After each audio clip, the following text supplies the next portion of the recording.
Okay, I'm here. Thanks for waiting for almost 5 minutes for me to get back because I'm a slowpoke and I use dumb.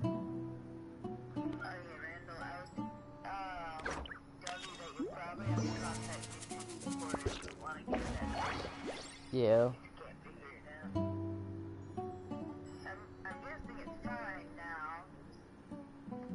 I don't know.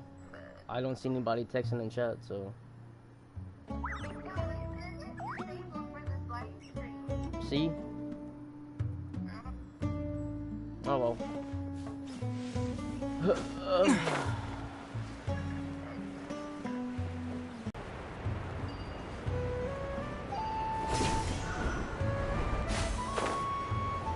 Any monsters?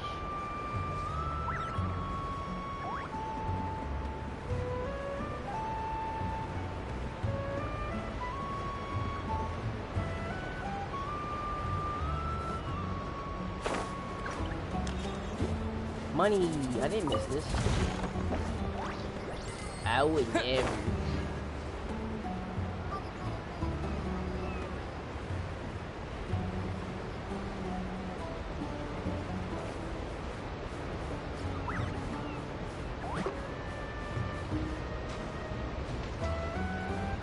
So yeah, W, I've been using Barbara as my healer the whole time of the story. Along with food. But her talents are pretty nice, so... I'm just working on this one. I have enough. I just need these books. And I can't do them today. No.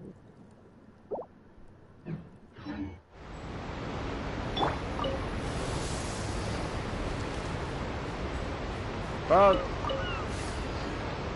A crab, I mean... That's what I meant.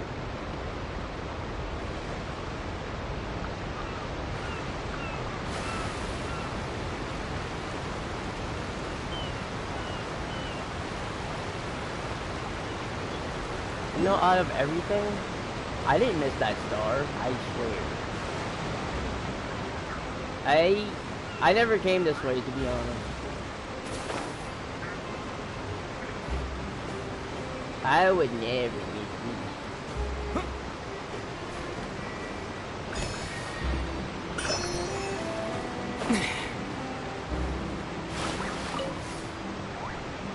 Is there one over here? There's something over here.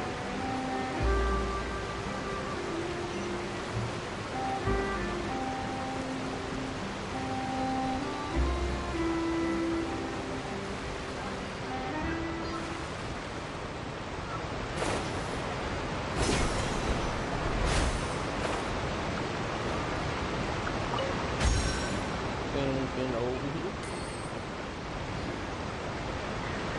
I could.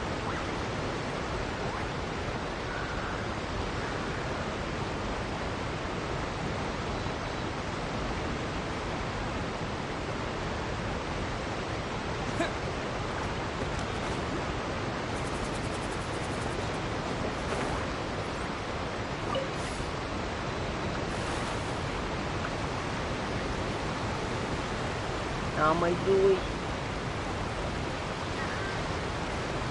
I'ma ram my boat in.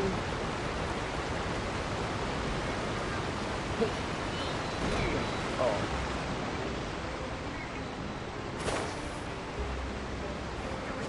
I did it.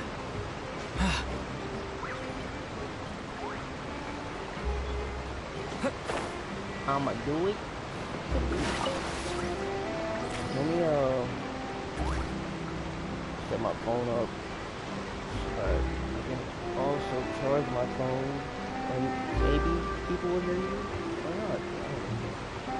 I don't know if my mic will catch y'all, but you're gonna be good.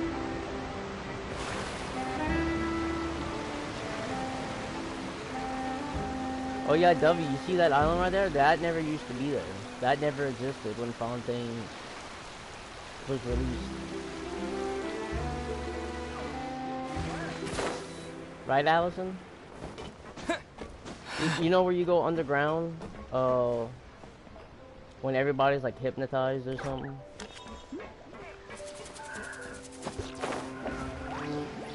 You have that big centaur boss you need to fight?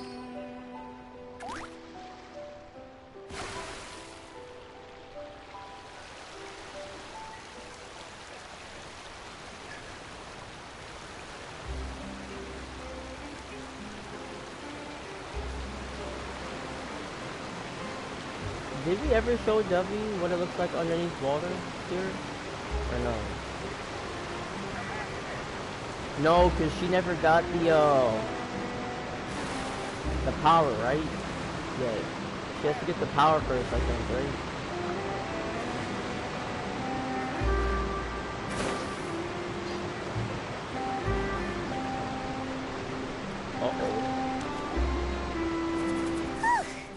After crossing all that sand and water, we finally made it!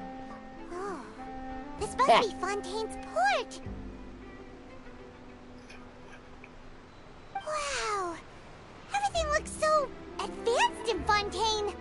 Paimon's heard that the industry here is extremely developed, and there are all kinds of unusual machines! Are you fucking serious, you dick? No.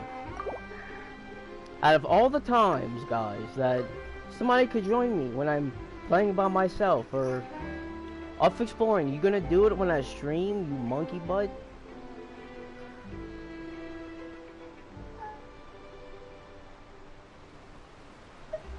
Just seeing the sights as a tourist is nice, but maybe it would be better if we found something to do.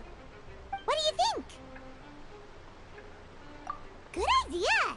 Nahida gave us loads of useful information.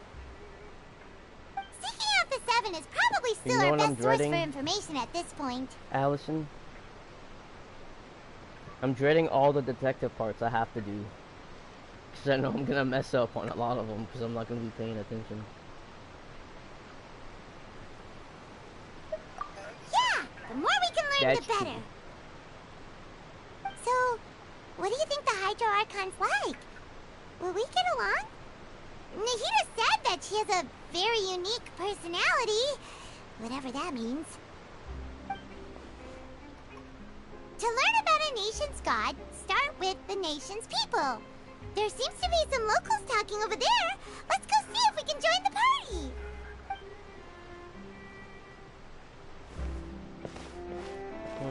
If you ask me, it's a tragedy how things ended for him. Clearly, he was a pretty decent person. Yeah, I didn't expect that kind of ending for him. I thought he would at least fight on a little longer for his family. Oh, I know what I this was is expecting a sudden plot twist, but it's a pity that it never happened. Still, his story is quite the tearjerker.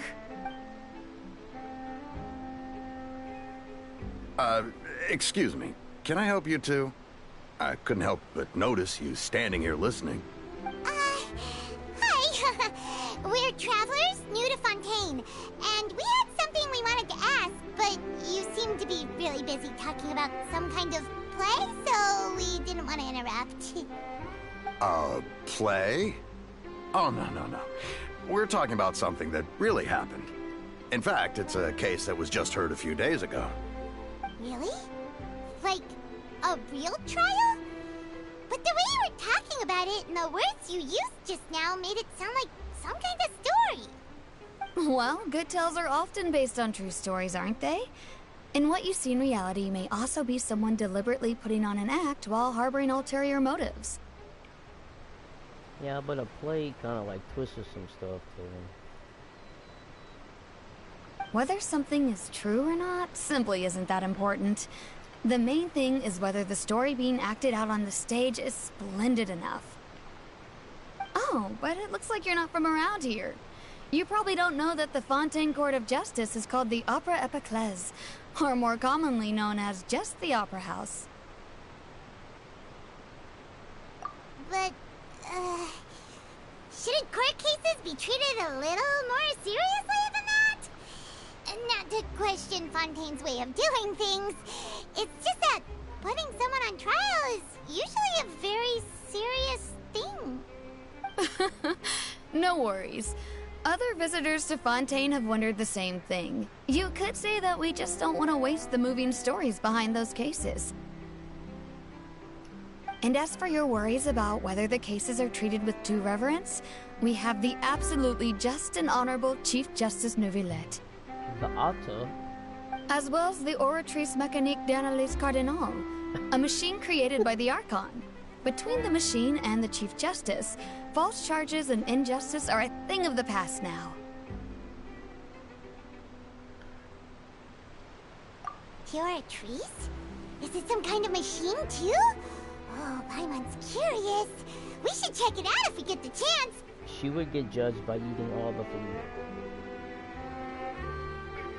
Wait, Paimon almost forgot to ask you our question. Do you know what we should do if we want to meet the Hydro Archon? Oh, that's easy. Just go to the Opera House. Lady Farina practically lives there. You could definitely say it's her biggest pet. In that case, I'm afraid it's going to be a tad more difficult.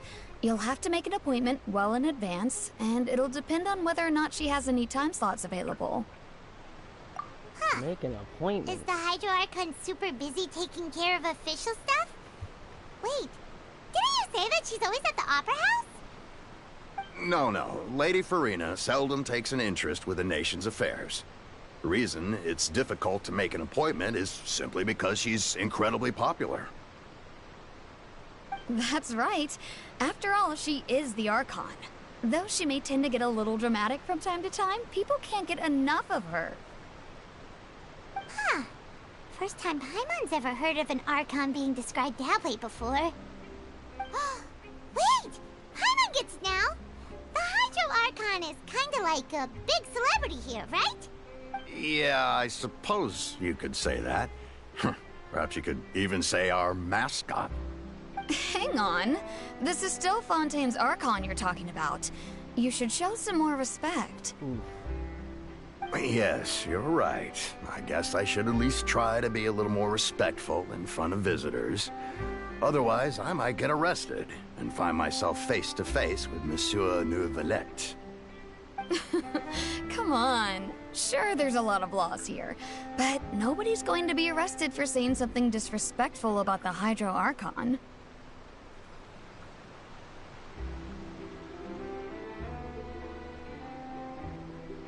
Seems the people of Fontaine really like the Hydro Archon, but they don't appear to avert her.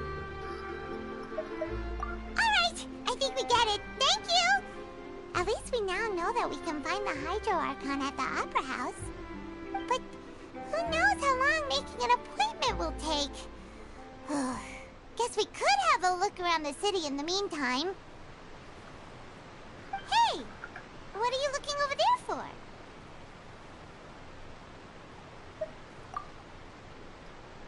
Huh. Maybe something's the matter. She isn't going to jump into the water, is she? We got a shaver. Maybe we better go check on her.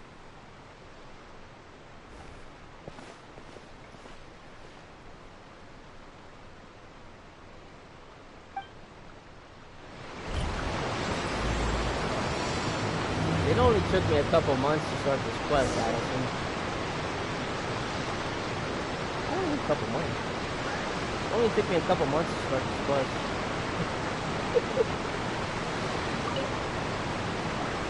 I'm shy. Hello there. Excuse me. Are you alright? Huh? I'm fine. Thanks. Dovey, who you think this is? Oh, okay then. We just noticed that you seem to be worried about something.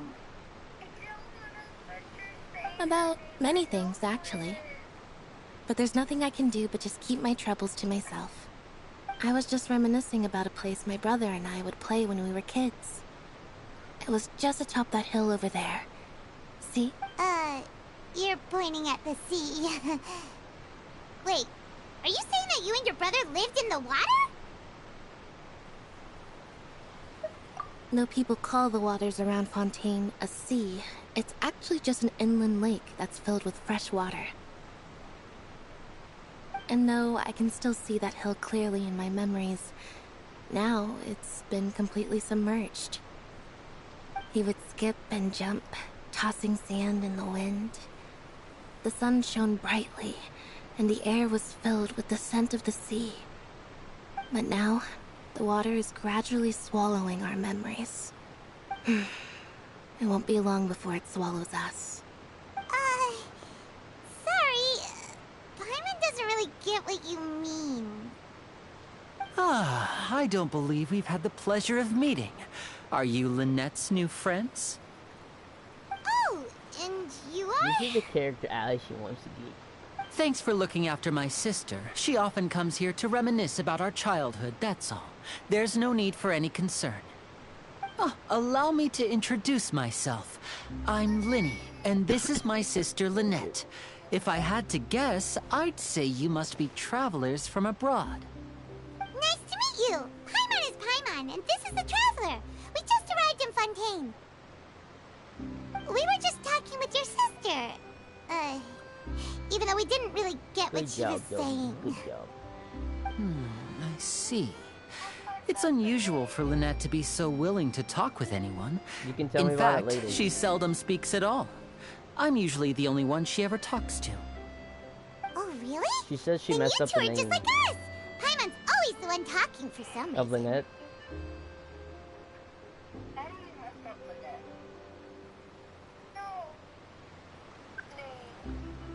Or was it Lenny?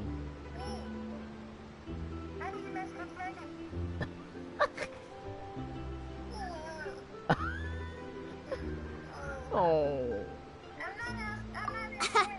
So that's how you think it is? I also think my brother can be too talkative at times. That's me. Seems you were right, Paimon. We are quite similar. So, what did Lynette mean just now when she said that the water is engulfing your memories? And that it won't be long before it engulfs you too?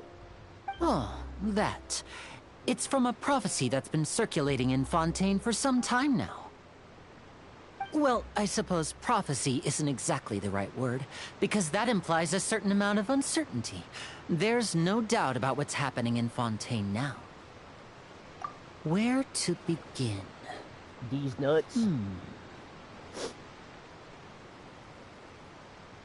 Awkward silence. Let's put that question on hold for a moment. We still haven't formally greeted each other yet, have we? Did all the introductions earlier not count? Hello, traveler.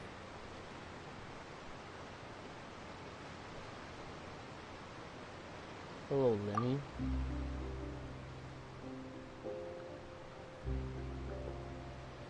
And hello, Paimon. Oh. Hey! Why didn't Paimon get a handshake? You're not poking fun at Paimon, are you? Oh. Please, don't take offense. Just consider it a sort of etiquette we have here in Fontaine when making new friends. You should remember it. It might prove useful. Oh, alright then. Well, Paimon's just happy to have a local friend now. By the way, we were just getting ready to go to the Opera House to meet the Hydro Archon. Would you be able to show us the way? So you're going to see Lady Farina? No problem at all. In fact, I was planning to go to the Opera House later myself. I'll gladly take you once I finish things here. Please, follow me.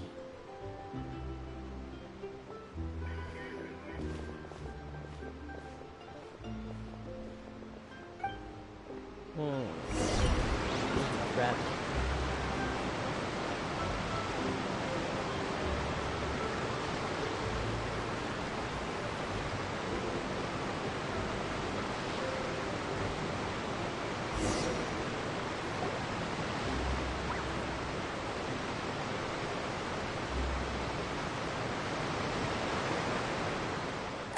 You said you were going to see Lady Farina?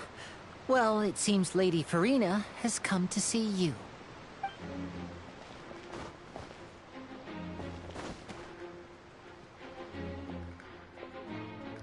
Oh my god.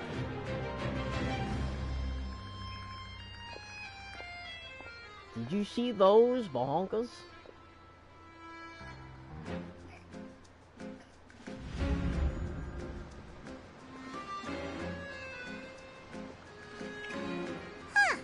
So, she's the Hydro Archon? But how did she know we were looking for her? My dear people, rich and poor, those with cup in hand and those with nothing at all, raise your glasses in celebration. If you don't have one, then just raise your hand in lieu.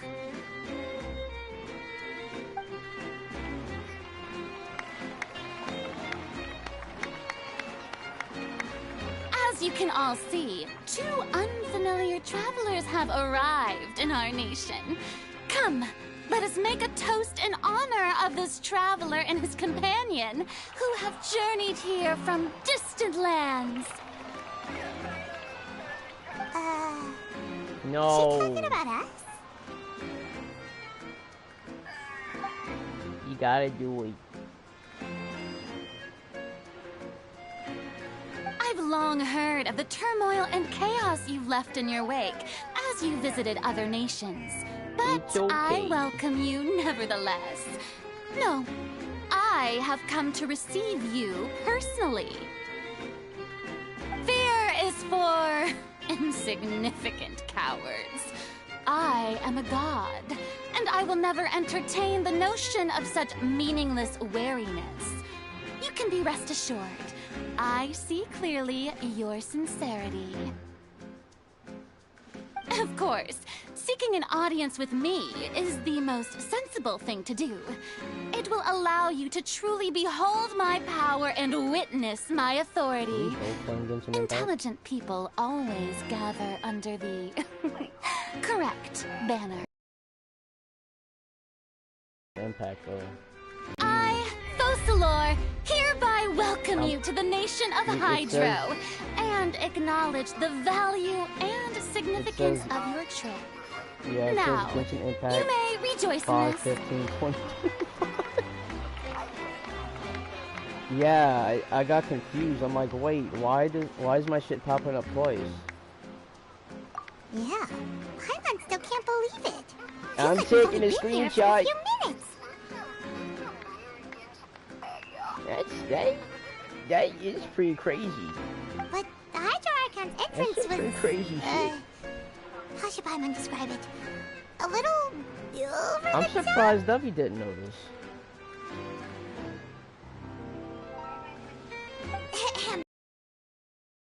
Hydro Archon?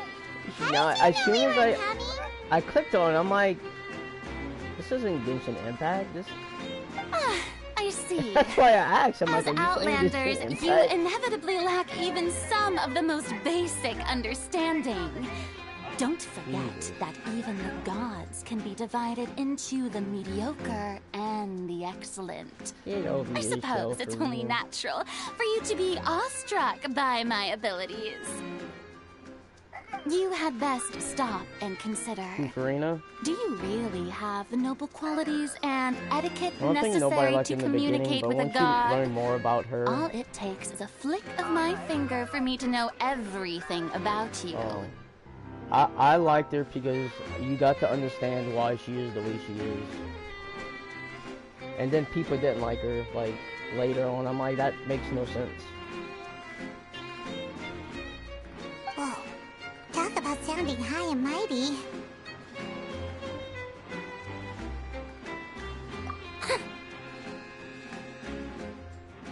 Oh? What's with these looks? Perhaps the welcoming ceremony still isn't enough? What else should I say then? Is she waiting for us to start talking? Wow, I didn't expect to see Lady Farina here. What a surprise! Wait, does this mean they're the legendary blonde traveler? How did I not notice before? Hey, what's all the commotion? Oh, is that Lady Farina? Is there some kind of drama going on? This dude was just talking shit earlier. Of course.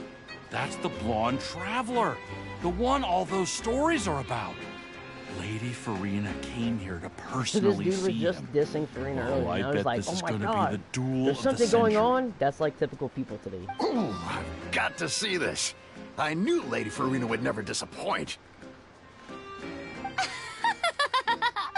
Yes, but don't get too excited now. My dear believers and spectators alike tend to get quite rowdy. And despite you may consider this my reward to all of you. You can't. I have do it. determined that there will be an epic duel between myself and this traveler from another land, just as you were hoping to see. Now she wants to fight? Aren't we getting a little ahead of ourselves?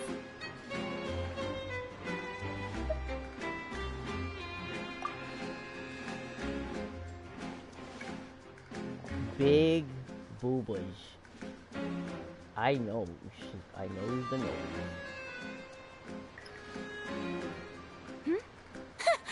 Are you not afraid? Might I remind you that this is a duel against the divine? What are you trying to do, Traveler? Provoking a god in front of her people? Stand down, Clorend. I admire his bravery. Few have the courage to draw their sword against a god. He is obviously a true warrior. Unfortunately, people nowadays only crave to be thrilled, and a mere duel will not slake their thirst for excitement. Huh. Yeah, she's right. Just a duel wouldn't be all that interesting. What are you talking about, bro? On Araneus, criminals are always requesting duels to defend their honor. They're getting a bit old, to tell the truth. You see. Then, as the god of justice, I shall face this traveler in another kind of duel. A duel in court! Whoa. All right! Now that'll be worth seeing! Of course! Right. This is Fontaine, after all. Such a grand opera house. It would be a pity not to use it. Why do you care so much about the crowd's reactions? Seems you've spent a little too much time in the opera house. Besides, how exactly do you plan to have a duel in court? You mean you're going to put us on trial? Damn. Well, there's like a 5-10 second delay for me, so. Oh, we have. It's okay. He'll have a phase 4 trial. It's obvious, isn't it? According to Fontaine law, no one is permitted to release any flying objects within Fontaine city limits during the first 3 days of each month. You are clearly guilty of violating this law, no? Oh, so that's what they've done wrong. That's our Lady Farina. No one knows the laws of Fontaine like she does. You call that obvious? What kind of law is that? Wait, flying object? You mean Paimon? That's not fair. Precisely!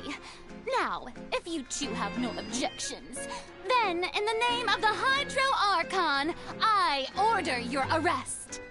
My apologies, Lady Farina. I don't mean to spoil the fun, but if you would allow me to interject, I don't think that Paimon here meets the definition of a flying object. You tell her, Linny! Finally someone who's not crazy. How could anyone call Paimon a flying object? Ah, great magician Linny, my beloved citizen. I'll permit you to object, but how exactly do you plan to prove your claim?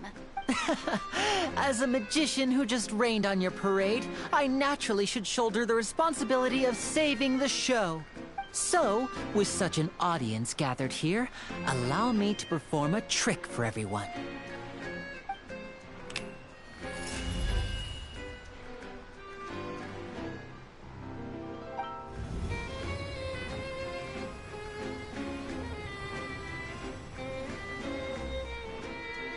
That's cool.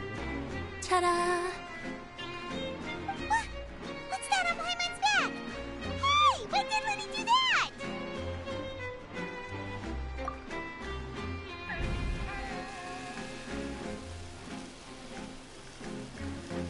The great magician Lin.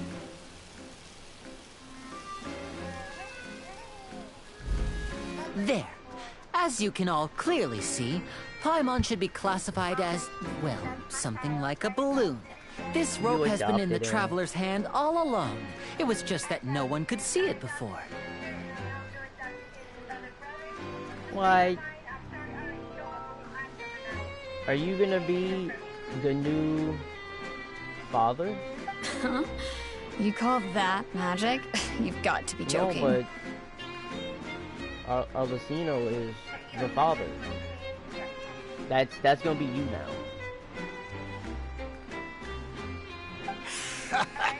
I thought it was pretty good. Nice one. Huh. I'm not sure what to think. It seems Lady Farina's charges no longer hold water.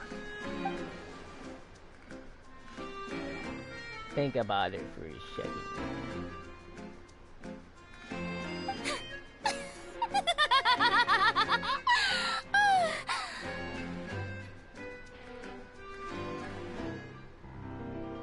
Amusing. Very amusing, Linny. Just the sort of unexpected twist that I enjoy. With you here, today's performance can finally be called complete. Performance? You see all this as a performance? In which case, consider the matter of your trial resolved. The god of justice will not bring charges against an innocent person. Right. But when there are valid grounds, I will not only judge travelers from abroad, but even the gods of other lands. I look forward to seeing your upcoming performance at the Opera House, Mr. Linny and Miss Lynette. That's enough for now.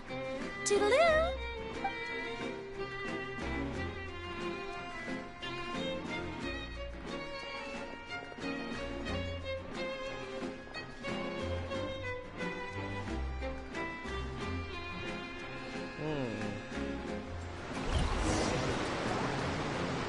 And just like that, she's gone.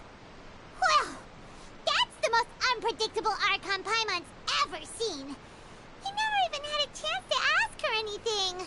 But that's a problem for future Paimon. That whole scene just now was really...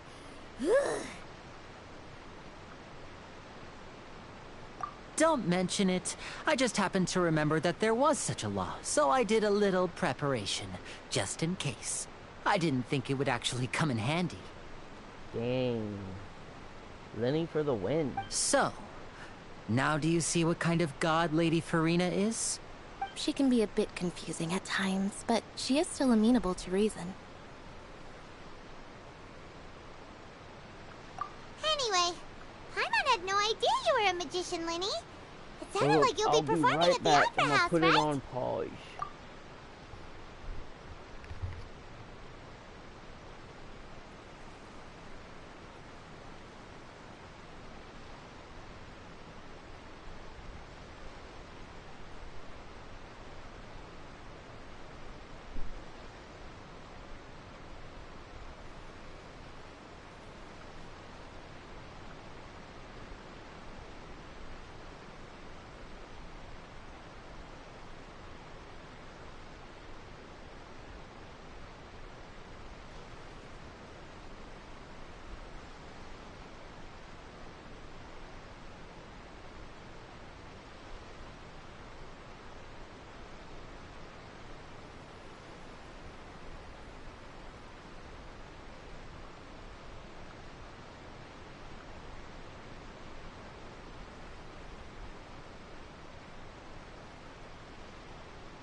sorry, y'all. Whoever was watching, I is back.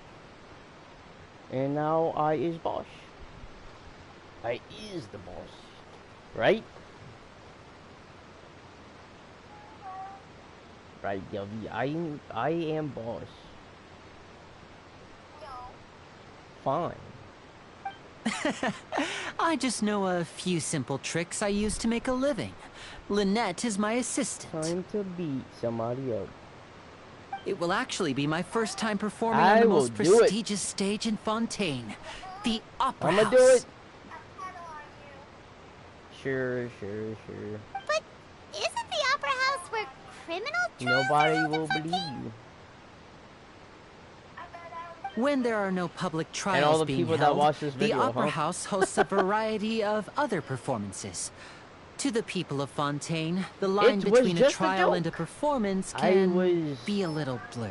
doing a practice line And speaking of performances, for a play. I would be remiss to forego this opportunity gifted by fate. Might I invite the two of you to see my performance? My brother's always excited to make new friends. Oh, sure. We don't really have anything to do now, and we wanted to go to the Opera House anyway. Splendid. In that case, why don't we go together? I'll show you the way. I just have something to take care of first. Oh, you really mean it? Then I'll take you up on your offer. This is a magical item known as a magic pocket. Perhaps you can help me distribute them to the people here. Huh? What are they going to use it for? About that... You asked me before about the prophecy, right? Let me start by telling you a little more about what it entails. I'm not sure exactly when it began, but a prophecy has been circulating around Fontaine. It says that every person in Fontaine is born with sin. No matter how the nation of justice holds trial after trial, this sin cannot be absolved.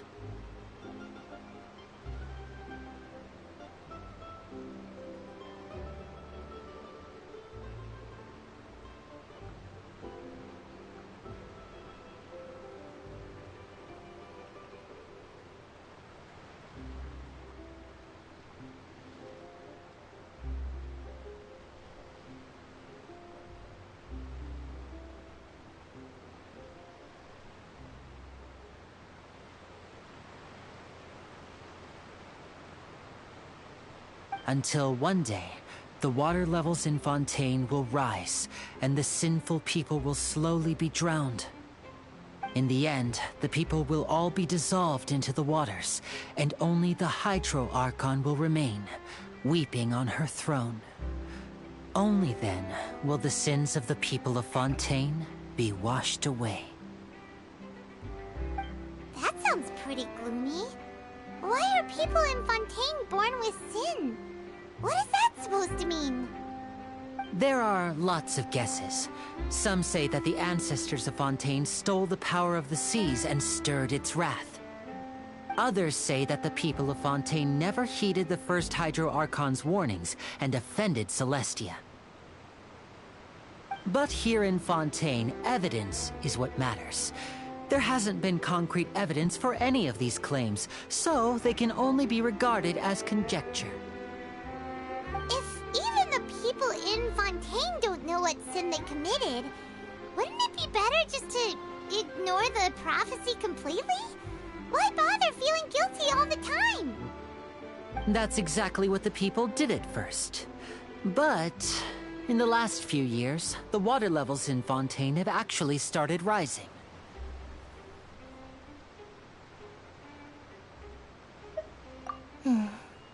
Many places have already been completely submerged, and now lie beneath the sea.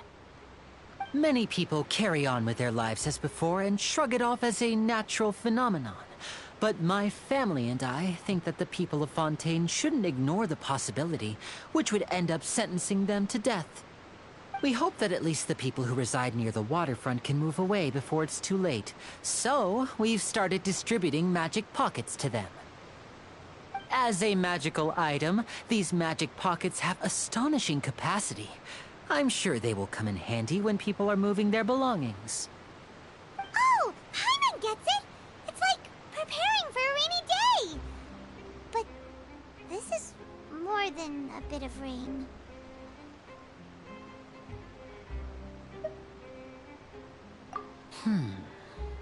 Perhaps only absolute power could ever contend with such a catastrophe. But who knows? We're just tiny specks in the grand scheme of things. Now, if you'd like to help, then please give these magic pockets to anyone nearby. Be sure to convince them to take it, regardless of what they say.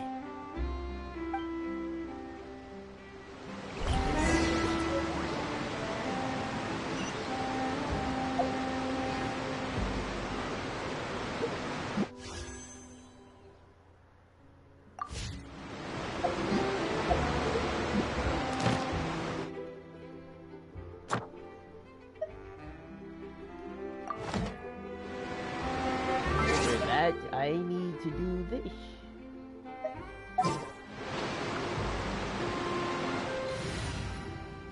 Because I'm working on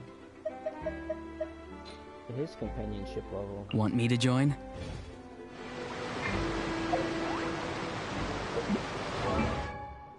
It's at 8.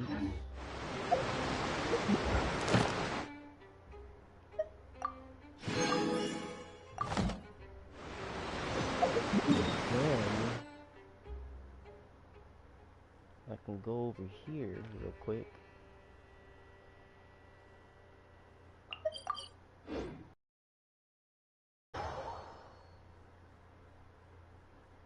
And get my commissions.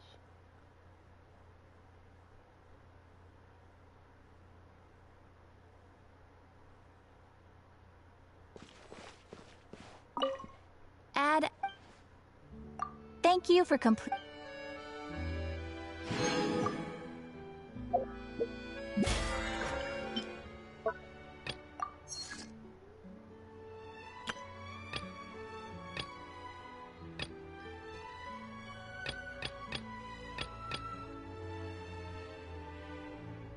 I gotta do the trunk though. Having a favorite animal, or vegetable or fruit, can help us recognize what kind of people we want to become.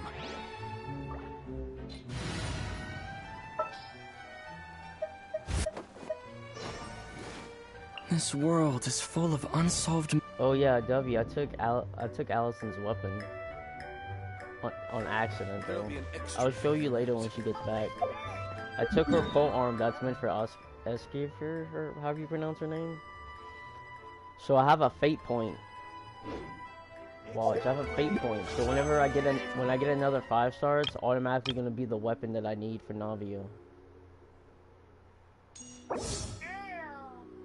So if I do get a 5-star, it's gonna be the weapon I need for Navia, so. Oh wow.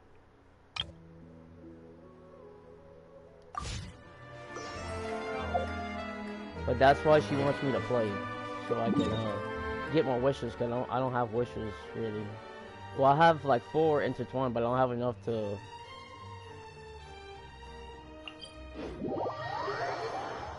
keep doing 10 wishes, so. I need to get back into the game and play as much as I can before it ends. Try and stop me!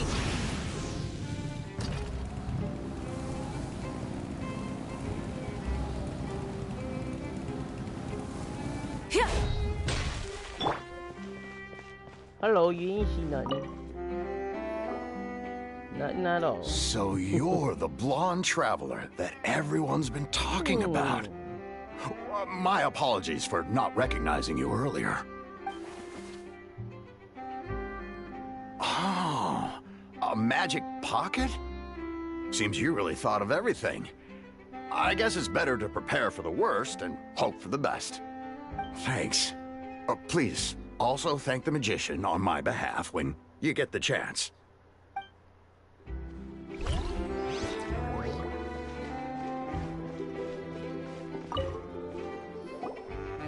What's this?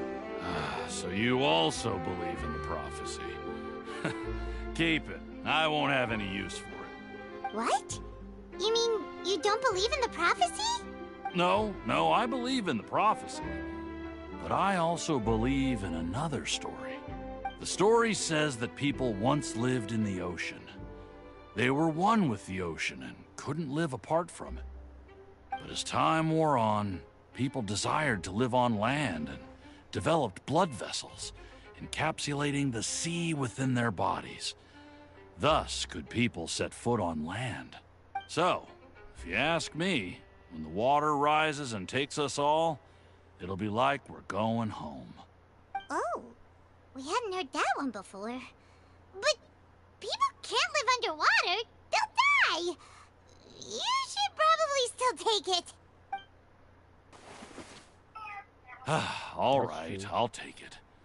I guess I just feel that being dissolved into the water doesn't necessarily mean death.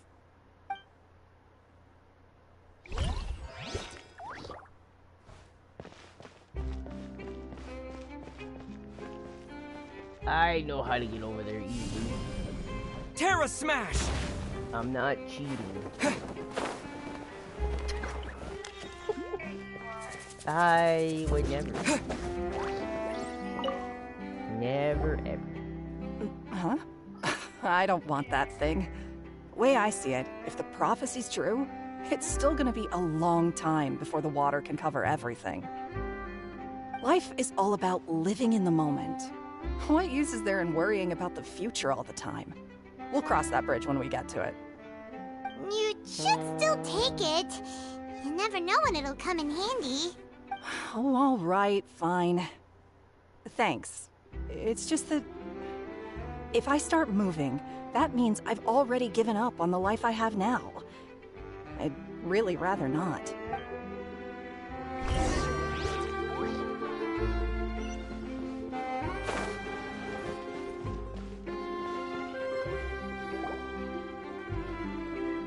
Oh, you already handed out all of the magic pockets? That was fast. So, what did people have to say? I bet you heard some, interesting opinions. Many are quite stubborn, Lenny. Yes, but that will change once disaster strikes. I know they'll change their minds, so it's only right to help them prepare. Is there anything else you need to do before we leave? Yes, one last thing. I have the magic pockets made by a workshop in the court of Fontaine. Since we're out and about, I was thinking about bringing him some more materials. So, you want to collect materials? Just tell us what the materials look like and we'll help. Many hands make light work. Oh, that would be much appreciated. We'll need some Romaritime flowers. I think I have a bunch of those. I remember seeing them near the waterfront on the east side of the harbor. I'm pretty sure I have a bunch of those. I can't wait to give her my gift.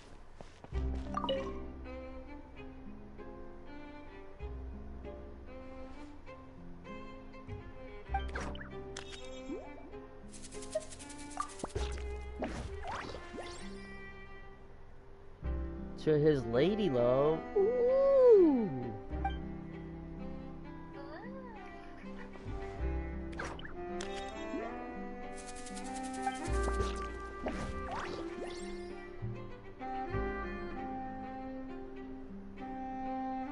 All his lady love is in that one.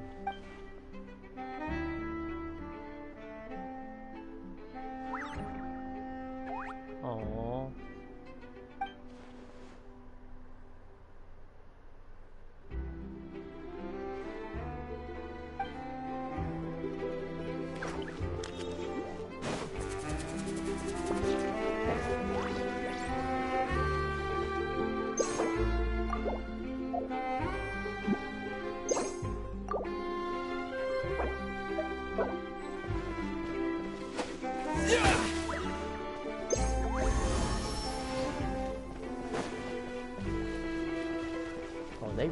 They upped it again. It seems we have to use Hydro to collect Romaritime flowers.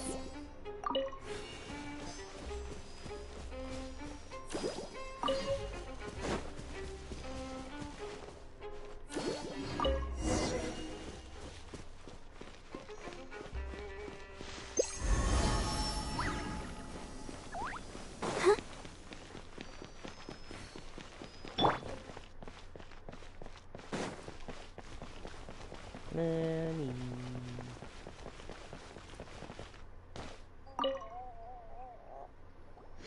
You made quick work of that. I can tell you're an experienced traveler.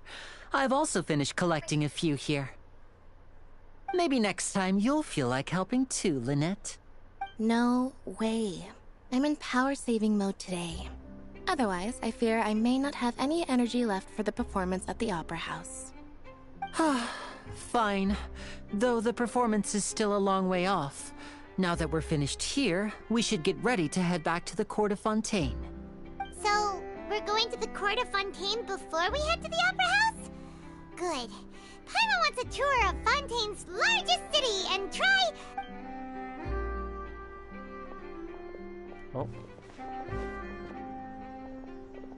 Wait, shh. Have you noticed that person over there? The young girl. Huh? What's wrong with her? Paimon didn't notice anything. She's obviously a thief. Magicians and thieves practice similar methods. We divert attention, and a distracted audience is one that won't discover what you're really doing. Watch her movements carefully.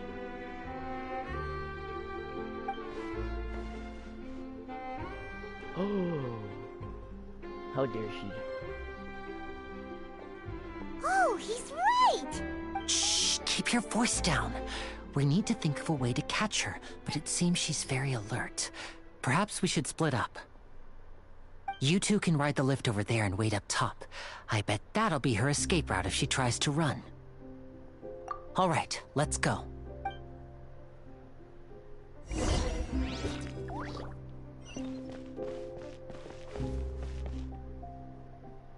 I'ma just teleport up there. I'm not cheating. This is the spot where Linny wanted us to wait. Look at her. Oh, look! Isn't that her?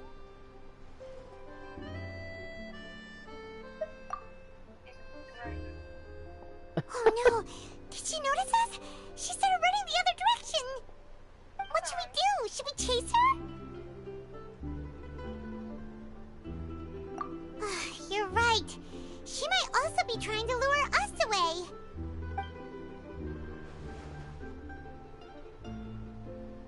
Nothing's happened for a while now. Paimon wonders if Linny caught the thief. Yeah, let's go.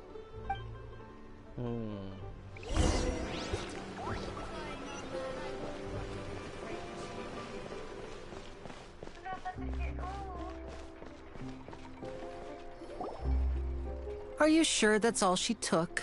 You should check to make sure you're not missing anything else. No, that was all. Oh, I can't thank you enough. I didn't notice a thing earlier. Anyway, I should be going now. Thanks again. I wonder if that was the Were gift you for his returning what the lady thief had love. stolen? That's right. Pity I wasn't able to catch her. She distracted me by dropping the thing she stole on the ground. By the time I looked back, she was already gone. I saw the general direction she went, but Linny twisted his ankle, and I needed to make sure he was okay. Bull! Oh, did you get hurt, Linny? I'll be all right. It's just a twisted ankle, that's all. In fact, it's feeling better already. If you want to play at being a hero, at least try not to get hurt doing it. Imagine what would happen if you managed to derail our performance as a result. You're right, you're right. Sorry, Lynette. I have to admit that the thief was even more skilled than I had anticipated. But at least we were able to get the stolen items back, so it wasn't a complete failure. What a slippery little thief. Guess things turned out all right in the end, though. Linny's initiative paid off. All right, let's put this little detour behind us. We should go to the court of Fontaine now.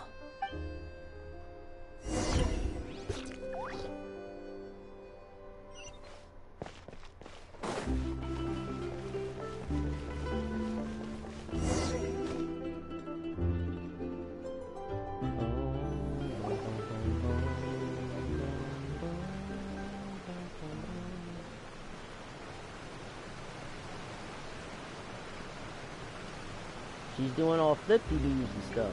So, we ride this thing to go into the city? What an ingenious way to get around! People in Fontaine really know how to use water! This is an aqua bus. It allows people to travel between several key locations around Fontaine. It's pretty convenient, but the ride can become a little dull after a while. The scenery is always the same. That's why it's better to travel with friends. So you mean it's still boring even when I'm riding with you? Oh. No, that's not what I meant. It's just that, well, you don't really talk that much. Besides, it doesn't really feel like a real trip when it's just the two of us. It's the same as being at home. Whatever. Guess that's what it's like to be an older brother. It's about time for us to leave. Let's get on board. I'm gonna do it, Allison. I'm gonna ride this whole bus without getting up. Oh, that's Charlotte.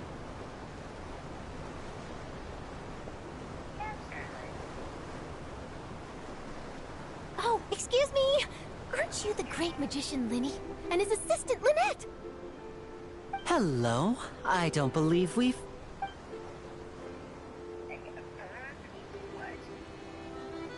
I'm Good Charlotte, job. a reporter for the Steambird. I'm proud of you. Nice to meet you.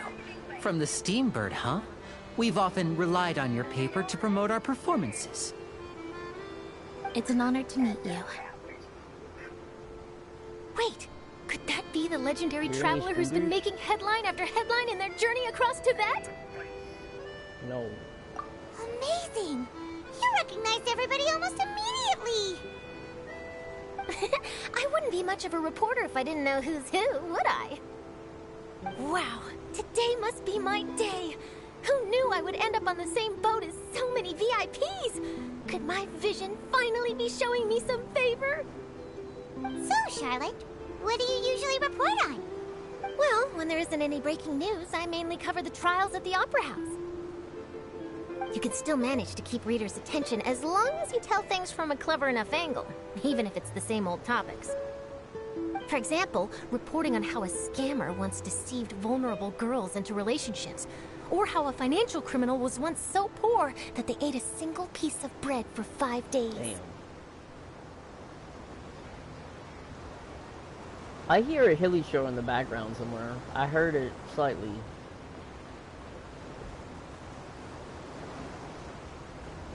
Actually, they're called Hilly Chills. You should call them that now.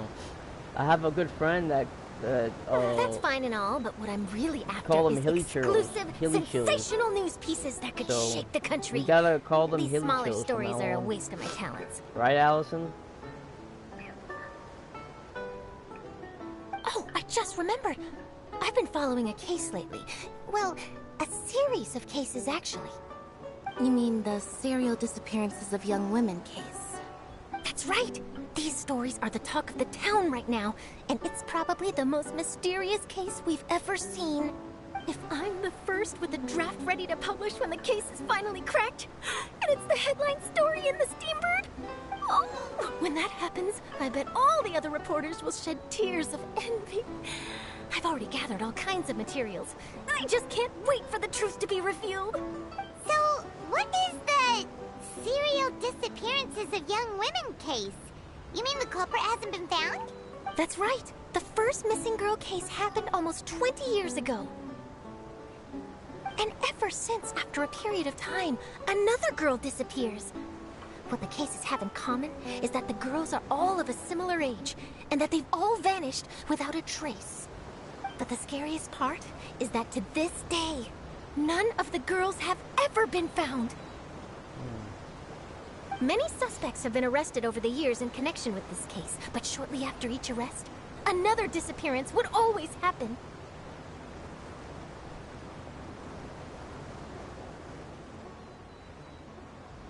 Then there must be more than one criminal at work.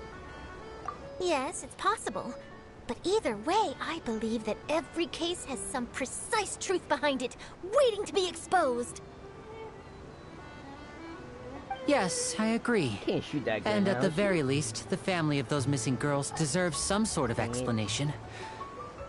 I just imagined for a second what I would do if Lynette were to suddenly disappear. I'd pay any price to get her back, and then find a way to track down the culprit. Please don't imagine that, Lenny. Oh.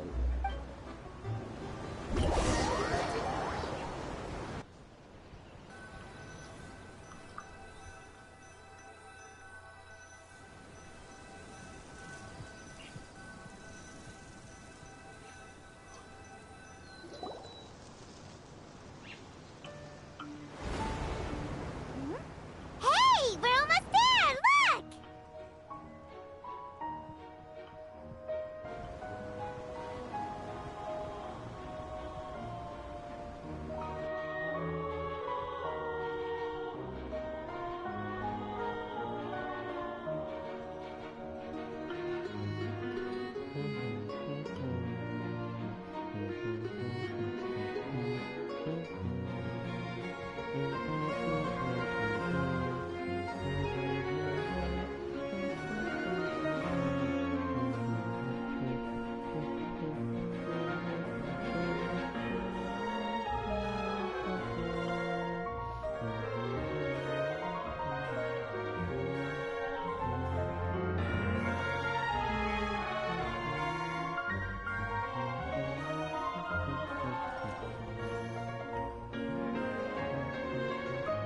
Well, I really enjoyed chatting with you.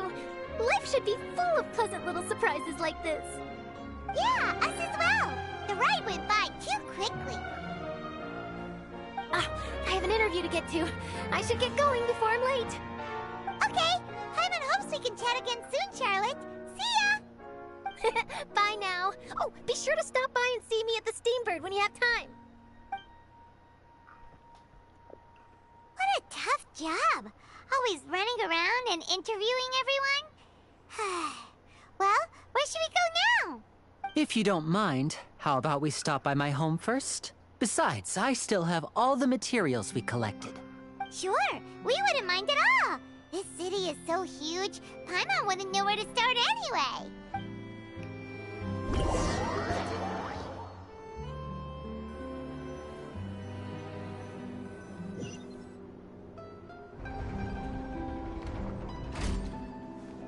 This game really doesn't want me to show Allison the pole arm that I got.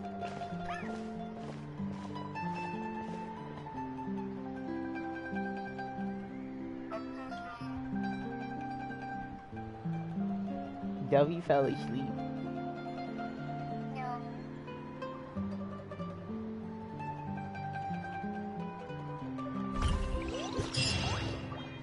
Ooh. Hey Allison,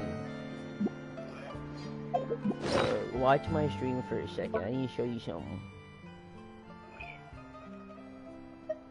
I didn't mean to take this from you. I didn't mean to, okay? It just happened.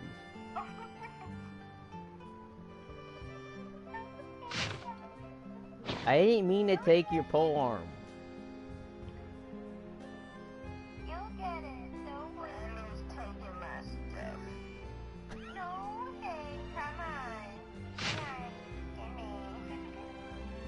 This is a long description.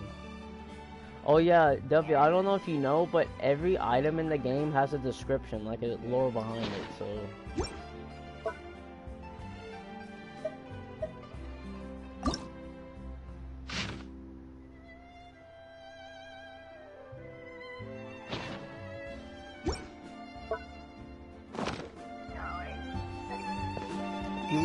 You wanna know something, W? I was so dumb. I used to use purple weapons as food for leveling up other weapons. You can ask Allison.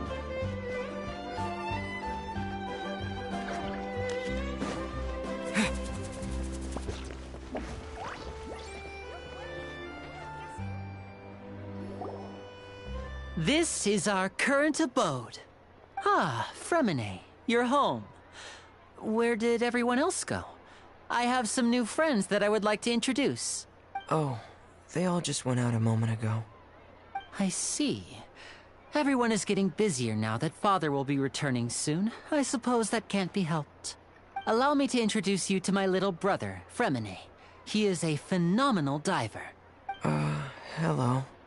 Nice to meet you. Paimon is Paimon, and this is the Traveler. Oh, you sound very proud to have a diver as a brother, Linny. Yep.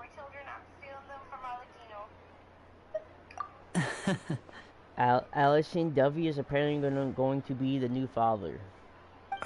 Linny, could you come here for a moment? What is it, Fremine? Do you have something to tell me?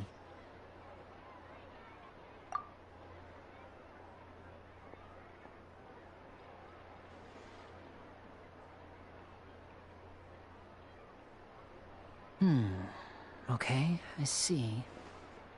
Is everything all right? Oh, it's nothing. We were just discussing a little housework. Sorry for the interruption. Oh, before I forget, the Traveler and I collected more materials to make magic pockets. Were you able to get any, Fremine? Yes, I went diving and gathered lots of materials. I was about to give them to you. That's our Fremine, always quick with the underwater work. All right, I'll take these to the workshop.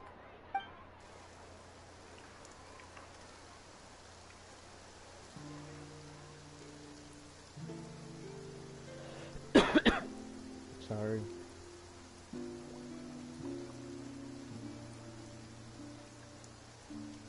Nuba, that's crying. Looks like rain. Oh, you're right. But wasn't it clear and sunny just a moment ago? Fontaine's weather sure is weird. I'm afraid that's just how it is here. It often rains on days where there are trials being held in the Opera House, but don't worry, it'll clear up soon enough. What's wrong, Fremine? There's a legend about the rain that I tend to believe. It's said that a dragon of water once resided in Fontaine. Though we don't know where the dragon went, every time it weeps, the skies will cloud up and pour out rain. Hydro Dragon, don't cry. When I was a child, my mother told me that if I wanted to go outside and play, I should yell toward the sky at the top of my lungs. Hydro Dragon! Hydro Dragon! Don't cry!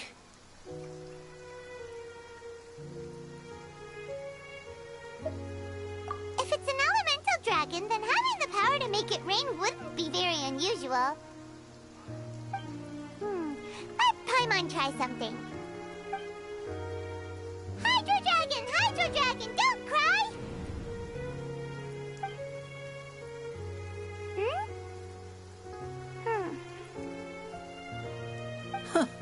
Doesn't seem to be of any use. It is just a legend after all. You know, you might be a more popular magician if you understood the concept of romanticism. Or could at least play along. Sorry. It might be because we've never met the Hydro Dragon. Perhaps it can't be comforted by the words of strangers.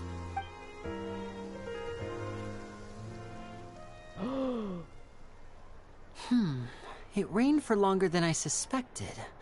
Oh, it's already getting late. Was there something you needed to do, Linny? Yeah, some preparations for the show at the Opera House. I need to find a way to catch the last aqua bus of the day. On the day of the performance, just ride the aqua bus to the island of Araneus. I'll have Lynette meet you at the fountain in front of the Opera House. Oh, are you leaving now? What is it, Fremine? I'm in a hurry. Oh, I get it. You feel nervous delivering the materials for the magic pockets, is that it? Perhaps we could trouble the Traveler to help us take these materials to the Beaumont workshop and deliver them to the owner there? I am an errand boy. I'm afraid that Fremine can be quite introverted, and the boss there tends to be pretty talkative. Fremine has always been a little afraid of her. No trouble at all! Don't worry, we're on the case!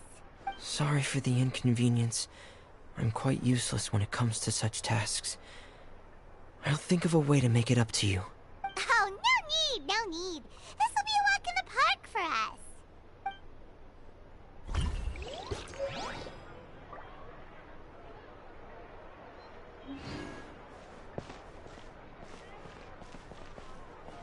serious?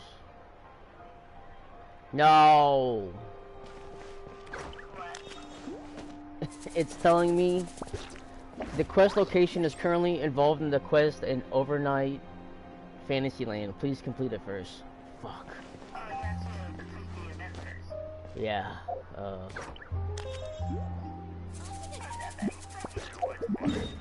I know, but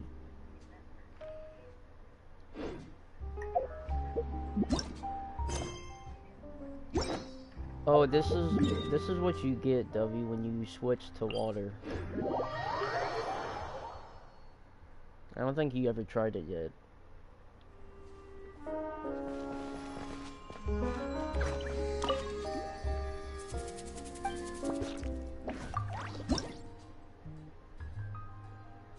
Ooh, Allison, look! Bam!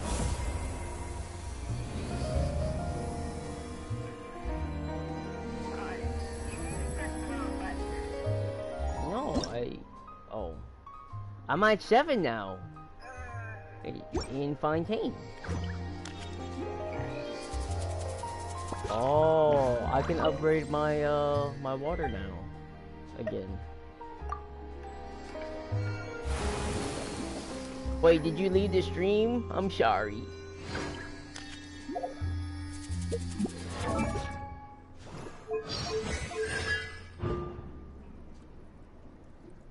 I have a couple.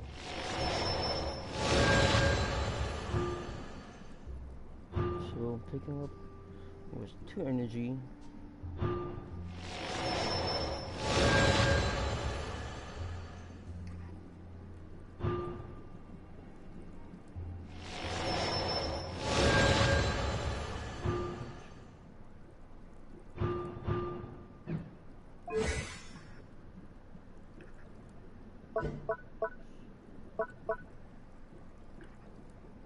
Should just level this up.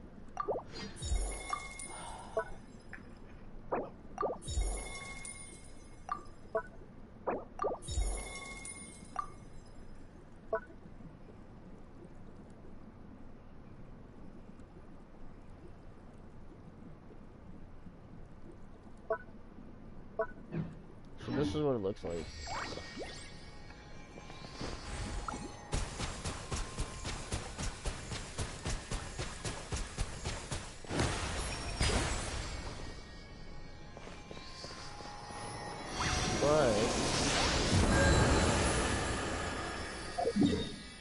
When you fight enemies,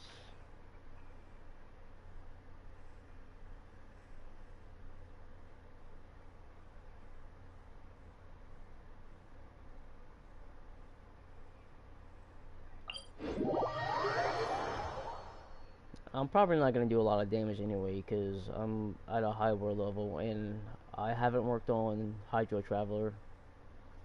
Hydro Traveler isn't the best either, but full throttle!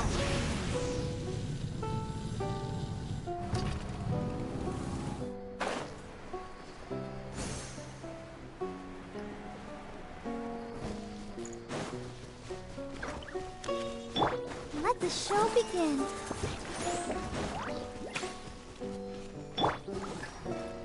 I'ma do it.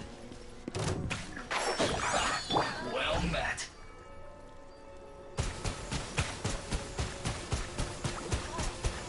I think I'm hitting them out. Let's move. Burn it down! You can't run. Can't see? Don't be a killjoy. We've only just begun. Water jet. This was well done. Having fun? And shroud.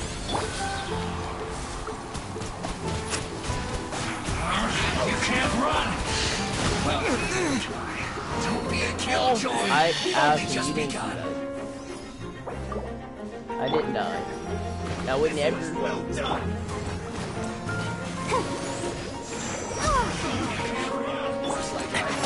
Can't see? Go, Barbara, go!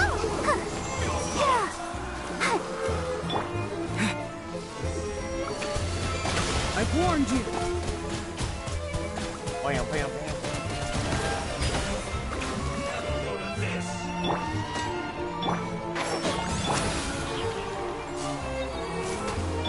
Let's dance. Watch your foot. Having fun? Go! Have a load of this! The most annoying one. And shroud!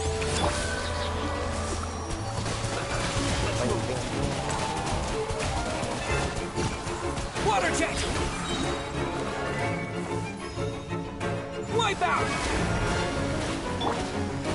Having fun?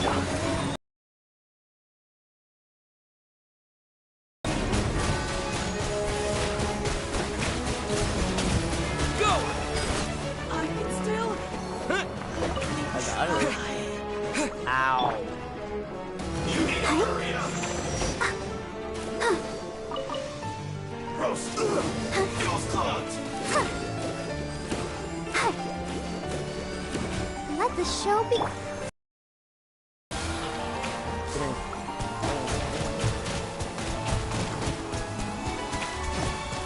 How dare you? Have a load of this! One with the forest.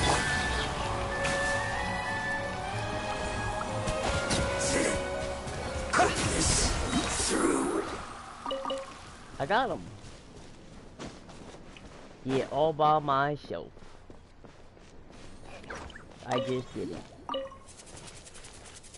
Without your permission.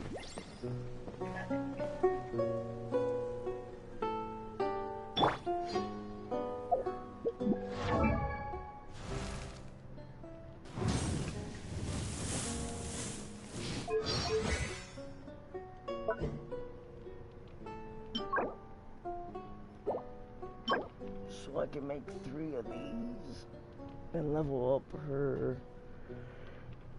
primary. That's contention, right? Yeah.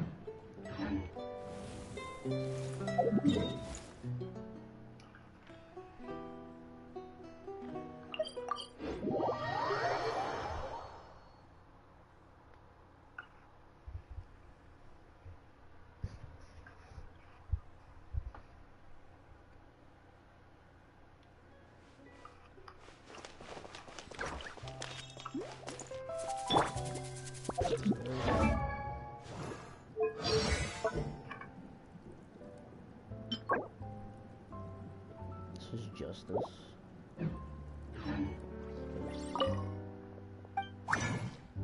But wait, are all of these?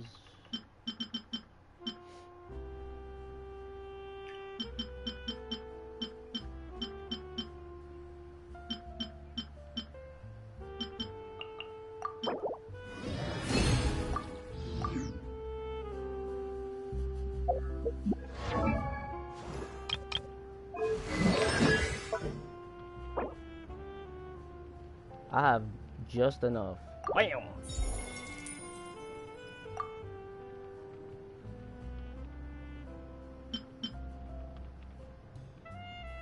I need another horn, Allison, for Mavuika. I need it. Oh.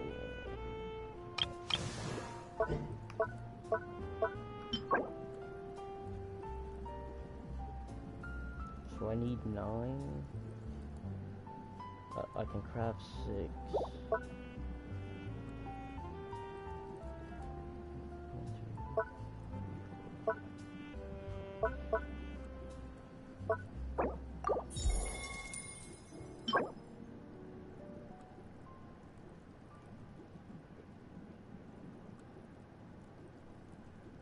See how far I can go with this. So I need quarter. One more. Welcome back. What is going on? Too much face from her face.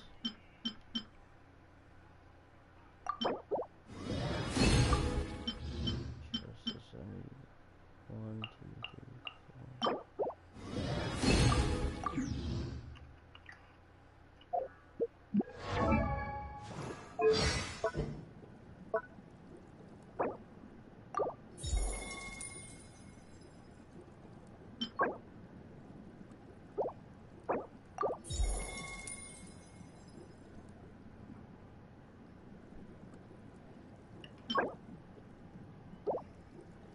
So that's justice for...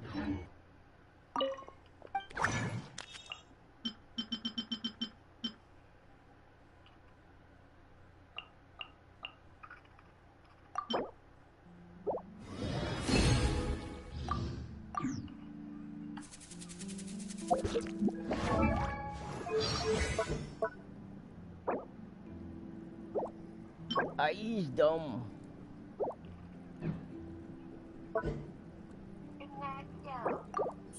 Super dumb.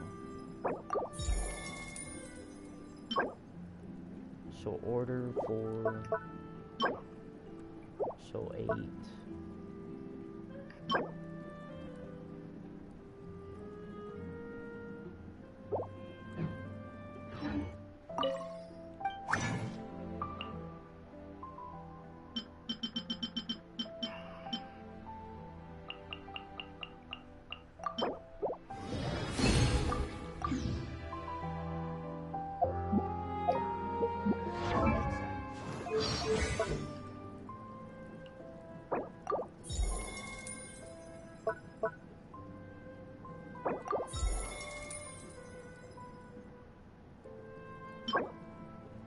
Equity.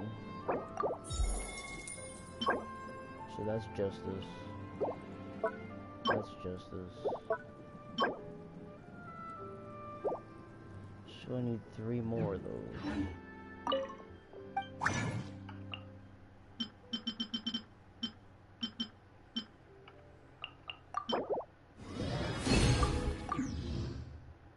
Time itself is a silent song.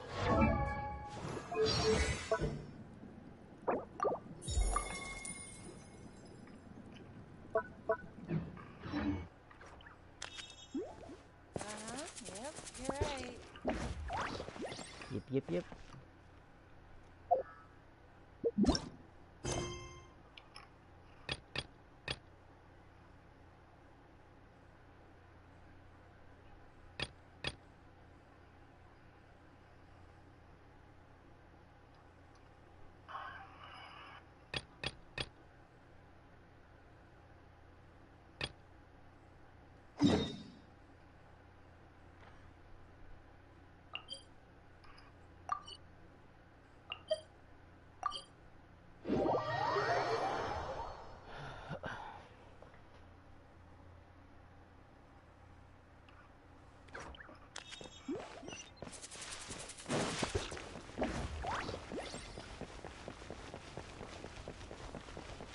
Wee.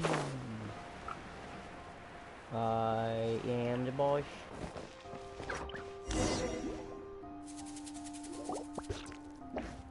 Hey, there's a newsstand over there. Wanna grab a copy of the Steambird?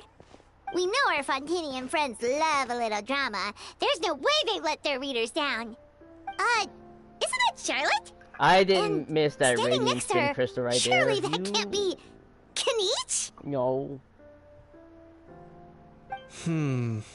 How about... Lost treasure resurfaces at last. Behold the beauty of the Remurian teacup. Hold up, this one's a gym. A legal restaurant caught serving Saurian stew proves surprisingly popular. Pretty shocking. But it still feels like it's missing something. Ah, got it. Udex gravely wounded in shocking stabbing. Set to miss cross-border smuggling trial. My oh my. This can't be for real.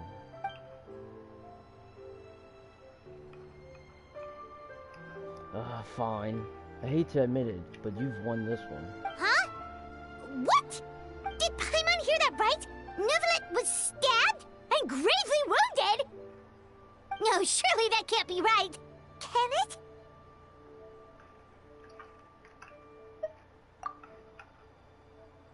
Aha! I thought I heard familiar voices. Well, if it isn't Traveler and Paimon.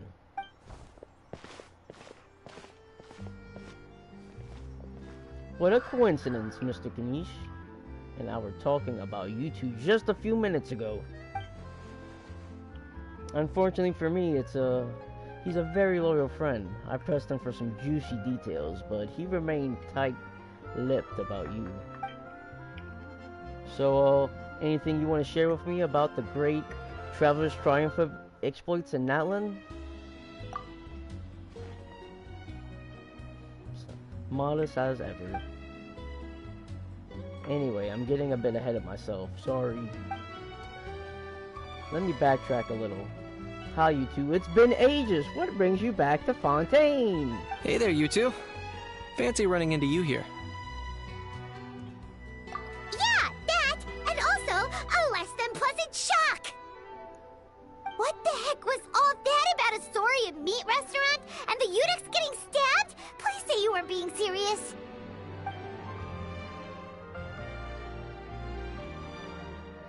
Oh, that? We were just not reading. I can't read for shit. Trading tabloid headlines. Is that what you're talking about? Trading tabloid headlines? Yeah. Charlotte and I were having a little contest to see who could find the most ridiculous fake news stories. Allison, no. Either I got lucky, or I have a knack for honing in on the most outrageous material. I'm sorry you had to see such an unflattering side to Fontaine, Mr. Kanish.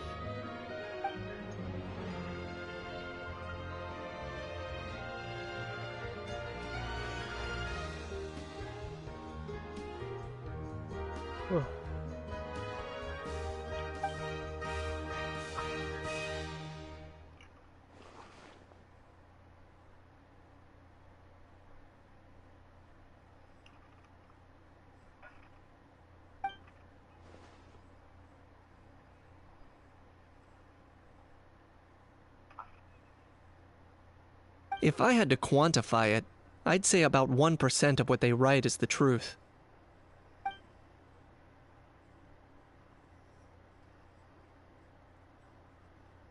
Huh? Him? Lenient? Oh, you gotta be kidding! Ah! Don't get me wrong. I'm not trying to give credit to these so-called news stories for occasionally including a grain of truth. All I'm saying is, even the wildest leaps of the human imagination are always rooted in reality. I'm watching. That hand's coming out.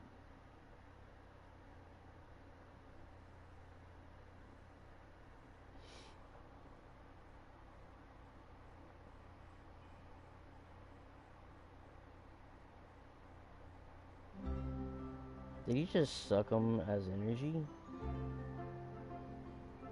Well, he had split into two. He was absorbing his second.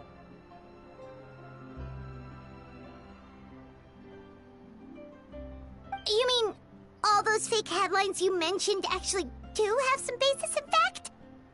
Sure they do. For instance, there was in fact a smuggling trial recently. Considering the amount of speculation surrounding the smuggled goods, it's no wonder there are rumors about restaurants serving saurian meat or teacups being unearthed from ancient ruins. But in reality, the goods in question were simply a few ancient relics dug up from ruins in Natlan. Rest assured, no saurians were harmed in the process. And if you're wondering why the eunuchs didn't preside over the trials, because this case was assigned to another judge right from the offset. It's not as if the Palos Mormonia only has one judge. We can't expect Monsieur Neuvillette to handle every single case himself. On a more interesting note, the trial in question went remarkably smoothly, and it was all thanks to Mr. Kanish's testimony as a key witness. Oh, okay! Paimon was so busy freaking out about those headlines that she totally forgot to ask why you're here in Fontaine, Kanich.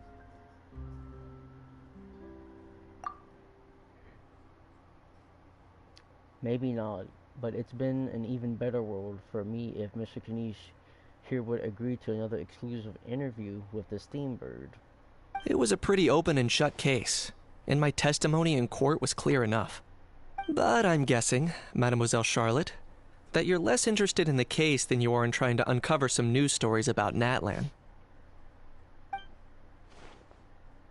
Drat, you saw right through me.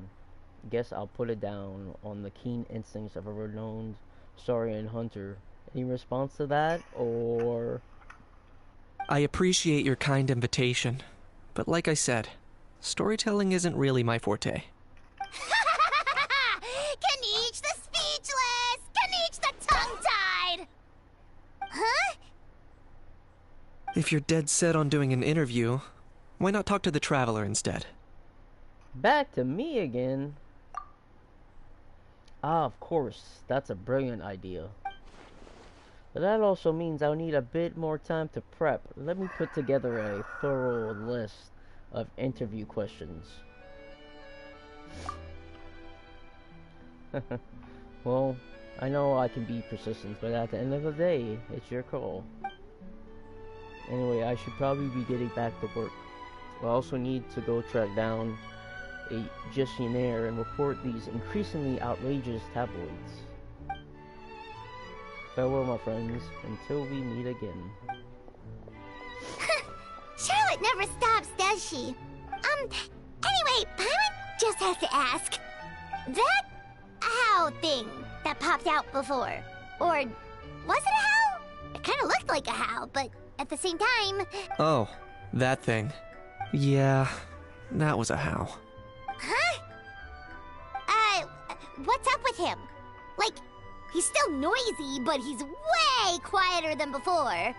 It's like he's trying to hide or something. Could be. Not acclimatizing? Aw, poor Almighty Dragon Lord is not feeling well. Too bad he can't come out to argue back. What do you mean? There's nothing physically wrong with him. It actually has to do with a strange law we learned about after arriving in Fontaine. Apparently, it's forbidden to release flying objects within Fontaine city limits during the first 3 days of each month.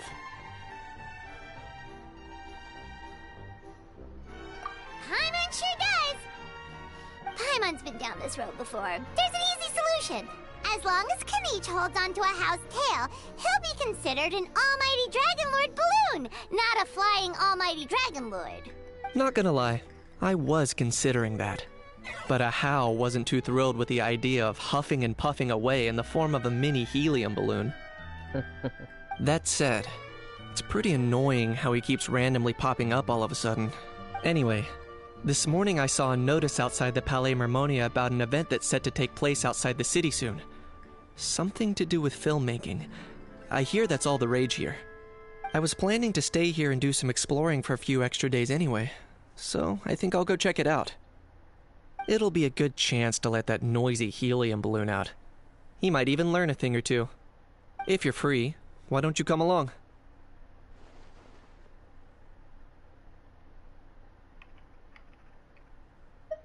I know where it is, so let me lead the way.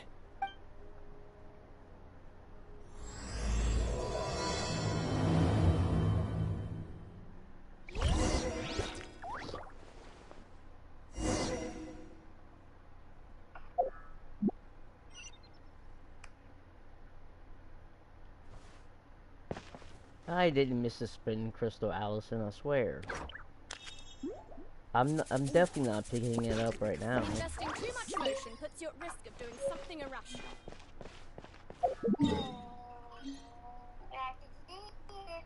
Now Dovey wants to talk. Now she wants to open her mouth.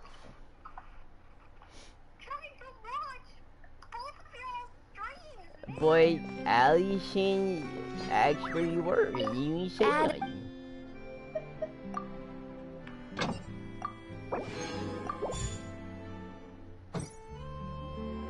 She ignored you, Allison.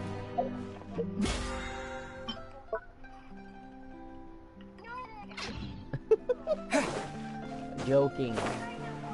Yeah, I'm mashing. You don't need to watch. You don't need to watch mine. You can just watch hers.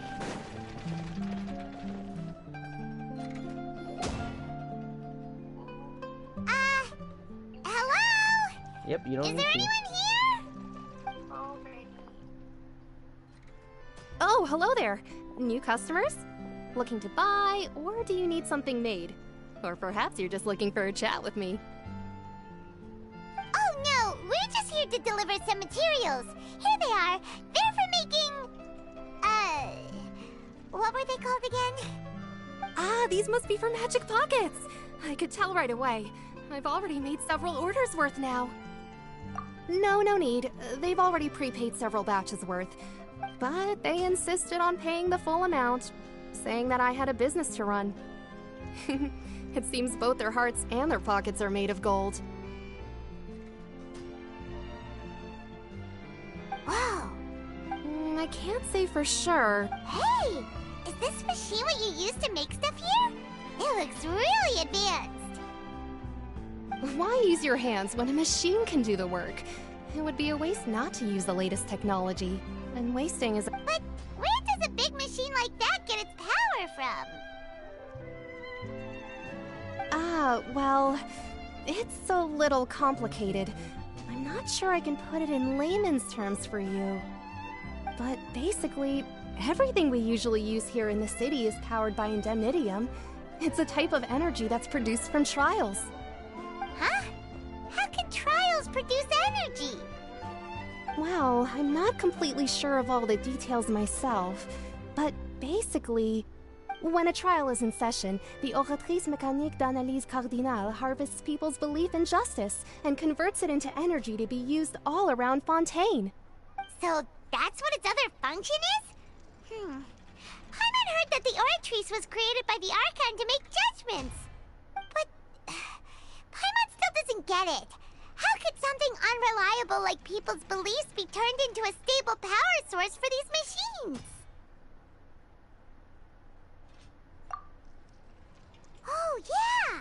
So that means the Hydro Archon relies on the machine to take the energy created by belief and turn it into power for all of Fontaine, right? Even though I've never heard anyone really put it that way before, it sounds like it makes sense. Besides indemnitium, we have another type of energy called pneumosia. It isn't produced by the power of the Archon, but it is unstable by nature.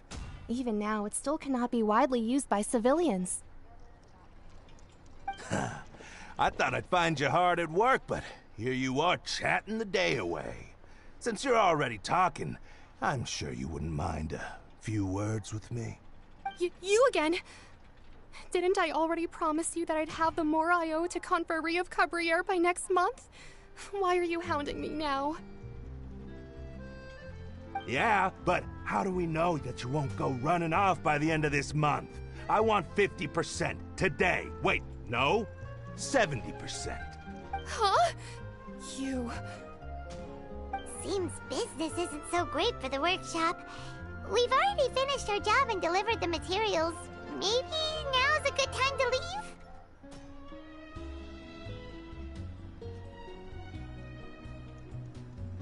You're right. Hey, hold on! Before you go around trying to collect payments, why don't you settle your own debts first?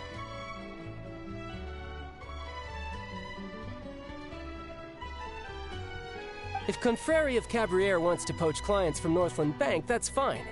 But I'm afraid you still owe the bank a hefty sum of mora. So why don't we work things out between us first, before you get back to your little conversation here? You're from Northland Bank.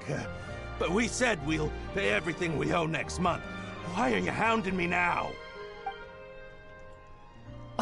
Traveler, Paimon! I didn't think I'd run into you here in Fontaine. What are the chances? We're surprised to see you too! What are you doing here in Fontaine? You didn't want to stay in Snezhnaya? Fontaine really is a curious place. Long story short, I've already been in Fontaine for some time now, and honestly, things have been pretty boring. But it seems that fate brought our paths together today. Not only will I have some good friends here now, but ones who always seem to find trouble. Either way you look at it, it seems things are going to get a lot more interesting now. Pretty sure we'd want to avoid anything that you'd find interesting. Besides, our trip here has gone pretty well so far. Right,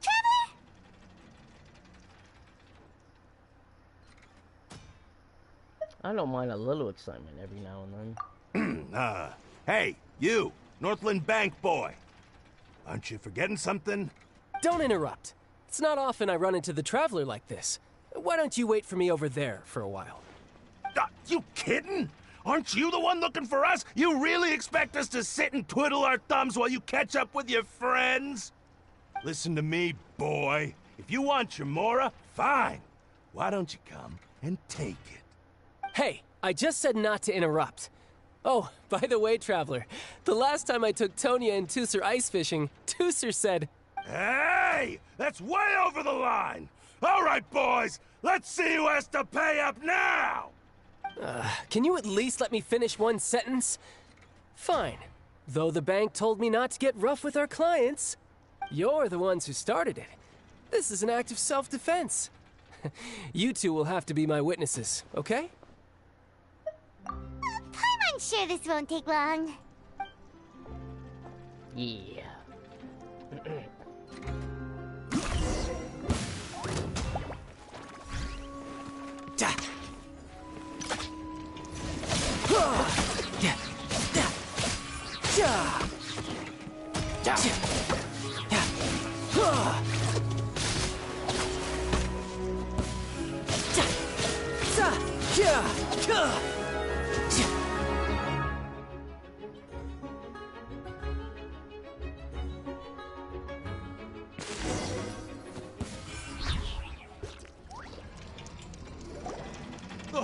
What's your deal, Brad?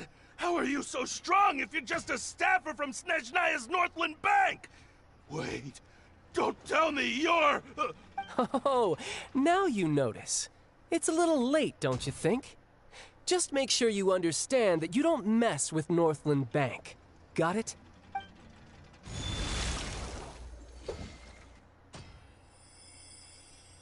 Huh? Now's my chance!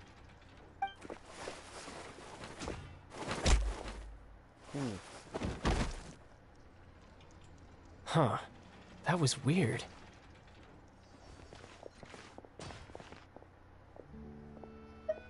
I'm not sure. It's as if I suddenly lost control of my hydro powers when I needed them. Maybe there's something wrong with my vision? Strange. How could that happen? First time Paimon's ever heard of someone losing control of their vision. Never mind. It doesn't matter. If I want to stay sharp, I shouldn't be relying too much on my vision anyway. Besides, I always have my delusion in case I need it.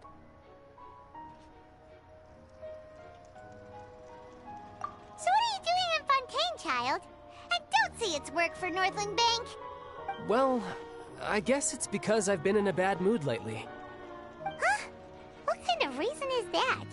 Wait, since when do you feel down about anything? I don't know. Maybe I still have a lot to learn about myself. But recently, there seems to be some sort of restless power stirring inside of me. And I don't know why, but every now and then I feel like I'm in a terrible mood. Maybe you losing control of your vision just now is connected with that power you're feeling inside. That is a possibility. Do you have any idea where it came from? I can't remember if I ever mentioned it before, but when I was 14, I fell into some unknown abyss. It was during that time I learned nearly all of my abilities. The one who took me under her wing and taught me was named Skirk. She was always quiet and very mysterious. Nobody knew where she came from or what she had been through, and she was always very strict when teaching me combat techniques. One time, I asked her why she was willing to take me on as an apprentice.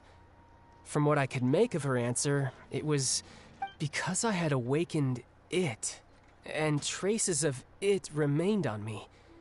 She said that all my combat training would be useful in the future. But what is it? What did you awaken? She never explained that, but my guess is that it's related to a dream I saw when I had just fallen into that abyss. In my dream, I was in the deepest depths of the sea, and the boundless seabed was all around me. But in front of me appeared a whale that was so massive, I felt like I couldn't breathe.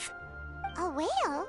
Oh, that sounds familiar! When we fought against you before, you summoned a huge whale that seemed to leap at us. Is that the one?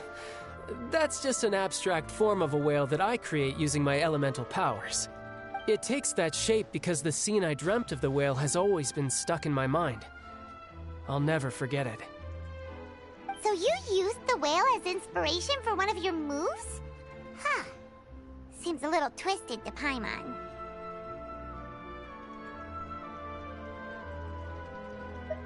So why don't you just go ask your master? Maybe she knows the answer. You make it sound so easy. Ever since the incident I experienced there, I've never stopped searching for Master Skirk and that unknown abyss. But it's been years now, and I've still found nothing. There isn't even a trace of the place where I remember falling into the abyss. Oh, it sounds like some kind of ghost story. Yeah, I'm out of leads at this point, but there's nothing more I can do. It seems that strange encounters in this world tend to be elusive like that. Oh, seems the time really flies when I'm talking with you.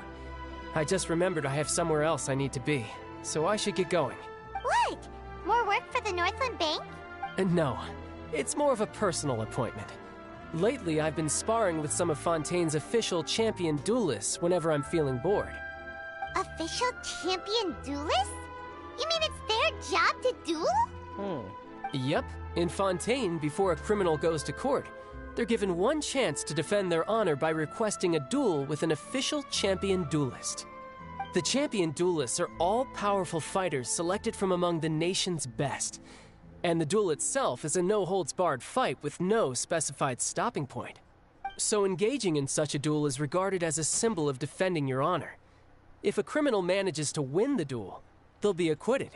But if they lose, they'll have no choice but to stand trial.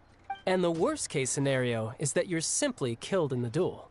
Though it's rumored that Fontaine has a death penalty, from what I can tell, no one has ever been officially sentenced to death.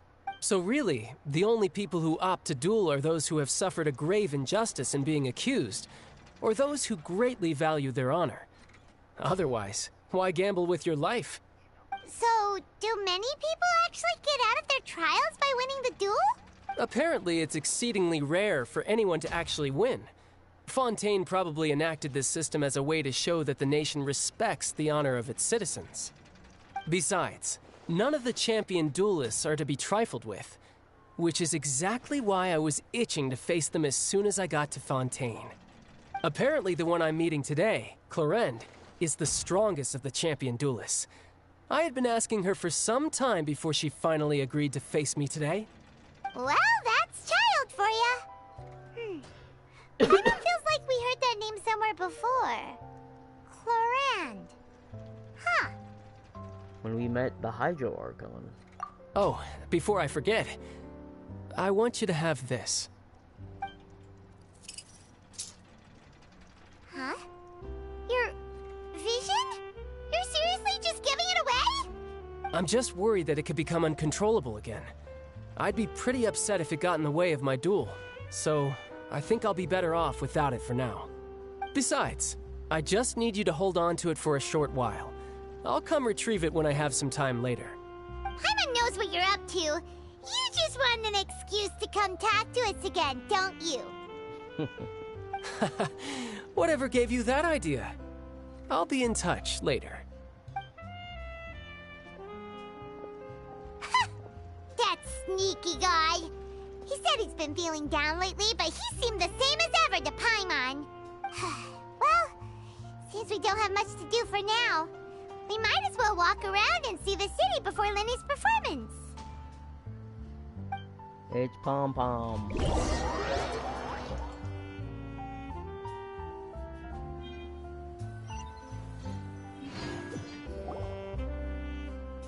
Wow! Who could have seen that coming? The reporter who was barely around for most of the story was the murderer all along!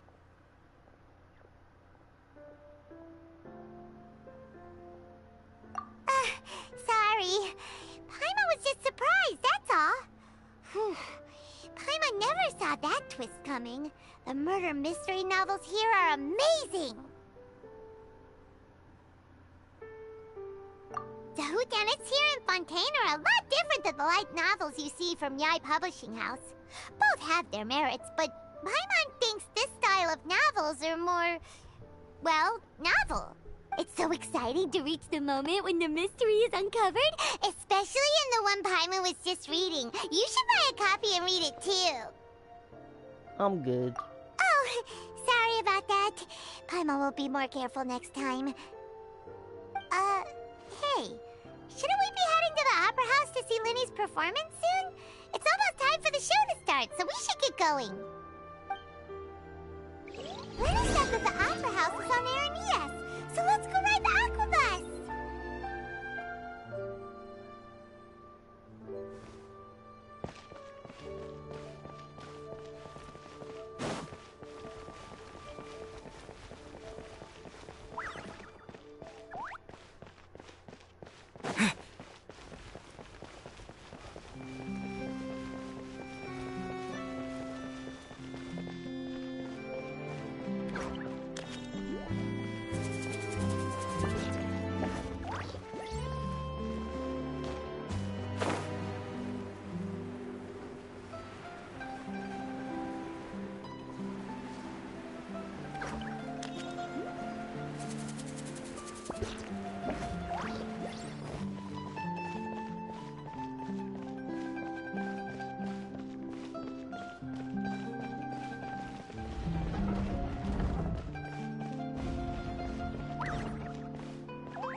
Welcome to the Navia line.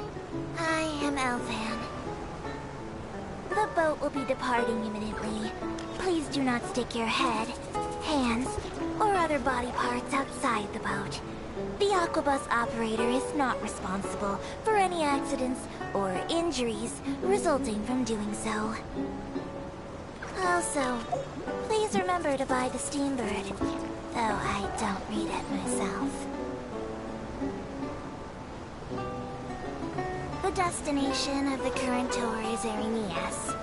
Points of interest worth visiting include the Fountain of Lucine and the Opera Epiquest. If you look to the left in the direction we are currently traveling, you will see the famous Fontaine Research Institute up in the sky. An experiment gone wrong turned new sightseeing opportunity. Human ingenuity truly is a wondrous thing.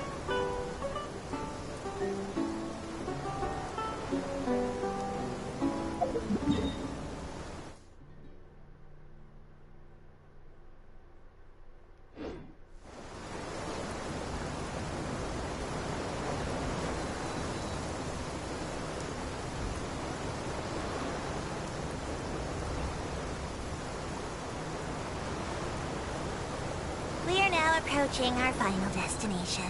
Please be sure to bring all your personal belongings with you as you disembark. Even though I will take any forgotten items to the lost and found, the paperwork is rather annoying, as magazine hands are not suitable for grasping pens. Please be careful when disembarking. It has been my honor to be your tour guide this trip. Thank you.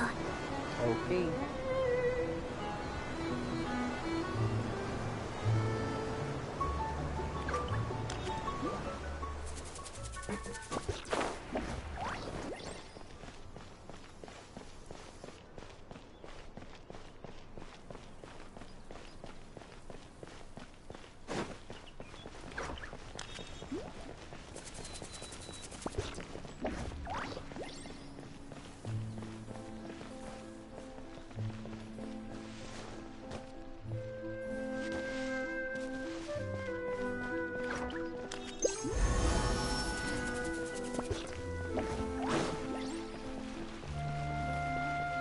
Let's dance.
Forward to it.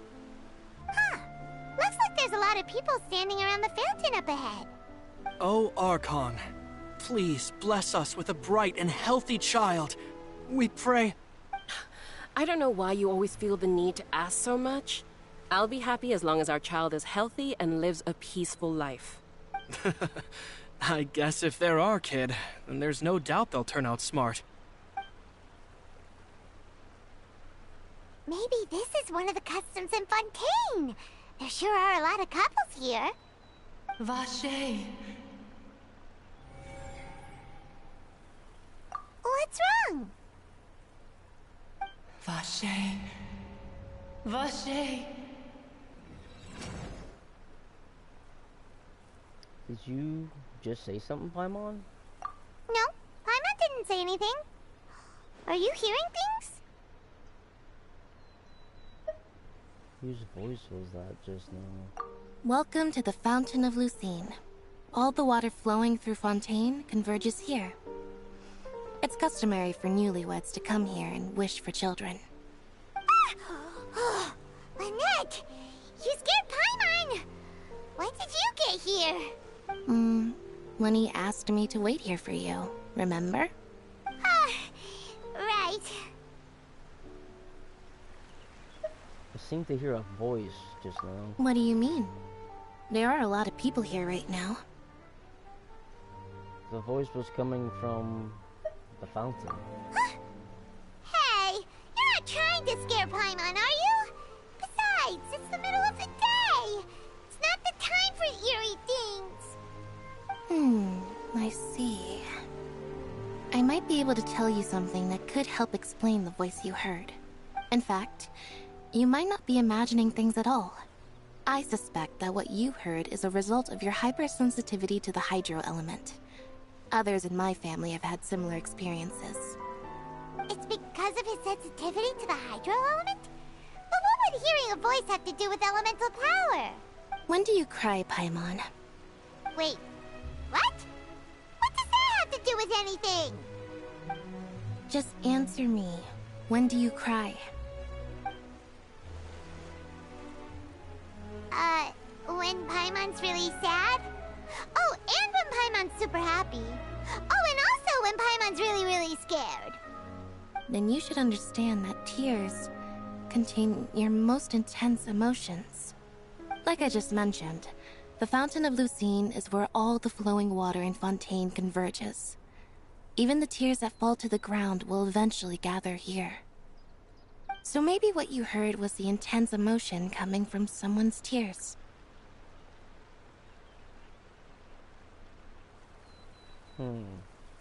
That's an interesting explanation. So, what did the voice say? It seemed to be calling out someone's name. Huh. If you were hearing their emotions, and Paimon wonders what happened to them. Rather than worrying about them, we should worry about my brother first. Don't let that calm look of his fool you. He tends to get pretty nervous just before a performance. So chatting with Lenny might help him relax a little before he goes on stage. Oh, right. That makes sense. Let's go in and see Lenny.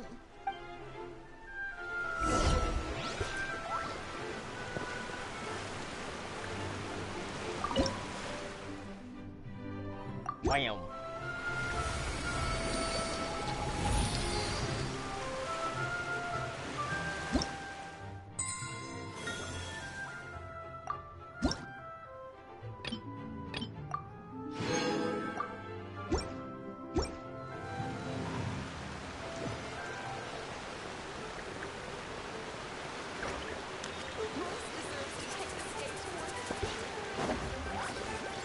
No two cases.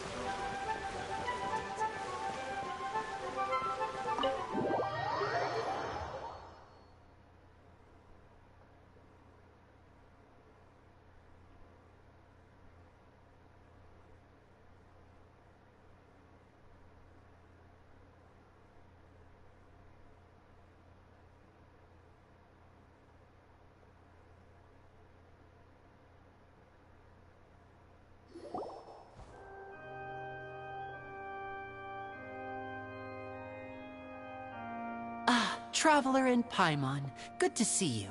I knew you two would come. Are you kidding? We wouldn't miss it for the world. We've been looking forward to it. I can tell, judging by how early you've arrived. But you're actually right on time. The audience still hasn't started entering the venue yet, which means now is the perfect chance for us to take you to the best seats in the house. Wait just a moment. I'll fetch the tickets.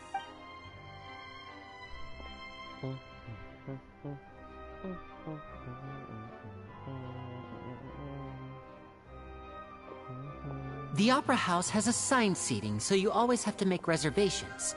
I've already reserved your seats, and here are your tickets.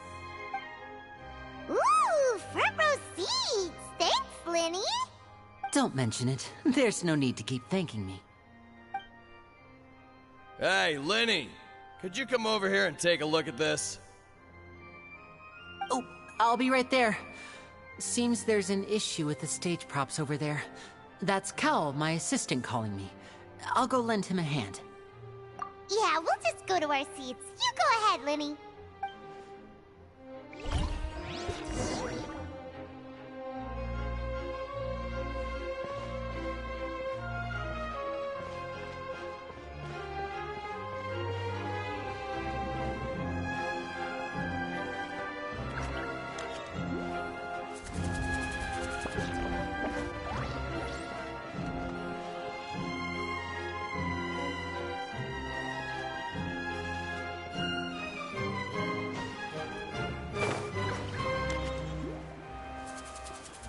Meow.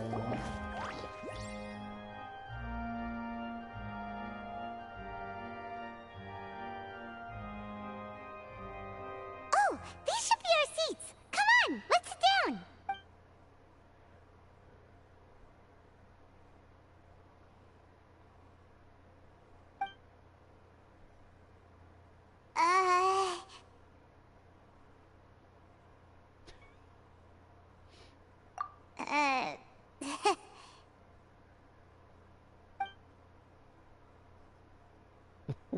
Hey, Traveler.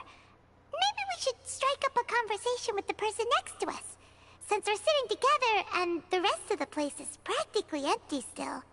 It's kinda awkward if we don't say anything. Ah, you little... Of course you put this on Paimon. Excuse me, I did not realize you felt awkward. Terribly sorry. I would be perfectly happy to chat with you if that is what you would like. Oh, so you heard all of that, did ya? Boy, you sure have good ears. Paimon thought she was keeping her voice down. You never keep your voice down, Paimon. We know this. Wait, that's not it, Paimon's... Sorry, Paimon's the one who was being rude, talking under her breath like that. So, let's talk, but, what should we talk about? Oh, Paimon's got it. You're also here early and sitting in the front. Are you a friend of Linny's too? A friend, you say? Well, if Mr. Linney would like to be my friend, I would be more than happy to reciprocate. Oh, so you're not friends with Linny then? Oh, this is getting more awkward by the second. Paimon nearly forgot to make her introduction. Nice to meet you. Paimon is Paimon, and this is the Traveler. We just arrived in Fontaine. It is an honor to meet you two. I have heard of your deeds across Tevat. And as required by proper etiquette, I will also introduce myself. I am... Oh, Monsieur Nervillet. What an honor it is to have you here to see my show. Ah, Mr. Linney. I should say it is in fact an honor for me to see your performance in person. Wait, Nervillet? Could he be... I saw you all chatting just now, but it seems you still don't know who Monsieur Nervillet is. Allow me to introduce you to Fontaine's Chief Justice. That seat is always reserved for him. It wouldn't be too much to say that he's the symbol of justice and honesty here in Fontaine. Whoa! Sorry for being so rude just now. Paimon had no idea you were such an important person. No offense taken. Being Chief Justice is merely what I do for work. Nearly every person has their usual reserved seat, so I'm not so special, really. And by the way, I should probably let you know, even though I would prefer not to. There's someone sitting up there in the VIP seats that has been striking a pose for quite a while now. I believe she is trying to give you a most elegant and impressive first impression.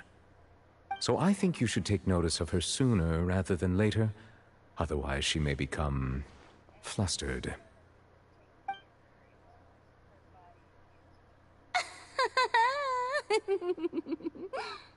Huh? Oh, it's Farina, the Hydro Archon. Huh. She sure has a smug and satisfied look on her face. Guess she has no idea that you saw right through her act. Very good. That is for the best. No need to pay her any more attention. We may now enjoy the show. Huh? So is this what things are like between the Chief Justice and the Hydro Archon? All right, please wait just a moment longer. I've pretty much finished my preparations, and the performance will start as soon as the audience has made their way to their seats. Yay! The show's finally about to start! Paimon can hardly wait! Paimon's never seen a real live magic show before!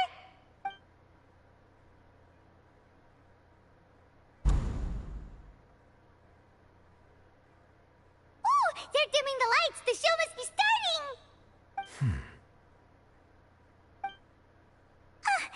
Sorry. Paimon will try to stay quiet.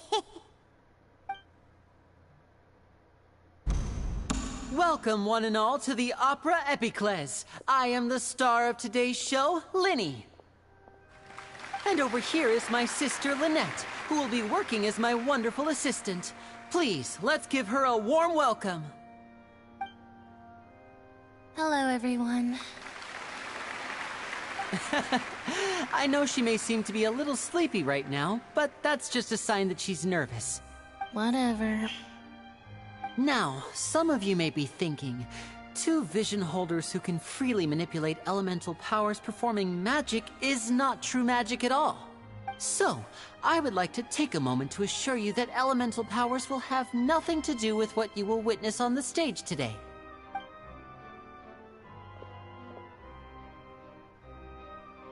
Both Lynette and myself have removed our visions for the show. That way, even the gods won't be able to help us.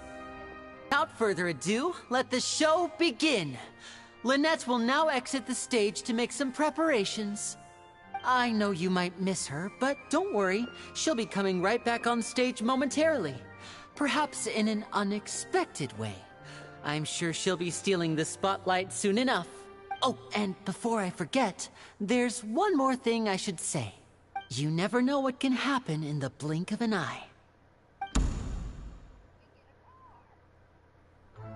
A magician's greatest skill is making things disappear or appear. The possibilities are endless.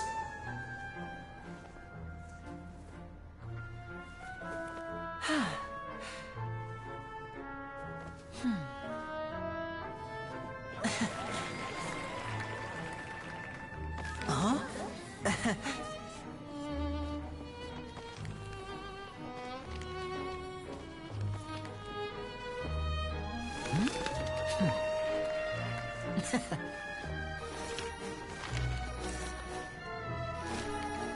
But this isn't what you came for.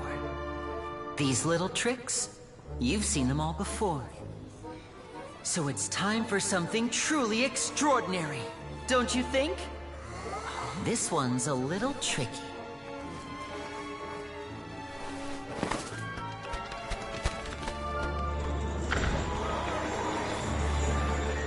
Using this water tank, I shall make my sister vanish completely, right before your very eyes.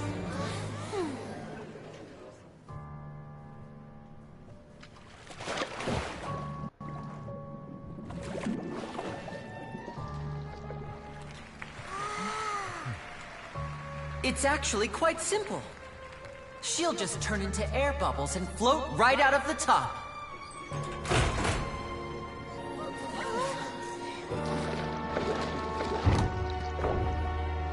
Oh no! I told them to check all the props carefully. With the lid on, even air can't escape. An amateur magician would be getting very nervous right around now. Luckily, it's me on stage, so let me show you what a true virtuoso can do.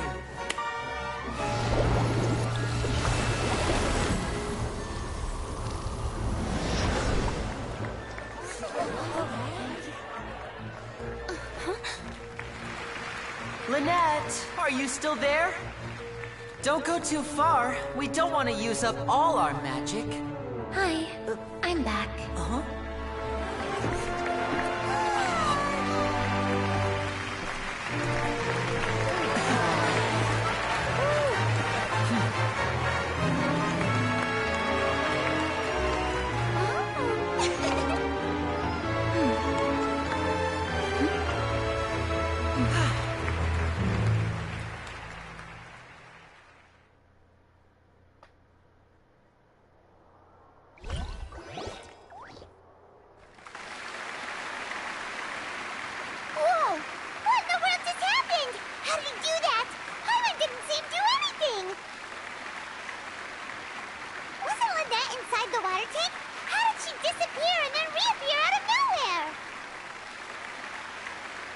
What a show.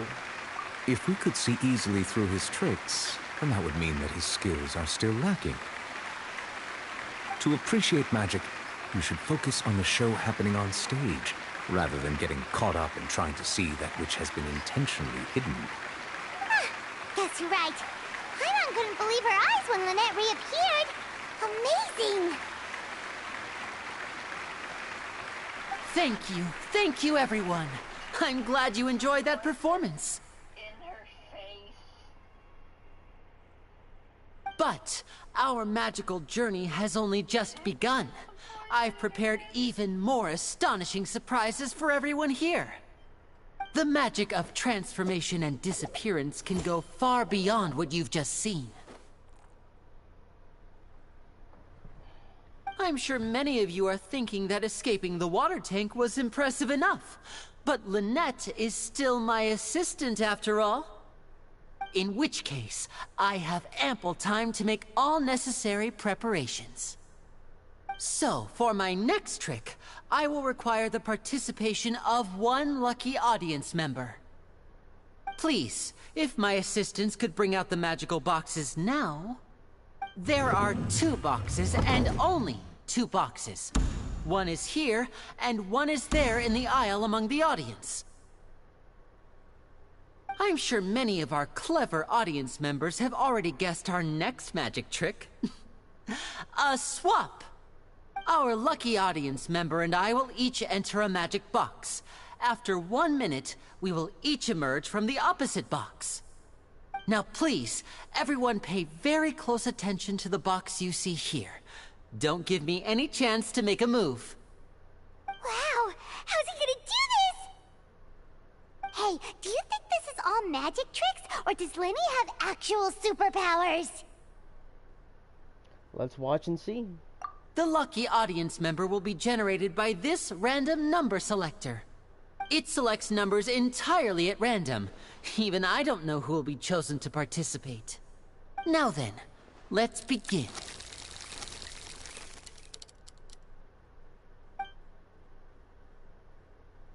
Oh, let me see. Oh, row 7, seat 3. Congratulations! You now have the chance to experience magic firsthand for an entire minute. Please, come forward. My assistant will take you beside the magic box.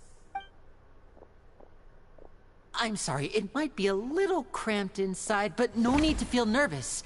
We've carefully arranged everything for you to be as comfortable as possible.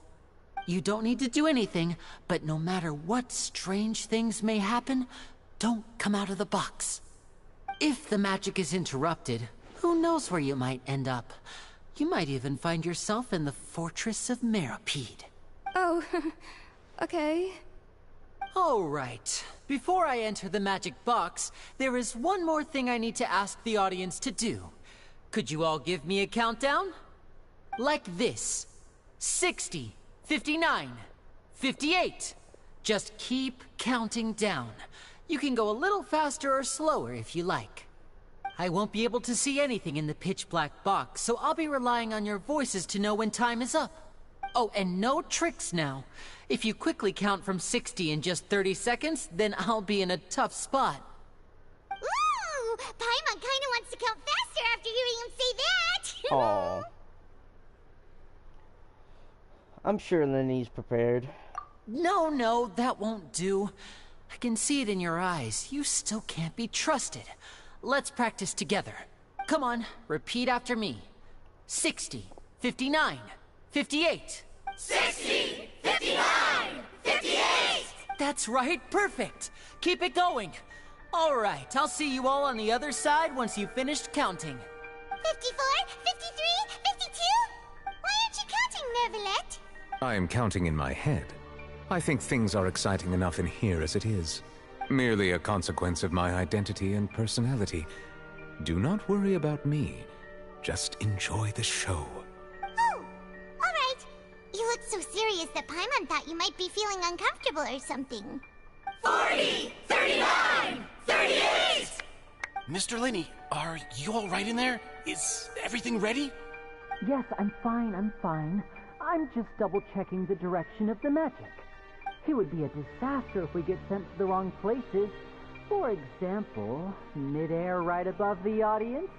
Even though he's saying that, Lenny doesn't seem nervous at all. I think it's all part of the show. What was that noise? Did you hear it too? Did it come from the stage?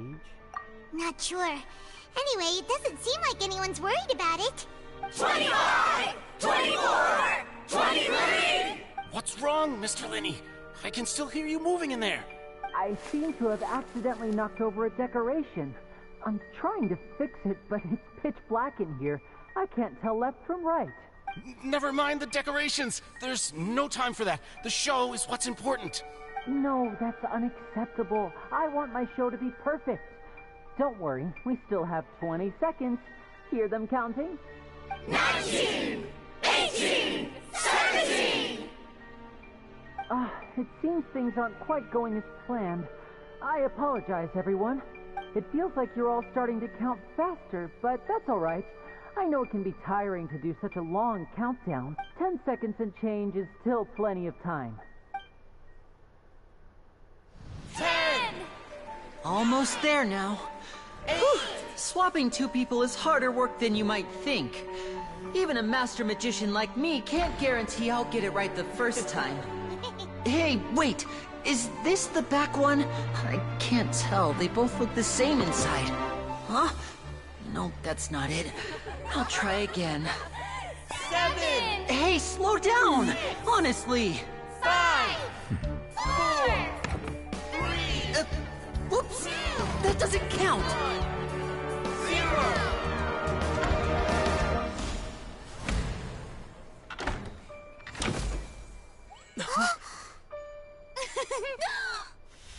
Ta-da!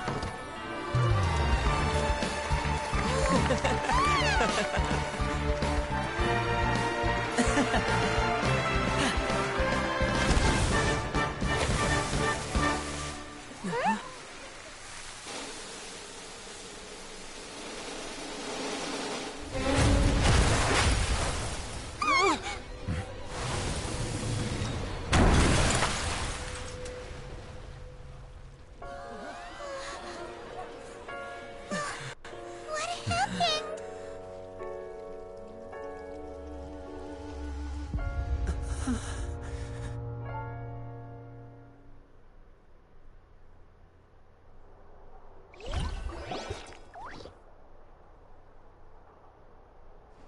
Huh? Is this part of the show? Mr. Lenny, you're going to use magic to fix the stage now, right? What happened? Oh no. Maybe this isn't part of the show. The girl was still in that box, right? This performance is over. Medical staff with me. Guards, secure the scene and detain all the performers. Seal the exits. No one is allowed in or out at this time. Yes, that's right. If this was just an accident, then we must investigate the cause. But if this was all part of some scheme, then those accountable will not escape the judgment of the God of Justice! No need to be alarmed, you two. We'll get to the bottom of this soon enough.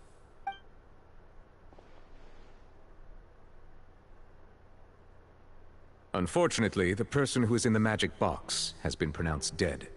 His name was Cowell, one of the assistants in Linny's magic troupe. Apparently, the fireworks on stage ignited the ropes that were suspending the water tank, which then caused the tank to fall onto the stage. As of now, we are still not sure why we found Cowell in the box, rather than the guest from the audience. And after an initial search of the area, the guards have confirmed that the girl is nowhere to be found. It appears that this incident was not merely some mishap with the performance. And there are many indications that it is connected with the case of the serial disappearances of young women. The serial disappearances case? That's the case that Charlotte mentioned before!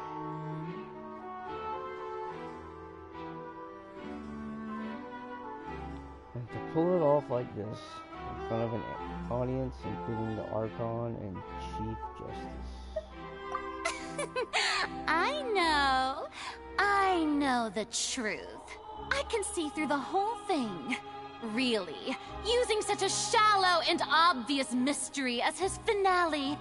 Did he really underestimate us that badly? I say that our powerful magician, Mr. Lenny, for the serial disappearances case. Huh? Why me? This whole thing was an accident. No, this all occurred during your magic show, did it not? The missing girl disappeared after being chosen, did she not? The deceased is one of your assistants, is he not? Now that I think about it, that whole speech about magicians making things disappear was nothing more than a provocation, a bald-faced challenge. That can't be right! How can Lenny do this? He was in the box on the stage the entire time! We can even hear his voice! Besides, before the show, he told us that he would like to catch the criminal behind the disappearances! He couldn't possibly mean catching himself!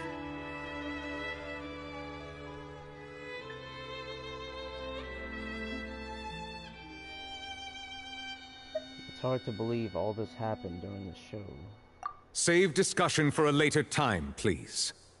Lady Farina, may I assume that your comments just now constitute an accusation against Mr. Lenny and his associates, and that you are pressing charges? I just think that he Well, I think it might be a little early to talk about formally pressing charges. But what Lady Farina said just now makes perfect sense. Looks like she's gonna personally deliver justice. A kidnapping and murder carried out under the cover of a magic show. Lady Farina said it all. I mean, of course, my dear people. But what excites me even more than the obvious truth before our eyes is the opponent I'll be facing. That's right. I mean you, Traveler. You'll support Linny, won't you? After all, he was the one who helped you the first time we met. I trust Lenny. Then there's no problem at all. You know, the Traveler and I already had a duel the first time we met. But with Linny's help, our little duel ended in a draw. But draws really are the most boring possible outcome. So, no more draws. Between the two of us, there must be a clear winner and loser. And what better place to hold such a riveting showdown and decide the true victor than here, on the grandest of stages, the Opera Epiclese. Huh? It wasn't a draw. She obviously lost last time. I understand. Charges have now been pressed, and as such, a trial is in order. Well, Traveler, seems Lady Farina has set you in her sights. But putting her dramatic rhetoric aside for a moment, I would like to ask you, are you willing to act as Mr. Linny's attorney and defend him in this case? Very well. The trial will be held a day from now in the Opera House. Both sides may investigate the scene to build their cases and search for the truth. Linny and his troupe are all potential suspects and shall remain within the Opera House. The audience may begin to leave in an orderly fashion once they have been cleared by the guards. A day isn't that long. Let's see what kind of case this big-shot outlander can build in such a short amount of time.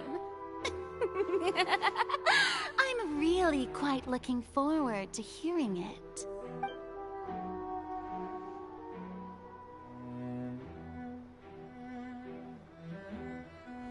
Linny! Sorry about everything that happened just now. Were you frightened? Of course! Who wouldn't be scared after witnessing an accident like that? Yeah, I'm a little shaken up myself. How could this happen? And poor Cal. I know you already claimed that you would defend me, but now it's just us talking. Tell me, do you think I could possibly be the murderer? No.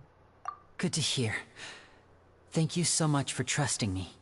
I'm sure everyone sees me as the biggest suspect at this point. But, if you ask me, the whole thing is mysteries layered upon mysteries, such that all that's left is confusion.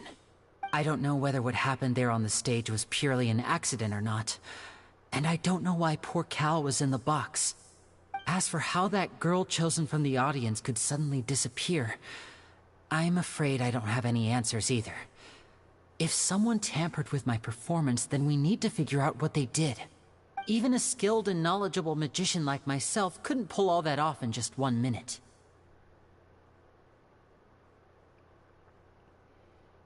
Yes, it is very strange. But there's no denying what happened. Which is precisely why we need to investigate! As this book says, the impossible could not have happened. Whatever happened must have been that which is possible. Detective Paimon. Paimon bought them when we were reading at the bookshop in the city earlier. Pretty cool, huh? Don't worry, Paimon used her own savings to buy them. It wasn't from our travel funds. I think they look cute on you, Paimon. Oh. You have good taste, Lynette. That's the right attitude. Feeling depressed isn't going to help me now. I need to get back to my normal self. But with the guards watching our every move, it's going to be especially difficult for Lynette and I to prove our own innocence. Good thing you agreed to be our attorneys. Thanks for that. We'll be counting on you. Yes, thank you so much.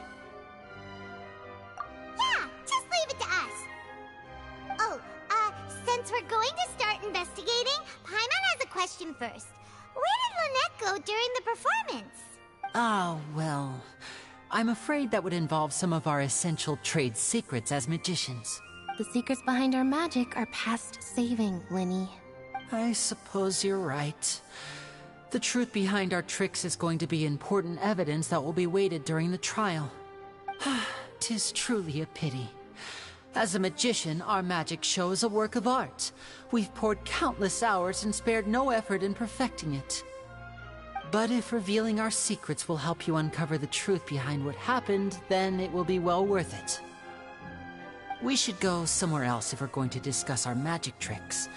We'll go speak with the guards, and in the meantime, you can go investigate the stage and the seating areas. Alright, let's go have a look while the investigation teams are still here.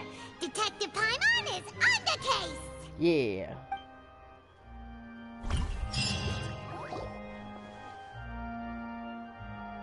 Hello, officer. How's the investigation going?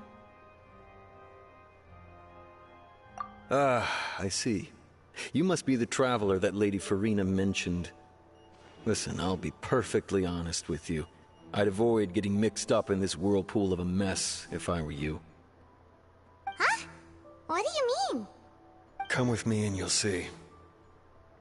The deceased is one of Linny's assistants named Cal. Even though he hadn't joined the troupe long, he was hardworking and everyone generally liked him. The assistants are usually in charge of setting up and inspecting the props, as well as assisting with the show and keeping the crowd engaged. As you probably saw when you were in the audience, the water tank suddenly fell and smashed the box with Cowl inside it. This is the real mystery. We've already searched the scene and were unable to find any traces of the girl. However, if you look carefully, the box was positioned directly under the water tank. The ropes holding the tank were then burned by the pyrotechnics on stage, causing them to snap. All these factors lining up so perfectly makes it hard to see this as a mere accident. If anything, the more logical explanation is that the whole incident was intentionally planned, and Linny is the most likely person to have access to all these areas. But he doesn't have a motive! Are you both good friends of his? Well, you can't say we're good friends, but we've known each other for a little while. So in just a short time, he was not only able to win your trust, but even convince you to act as his attorneys. I know there's no such thing as magic. The real trick of a magician is holding the audience in the palm of their hand. I've seen a lot of cases, and I can tell you that people are the least reliable kind of evidence.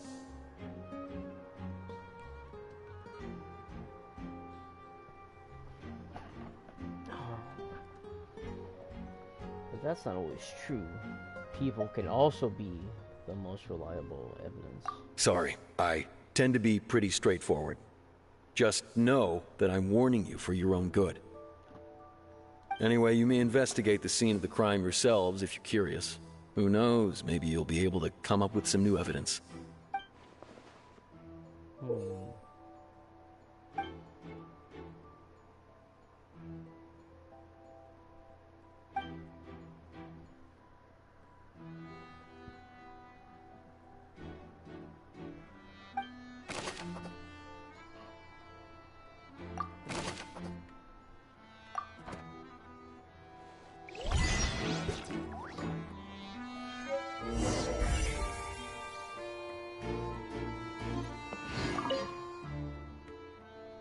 This is where the magic box was struck. Kyle went inside the box at that moment. He might have dodged the falling water tank.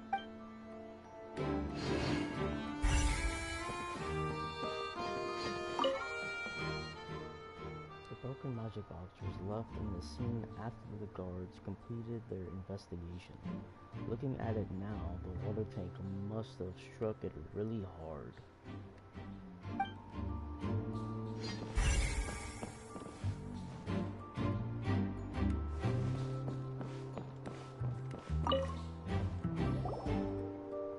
So this is the rope that broke and caused the water tank to fall.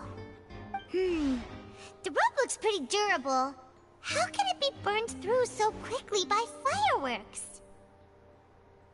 So either Lenny didn't realize this was a safety concern, or... Why are you suddenly so serious, Traveler?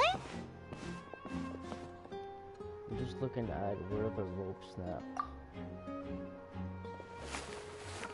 Whoa! Look! This bit is made from different material! Most of it was burned away, but there's still a little bit of it left. It seems to be flammable. Huh. So if a rope meant to hold something was made with that kind of material in it, then that means... Wait! Paimon should write all this down! Let's take notes! Detective Paimon, on the case.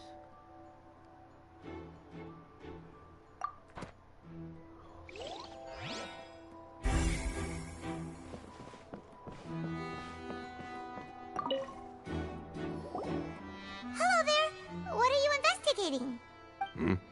Oh, this location has also been cordoned off because the Magic Troop members are currently considered prime suspects. The investigation team is still collecting evidence. The seats were all booked in advance, so we were able to deduce the missing woman's identity by checking the guest list. Sure, it's not like this is confidential information. We will publish it later anyway when we petition the public to help us find the missing person. Her name is Halsey. She's a painter from Fontaine who's made a bit of a name for herself. Apparently, she wasn't a regular at the Opera House, but she'd been feeling some pressure with her work lately, which made her decide to come see the magic show. The Magic Troop members all claim not to know her. We have looked into her social connections. It seems that she has no personal grievances or conflicts of interest with the suspects. Like that with your hand? Simply put, she wasn't related to the Magic Troop at all, which matches the features of the previous serial disappearances.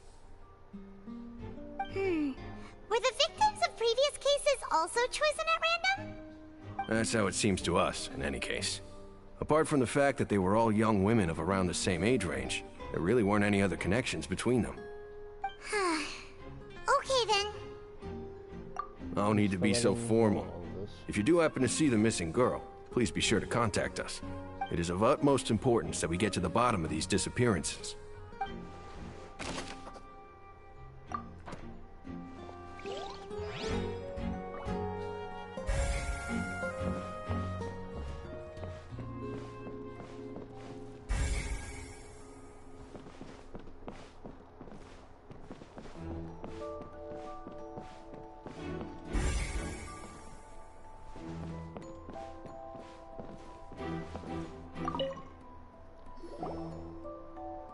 The investigation team has some new findings. Turns out there's an issue with the random number selector after all. See, I told you. What if the machine picked some big guy's seat? You think the murderer would have still made his move then? Sorry to interrupt, but we're helping Linny and Lynette with their side of the investigation. What were you saying about the number selector? There's something wrong with it? You're trying to help them? That'll be a tall order. Linny used the machine to pick a random member of the audience during his performance, right? The lucky girl that later disappeared. Well, we thought there might be a serious problem with the machine, so we had it taken away for further inspection.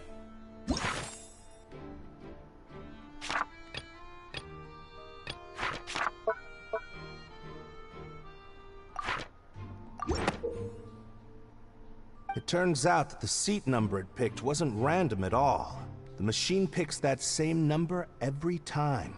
I'm sure you already know that you have to make a reservation in advance to get a seat, regardless of whether it's a trial or some performance. In other words, Linny knew who would be sitting where from the very beginning. That much checks out. Linny reserved our seats for us too. Bet you see why I was saying it'd be tough to make a case for Linny. Thanks. Sorry to bother you. Even though it's bad for Linny's case, Paimon had better write it down.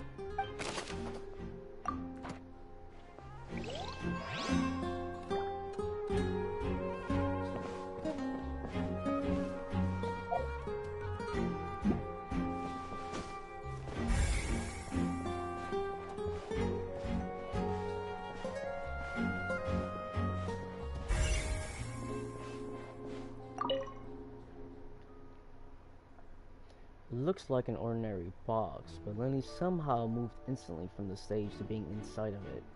How did he do it?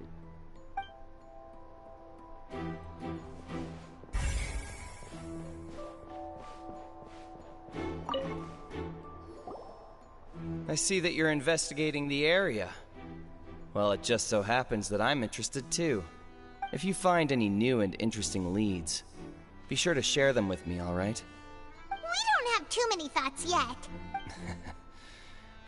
Then why don't I tell you my hypothesis first? The way I see it. And I'll start it with that loud thud. The thud?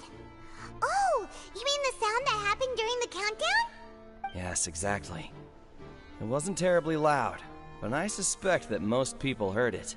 It's just that everyone was awaiting the results of Lenny's trick with bated breath, so no one paid it much mind. But now that the incident has happened, the thud has become an important clue. That makes sense. So, what do you make of it? I'm of the opinion that it may have been the sound of Lenny's accomplice. Lynette, perhaps. Jumping atop the water tank, or something like that. And when the pyrotechnics went off, she cut the rope, sending the water tank crashing down. But wasn't the noise we heard too loud for that? Perhaps the balance wasn't right, leading to a particularly rough landing. Then wouldn't the water tank have started to swing a bit in that case? Oh, that's true. I suppose I must reconsider. That does remind Paimon, though. What was with that sound?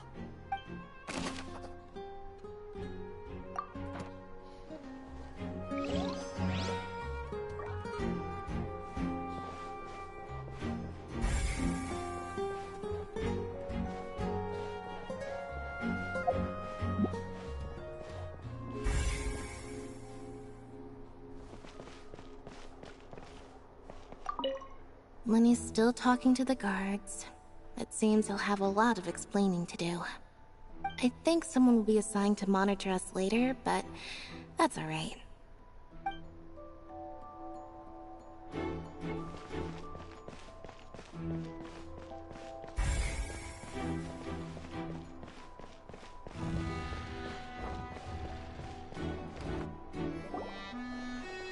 Hey, you!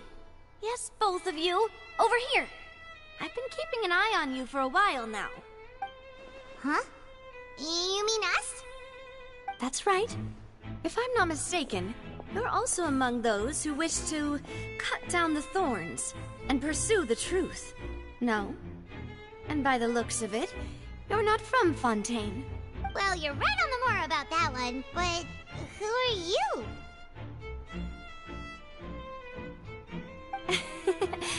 Have you never heard of the Spina di Rosula? From mediating disputes and providing protection to solving conundrums, you name it, Spina di Rosula does it. And I, Navia, have the honor of being its renowned president. Though those who play by our rules call me boss. I'm Silver, her attendant. Pleased to meet you. And I'm Melus. Demoiselle's various daily needs and affairs are under my purview. Huh? Boss? Demoiselle? What gives with the names? Well, I am the second generation president. Melus and the others are still used to my previous title. My apologies, Demoiselle. Should you prefer, boss, I will endeavor to use that instead. No need. You don't have to call me boss. Just Navia is fine. Okay, if Navia. you say so. Not that we're members of Spina di Rosula anyway. All merely trifling details. Never mind. Now, back to the situation at hand. So you want to investigate as well? That's right. I've always kept an eye on the serial disappearance cases. My interest stems from a matter back from my father's time. Judging from the look of things, I find Lenny an unlikely mastermind. Really? We think so too! That's why we're looking for clues now. But how did you come to that conclusion? Intuition, naturally. My unparalleled intuition. Okay. Farina sure was quick to point the finger at Linny without any decisive evidence whatsoever, wasn't she? But that's not uncommon for her. If you remember, the Justice had to interrupt her and ask if she was pressing charges just to keep her from getting carried away. True. Anyway, a trial begins the moment someone levels charges. And, of course, there was no way Farina was going to back down in that situation. Sounds more like you just don't trust the Hydro Archon. Well, what's your opinion? I must admit that she can be interesting at times, but liking her doesn't mean that I'll blindly agree with her. Well, when you put it like that... Alright, I've answered your question. Now, it's time you answer mine. Wait a minute, did that answer count? Well, I say it does. But don't worry, you won't hear any pointless questions from me. In your opinion, do you think it's right to treat a trial like it's an opera? Well? Not always. And why would that be? Do it so it makes it easy for the truth to fall by the wayside. Something serious like a trial shouldn't be treated like entertainment. See, Silver and Maloose? I told you they'd be different. Most astute of you, demoiselle. I too think that the Traveler's response was most excellent. Why, thank you, sir. No matter how wonderful the script or how fervent the audience's expectations may be, the trials that go on stage here must be based in fact. And if that can be done, boss, then... Alright, that's quite enough, Maloose. Anyway, I like your answer. You passed with flying colors. Hell yeah. Now, I need to make some preparations, following which our joint investigation shall commence. You two shall be my assistants. Wait! Since when did we become assistants? Oh, well, I can be the assistant. Sure. Or your companion, if you like. Since you've already agreed, then... Far be it from me to brag, but I believe that Demoiselle's intuition will be instrumental in uncovering the truth. You wish to save a friend from false accusations, and we wish to unravel the disappearances. In this sense, our goals are aligned. You have a point. You're quite the talker, aren't you, mister? And what about you over there? What do you think? You seem like you've got something on your mind. I have nothing to add. Oh, alrighty then. We'll be making some preparations first. Just be sure to let us know if they start revealing Linny's tricks. Thanks!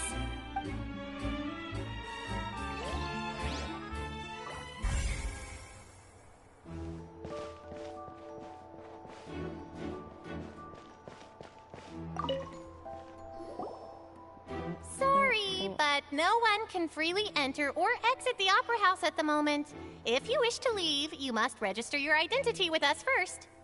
No,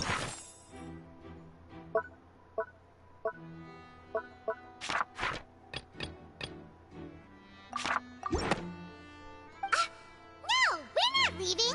We're representing Linny and Lynette as attorneys, so we're investigating the case.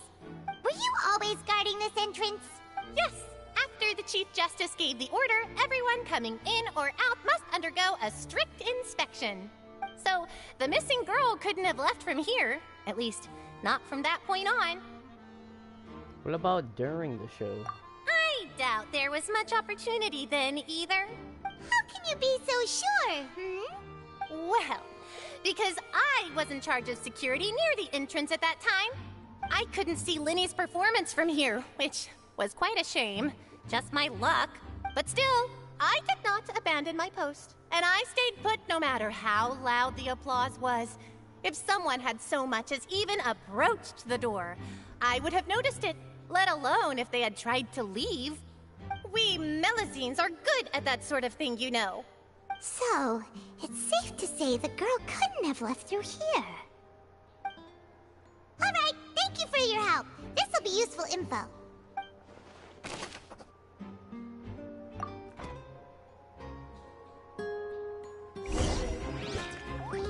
We've checked everything of note here at the performance venue. He's on a dragon. Paimon wonders how Linny's discussion with the guards is going. Let's go see, shall we? Ooh, things are getting interesting, huh? We're about to see how magic is made.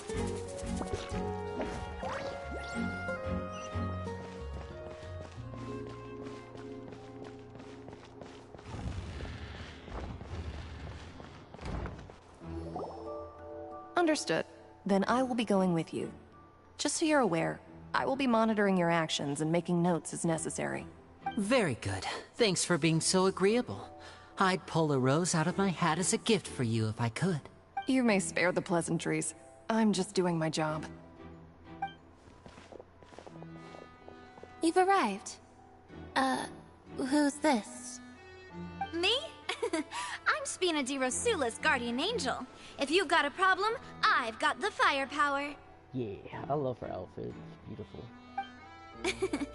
Sorry, I got a little carried away there. Call me Navia. I'm a partner of theirs, and will be helping investigate this whole situation. And these are my companions. Would you mind if they join as well? Fine by me. Oh, new helpers? I would be most grateful. Well, let's just say we're tagging along. It's not every day you get to see the secrets behind magic performed on such a large scale. I appreciate your kind interest. Come with me. We'll be heading below stage. Huh? Below stage? Yes, a world of secrets is hidden beneath this magic box, prepared specifically for this switcheroo trick. But before I reveal everything, you should have a look first. Notice anything strange here?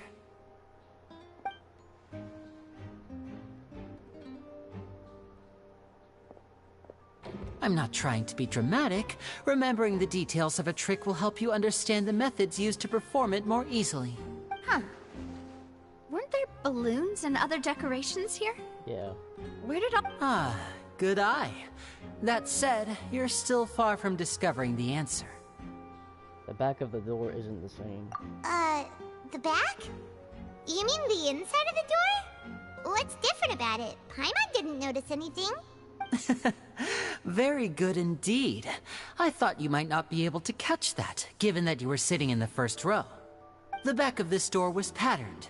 Those patterns are now gone, replaced by a smooth wooden board. So, if you put 2 and 2 together, what do you get? There's another box inside this one. Exactly. All right, let's go. I'll tell you how it works as we head down.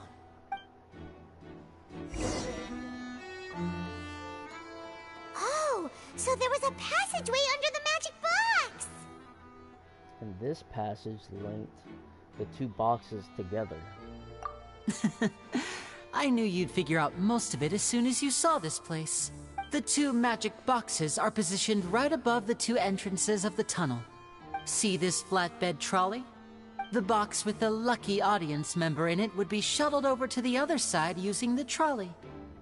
This trolley can raise and lower and even rotate, ensuring that the box will face in the right direction. I see. So that's the purpose of the box inside another box. Precisely. The inner box would descend after the audience member was put inside and be moved along the trolley, all while the outer box would remain on stage as if nothing had ever changed. So that's how you did it! Once the box was lowered, the trolley would store some energy through this device here, with which it would complete the rest of the steps. The audience member would only be able to feel some slight movements in the dark, and by the time she walked out, she would already be back on stage. Then what about your side of the trick? Right! You were talking that whole time, and you even came out for a moment near the end! Ah, yes. A phonograph operated by Lynette was used to achieve that effect. My assistant and I had already scripted our conversation beforehand. When the countdown began, I had already gone to the opposite box via a tunnel using that ladder. And what about Lynette? Where was she? I was in the mezzanine space in the back of the box. Oh, interesting! That's how we were able to coordinate Linny's lines with the assistant. And, by the way, I was the one who walked out of the box at the end. I mean, we are twins. All it takes is a change of clothes and no one can tell who's who. And that's my favorite part of this trick. Only Lynette and I can perform it. So that's how it all worked! Wow! Every detail you revealed was more amazing than the last! I can tell a lot of thought was put into this. Lynette would briefly walk out of the box and then go back in, jumping into the tunnel and escaping before the box on the trolley could finish ascending. And then I walk out of the other box in the audience area, and the trick would be complete. The operative word here being would. But as you saw, Cal was in the box, not our audience member. She, on the other hand, mysteriously vanished. We really don't know how that happened. If not for that interlude, this would have been an astonishing trick. I probably never would have figured out how you pulled it off. And yet, to think that someone was able to use this magic trick to commit a crime. Could we have a look around? I think we can come up with some more leads. This is the scene of the crime, so Linny and Lynette are not permitted to stay here. I'll escort them back up. Yes, of course. No need to be so strict now. I won't disappear into thin air, you know. Thanks, everyone. We're counting on you. You're welcome.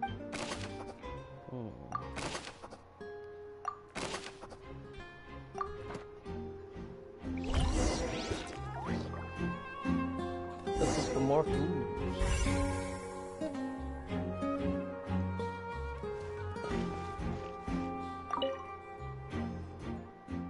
A ladder is required in order to return the magic box above. Yes.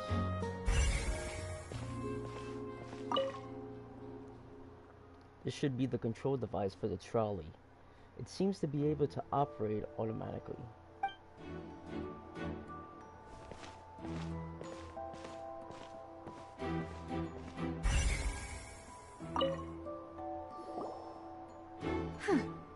What's this? Looks like a hook tied to the end of a rope. Huh? There's all kinds of odds and ends here. Lenny didn't mention this earlier. Perhaps it was a prop for a different trick. But why would it have been left here? Whatever it is, let's make a note of it first.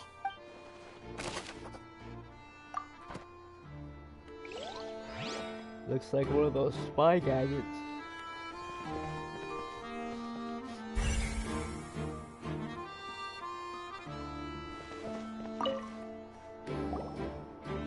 The floor is wet. Please be careful not to slip. Speaking of which, why would there be water here? Maybe it was for a trick? Oh! Paimon knows! It's one of those tricks where you pour water into a jug and then flip the jug over only for the water to disappear? And here's a broken vase! Huh. Did the trolley knock it down while moving? That can't be. The trolley moves along tracks from start to finish. It couldn't have hit the vase at this distance.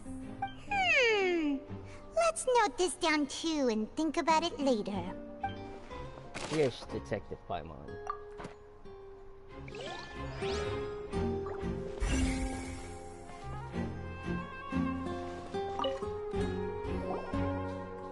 Oh, these are the clothes that the lady chosen from the audience was wearing, right? Her clothes are here, but she's nowhere to be found. Lenny didn't mention the guest having a wardrobe change. Right!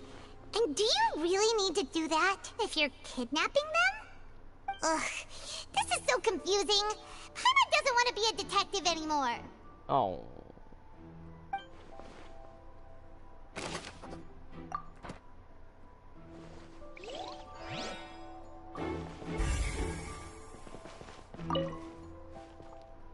High precision is required to complete this magic show, and tracks are perfect for making the trolley stay on its designated course.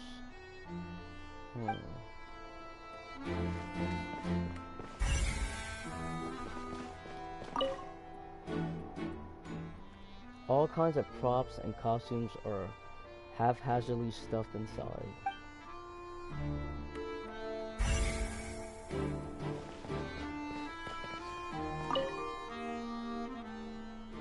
trolley is crucial for transporting the magic box to the other side. The culprit must have used this to execute their plan.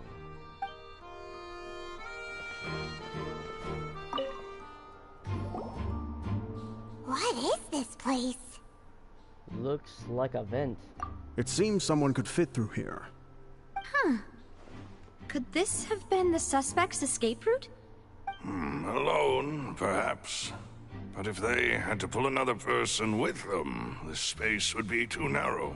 But there are no other ways in or out of here. Other than those that go through the magic boxes, and Lenny and Lynette were in the 2 magic boxes. Oh, you're right! Let Paimon write that down.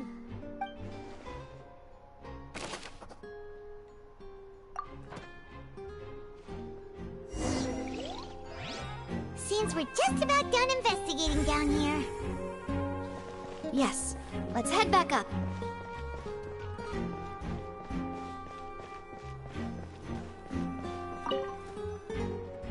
I didn't mean to do that. Oops. I'm not dumb. Okay, maybe I am a little. Well, we've ascertained the state of the crime scene. Let's find a place to sort out our findings once Malus returns. Seems to me that there are several things that don't add up here. Apologies for the wait, demoiselle. So, what did the guards say? Did the criminal escape through the vent? They believe the odds of that are very low, since the vent leads to the Opera House's basement. The guards have checked the area carefully. No one left through the basement during the performance or after the incident, and no one was found hiding there. So the tunnels become like a secret chamber then! You know, like the kind you usually see in novels! It would seem so. The plot thickens. Halsey's disappearance and Cowell's death are both quite inexplicable. No wonder Farina was so confident in her accusation. All the current evidence points toward Lenny and Lynette. In other words, the charges are very likely to be upheld unless we make some considerable progress.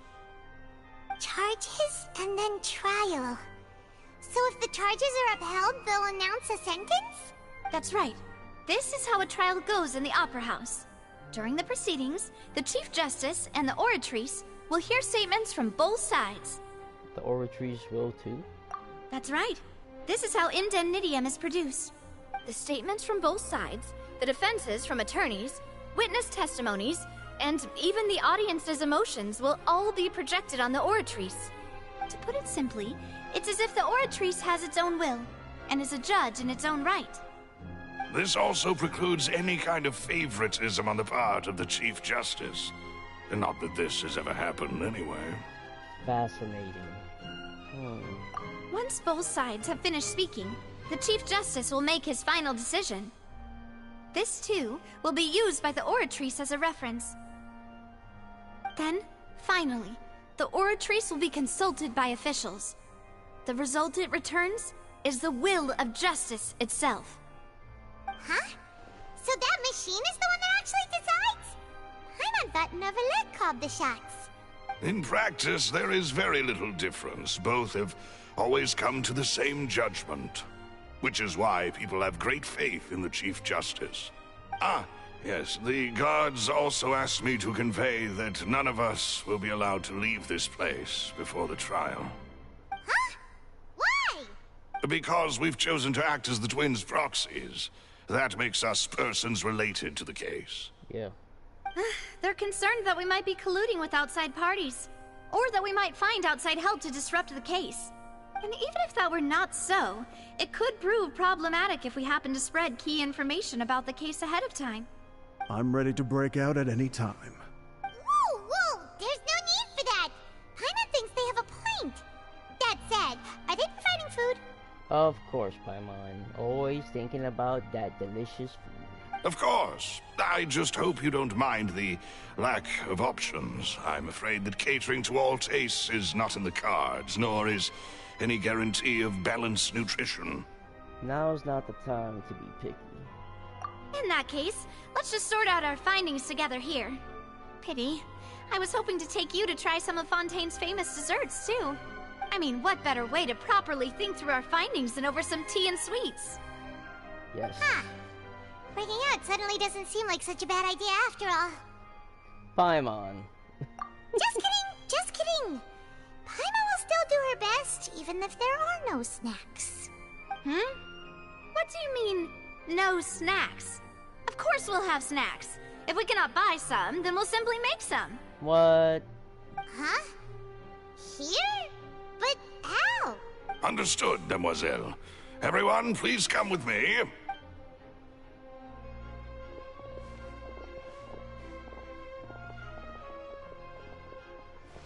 Wait, you're carrying a portable stove with you? Yes, I must be prepared to meet the Demoiselle's baking needs whenever the fancy strikes her.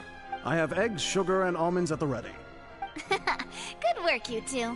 Then I'll get to it. Please sit tight for a moment. You'll get to taste my awesome snacks soon enough. These three are quite the interesting group. Must be a Spina di Rosula thing.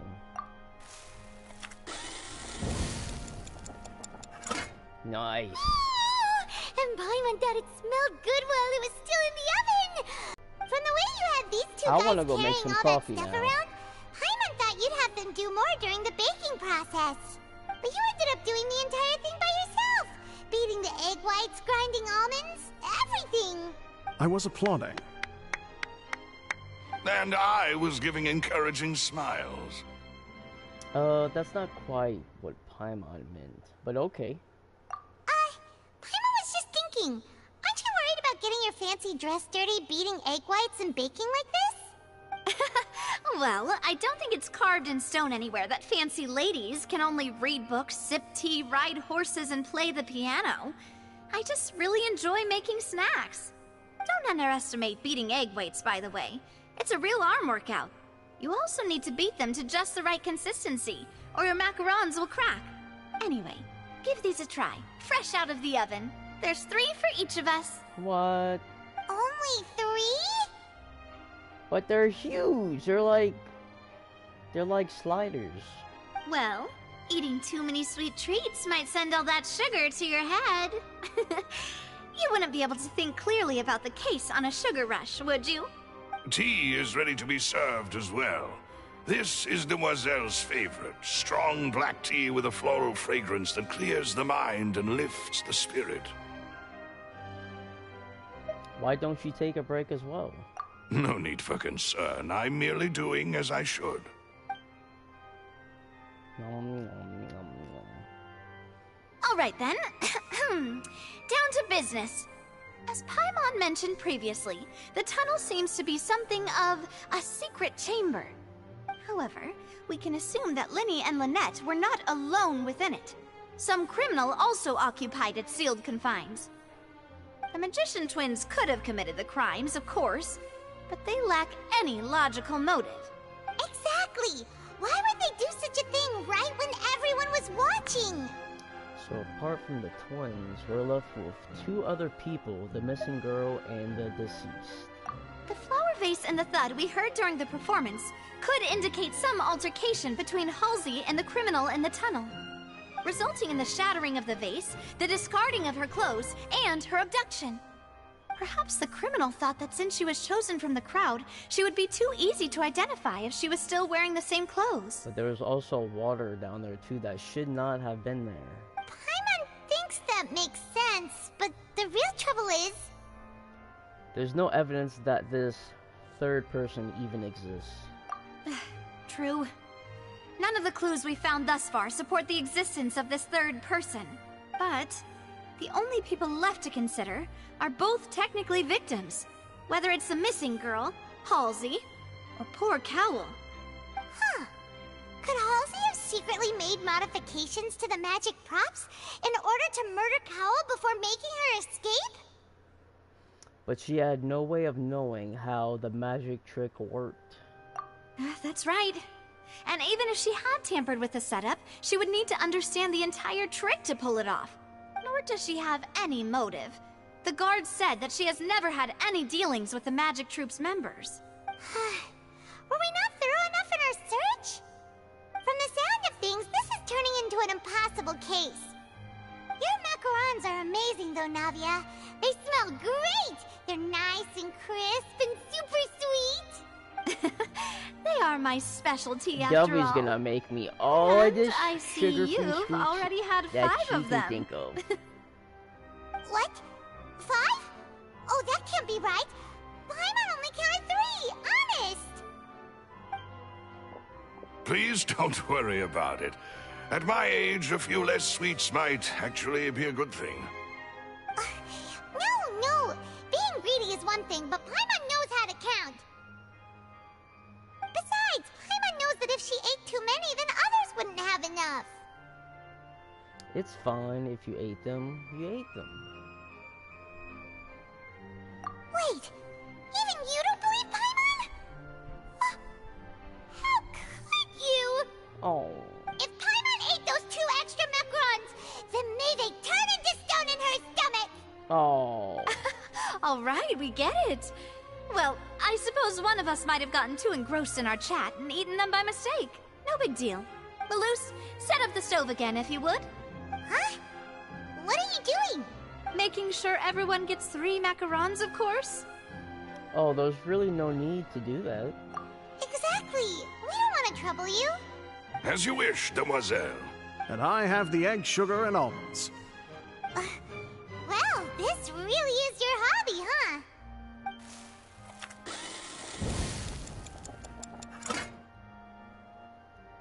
Well, that's it for snack time. I'm going to have another look around the area. I don't know what we're looking for yet, but we've still got some time. As attorneys, I suggest the 2 of you think the case over again. It would be awkward if you got all tongue-tied on stage during the trial. Alright, thanks for your help, and for the snacks. It was nothing. A small task for the Spina di Rosula. Silver, Maloose, it's time to go. I'll be back if I find anything new.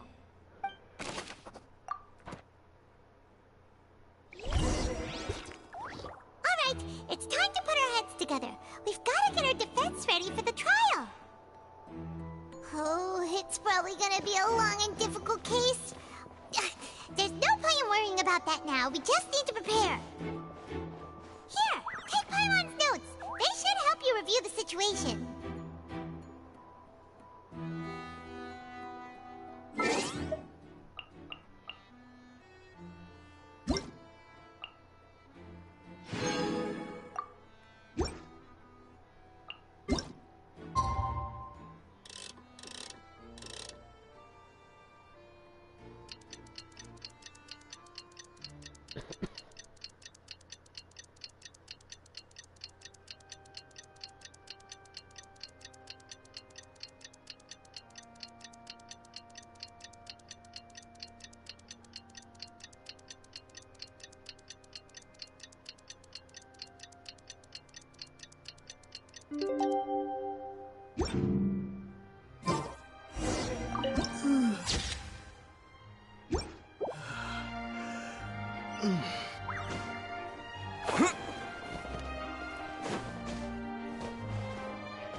What do we do? The whole situation is so confusing. I do have some thoughts, but let's take things step by step. Impossible things don't just happen. We'll get to the truth one way or another. Just relax. Even if everyone else suspects Lenny and Lynette, at least we will be supporting them from the stands. Besides, I doubt Farina understands any more about what happened than we do. Thanks, Navia. Well, we'll be going then. Best of luck to you. Come on, Detective Paimon. Let's go.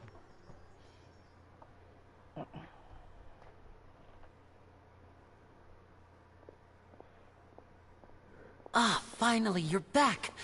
Well, how did your investigation go? To be honest, you might be disappointed.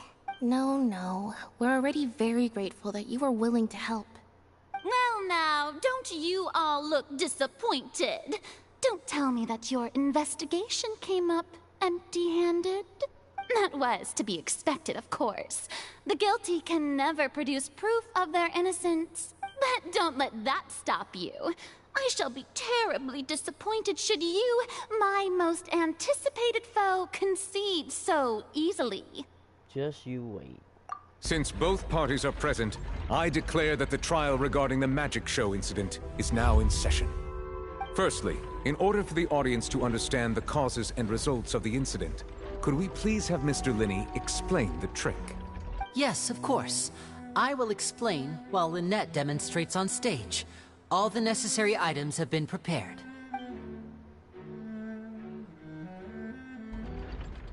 Thank you, Mr. Linney. In that case, I take your statement to be that you ran to and remained hidden within the magic box in the audience stands once the trick began, and thus could not have committed the crime. Is this correct? Yes, that's correct, Your Honor. In that case, I call upon the prosecution.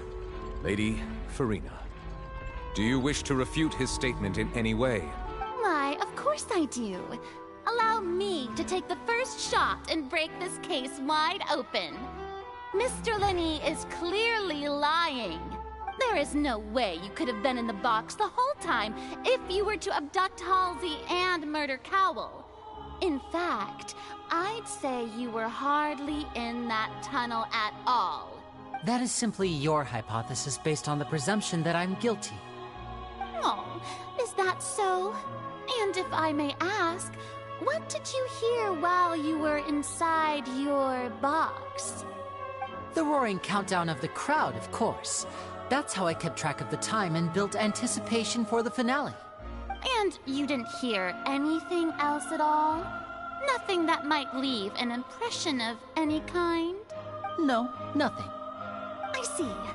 But when the count reached 30 seconds or so, there was a thud.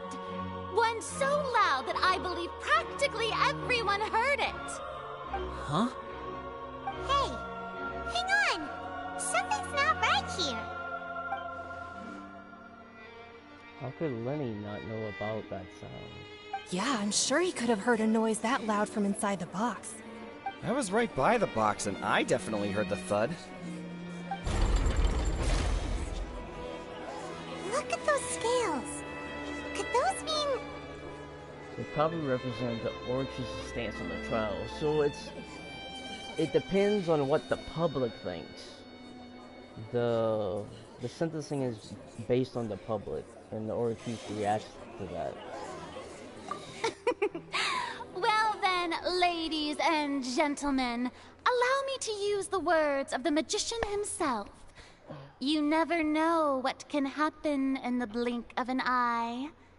Indeed, it seems his alibi can also collapse in the blink of an eye.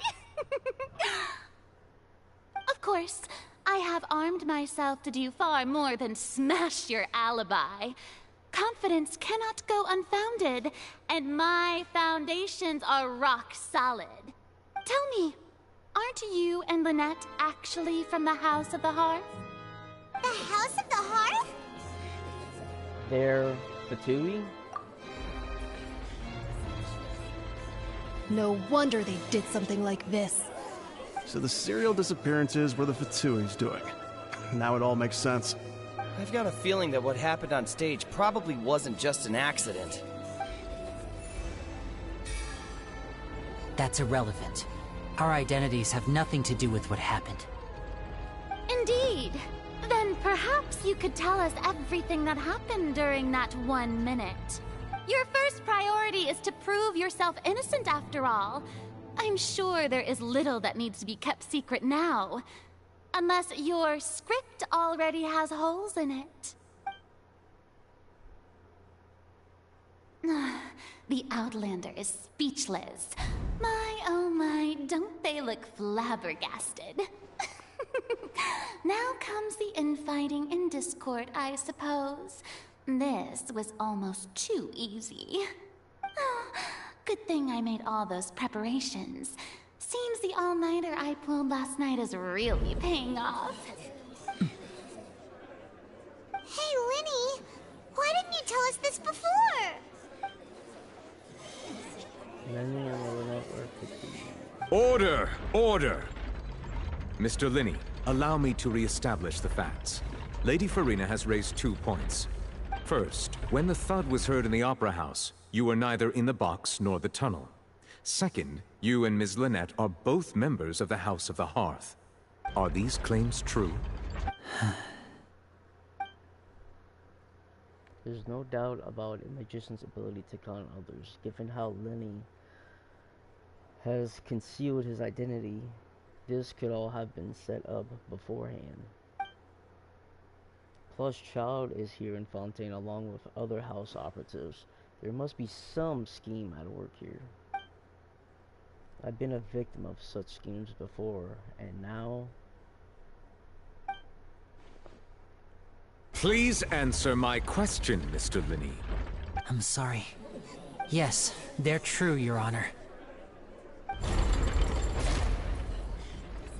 I knew it! Well, that's it. We might as well move on to the sentencing already. What should we do now? Permission to speak, Your Honor. Granted.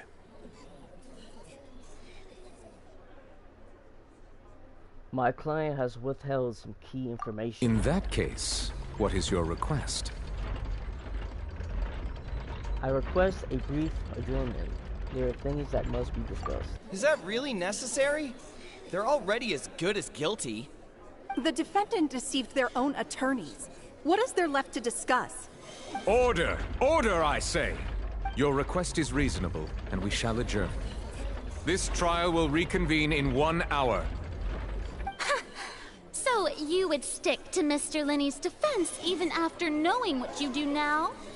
You certainly have more professionalism than I thought. In that case, my dear audience, let's allow the joy of victory to steep for a little while longer.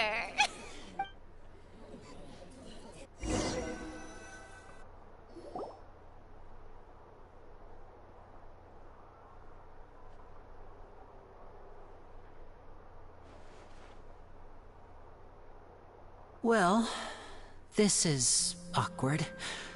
I didn't think the Hydro-Archon would dig all that up. I'm sorry, Traveler and Paimon. Yeah, sorry. Paimon doesn't know where to start.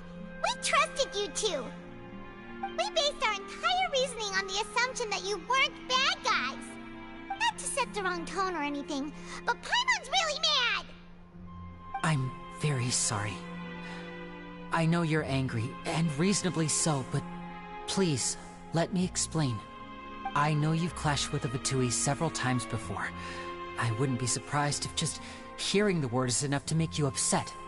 But our organization is very, very large, and the Harbingers have very different personalities and goals. Right now, we want to save people. As many as we can. That's right. I'm sure we're on the same page when it comes to this nation and the disaster that its people might face. I knew if it weren't for our respective identities, we could become good friends. That's why I didn't wish to flat out lie to you, but chose to hide some details instead. The truth is very important, but being completely transparent about everything would see us spending more effort than we need to. But how can we know this isn't all just another lie? But they really didn't lie to us. They just didn't say things that they didn't want to, so... Right. So, you be the judge. Heck, if I were you, I fear that I'd even struggle to trust me at this point. You met a Fatus who works as a magician, a trickster by trade. All by coincidence, too. But still, I'm asking you to trust me. I am no criminal. At least, not in this case. Sorry. Please forgive us. Well, you both say that, but... Explain the other issue first. Where did you actually go while the trick was being performed? Right. Let's hear your answer first, and no lies now! Of course. I'll answer any question you ask.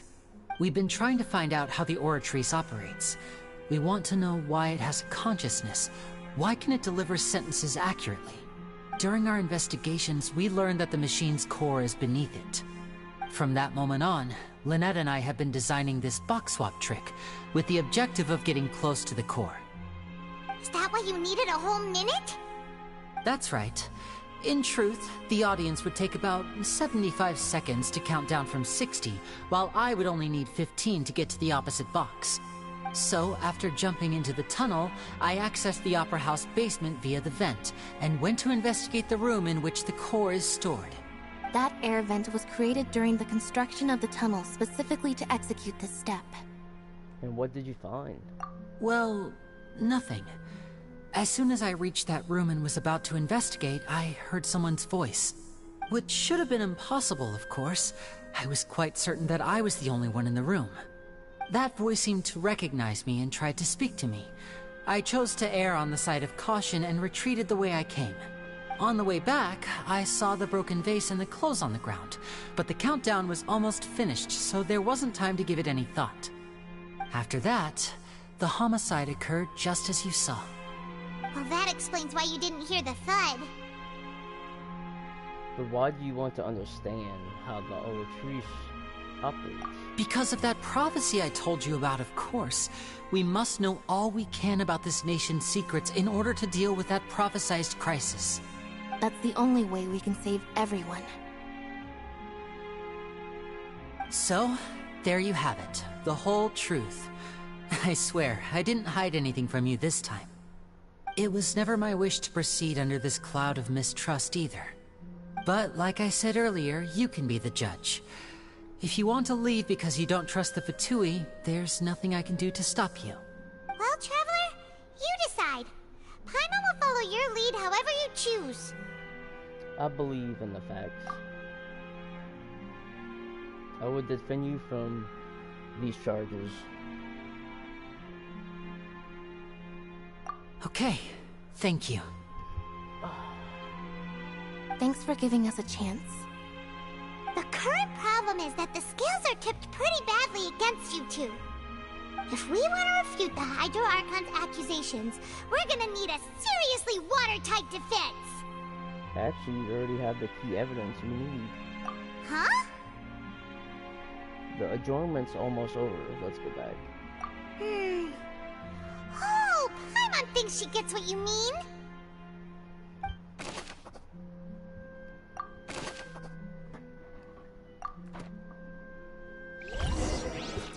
You can't shake that bottle and heal your people.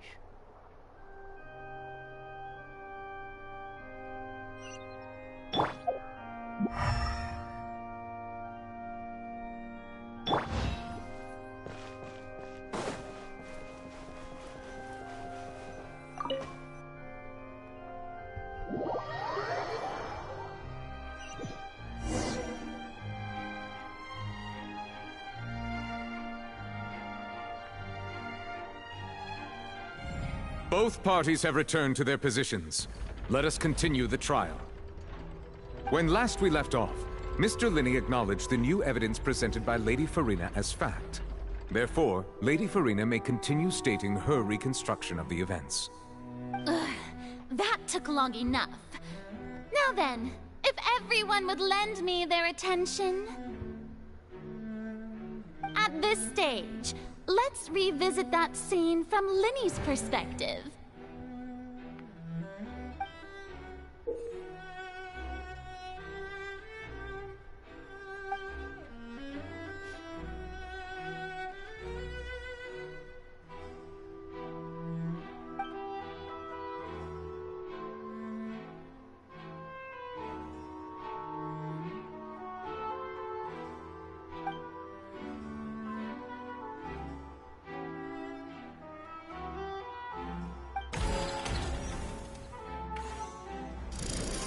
Countdown began, he entered the tunnel.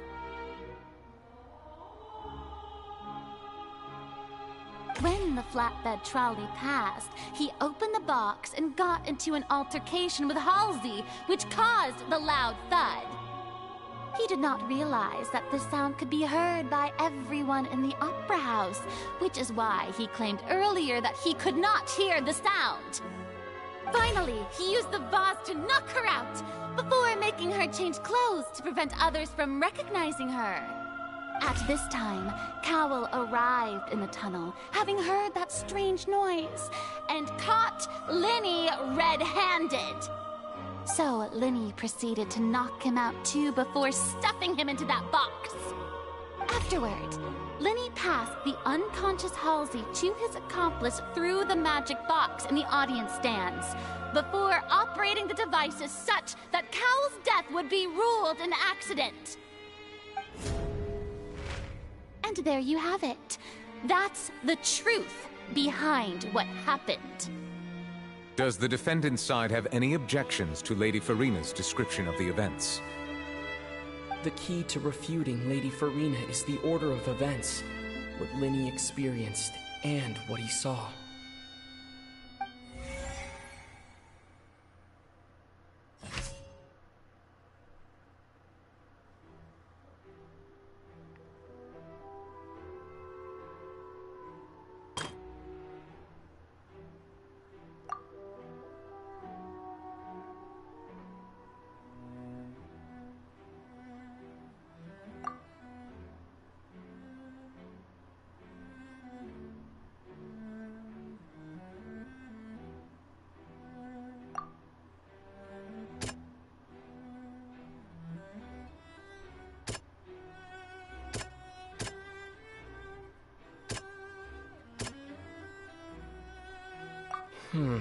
Seems this won't produce a particularly effective rebuttal. Yo. According to Linny, he left via the vent after entering the tunnel. He couldn't have had that altercation with Halsey.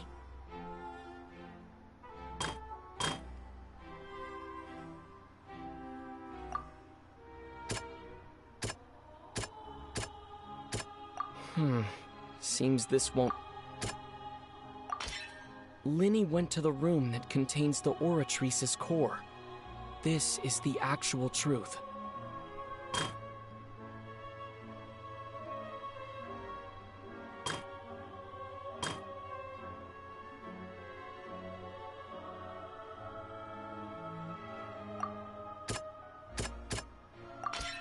Linny did not take part in the underground altercation. He only witnessed traces of the aftermath. Attention! Ace Detective Paimon has something to say! When the countdown started, Linny did indeed go into the tunnel.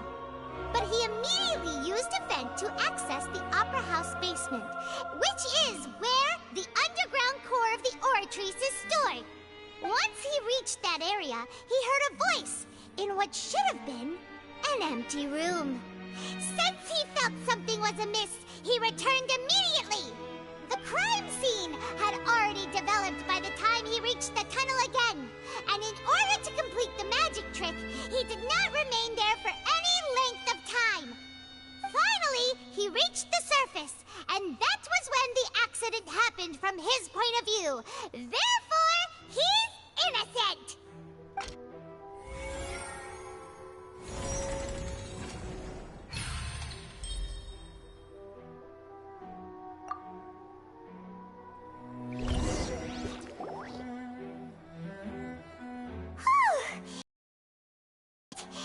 Paimon actually managed to say all that!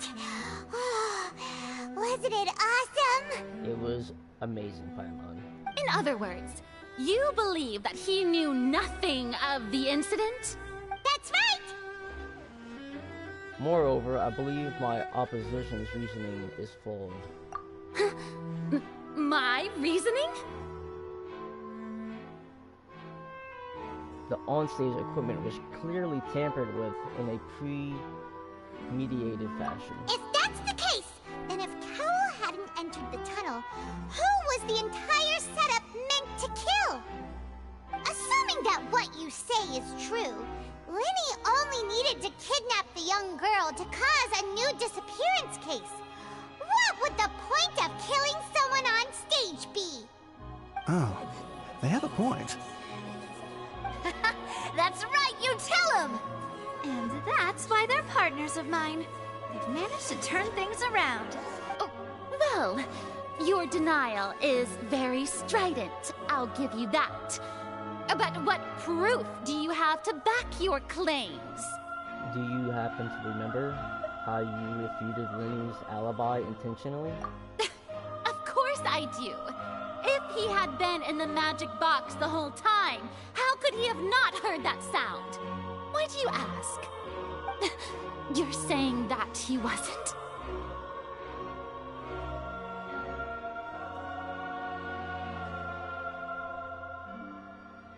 Your claim has also become a critical clue.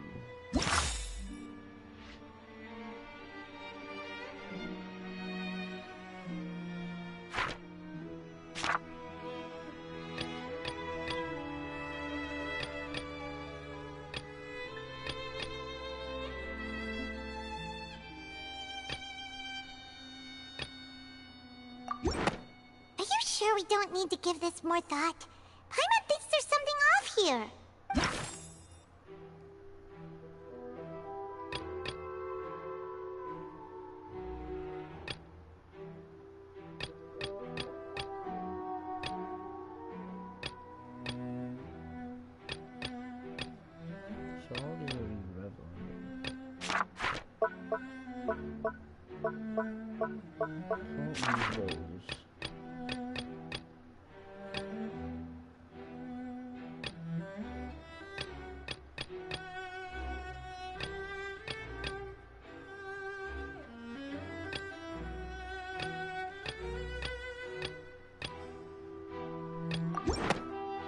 That's right! Lenny wasn't in the box or in the tunnel. That's why he didn't hear anything strange during the performance. This means that when the crime happened, Lenny had already entered the basement via the vent. The same clue you used to disprove his alibi has now become the best proof! Ha ha! How do you like that? Well played. To think you'd use such logic. Well then, if it wasn't Lenny who committed the crimes, then who was it? The murderer was...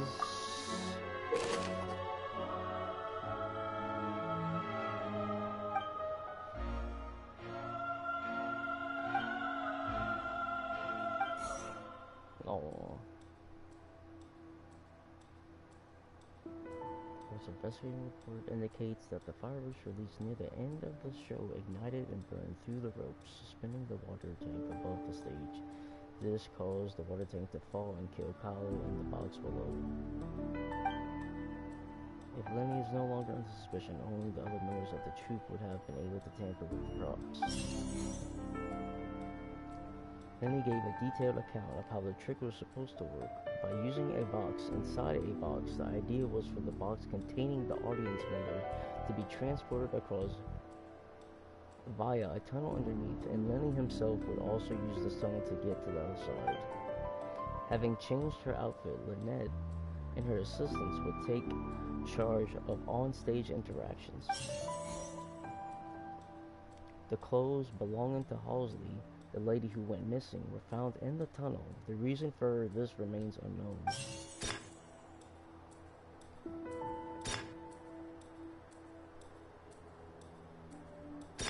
Could there have been a third person involved? Is that really a possibility? Halsey is the missing person and an ordinary audience member. Or did she have her own scheme all along?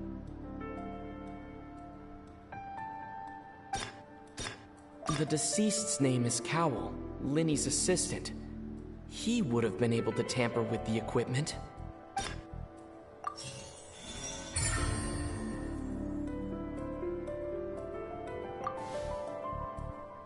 Huh?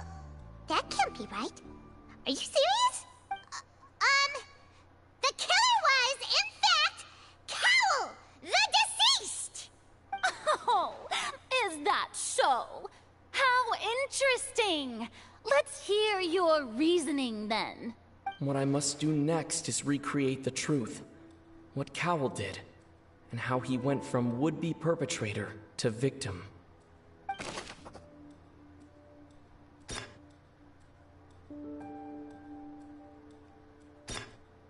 No one entered or left the Opera House through its entrances. So where would the criminal have wanted to take Halsey? The sound we heard may have come from a clash between the missing Halsey and the criminal. It would have been tough for both people to fit into that vent. They would likely have bumped into Linny as well.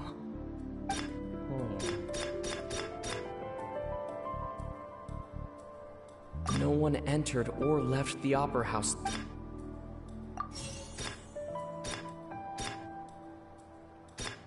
Linny was not in the tunnel at that moment, which gave our criminal ample time. The deceased's name is Cowell. Halsey's clothing was in the tunnel, so there must have been some fear that she would attract attention. It would have been tough for both people to...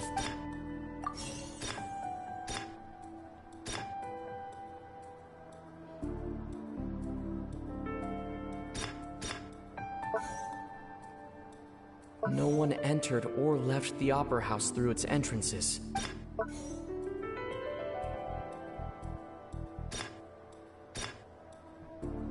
The sound we heard may have come from a clash between the Plus, I get it all wrong. Halsey's clothing was in the tunnel. The deceased's name is Cowell. Oh.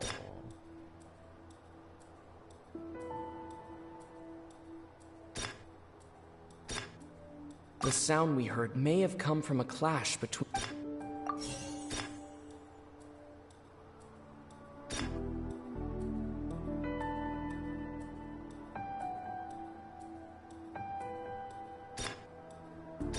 No one entered or left the Opera House through its entrances.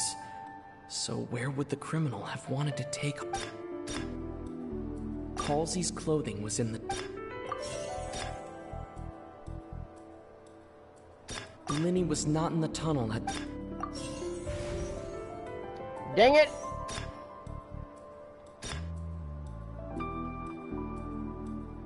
It would have been tough for both people to fit into that vent. They would... Linny was not in the tunnel.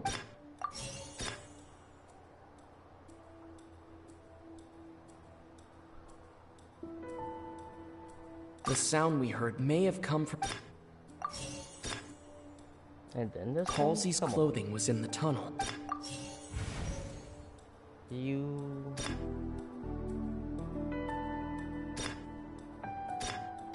No one entered or left... Okay. It would have been tough for both...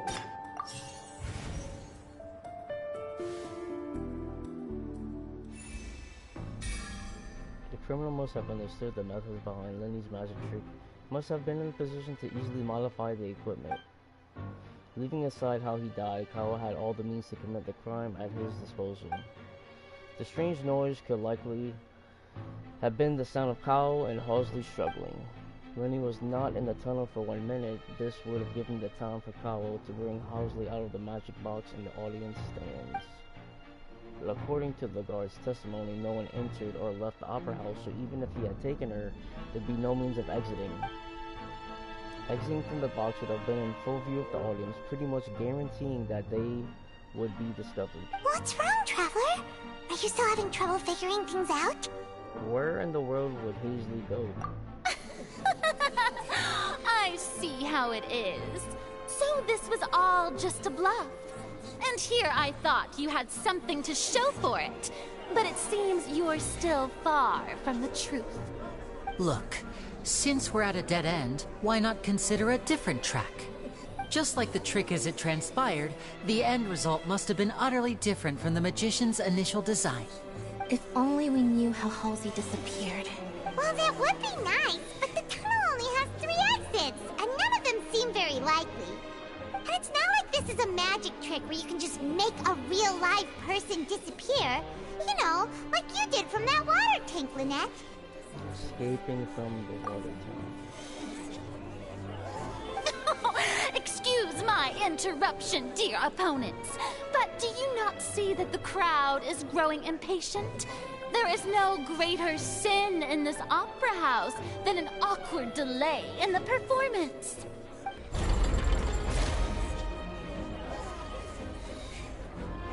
If the defense is unable to make further effective arguments, we will move on to the next stage of the trial.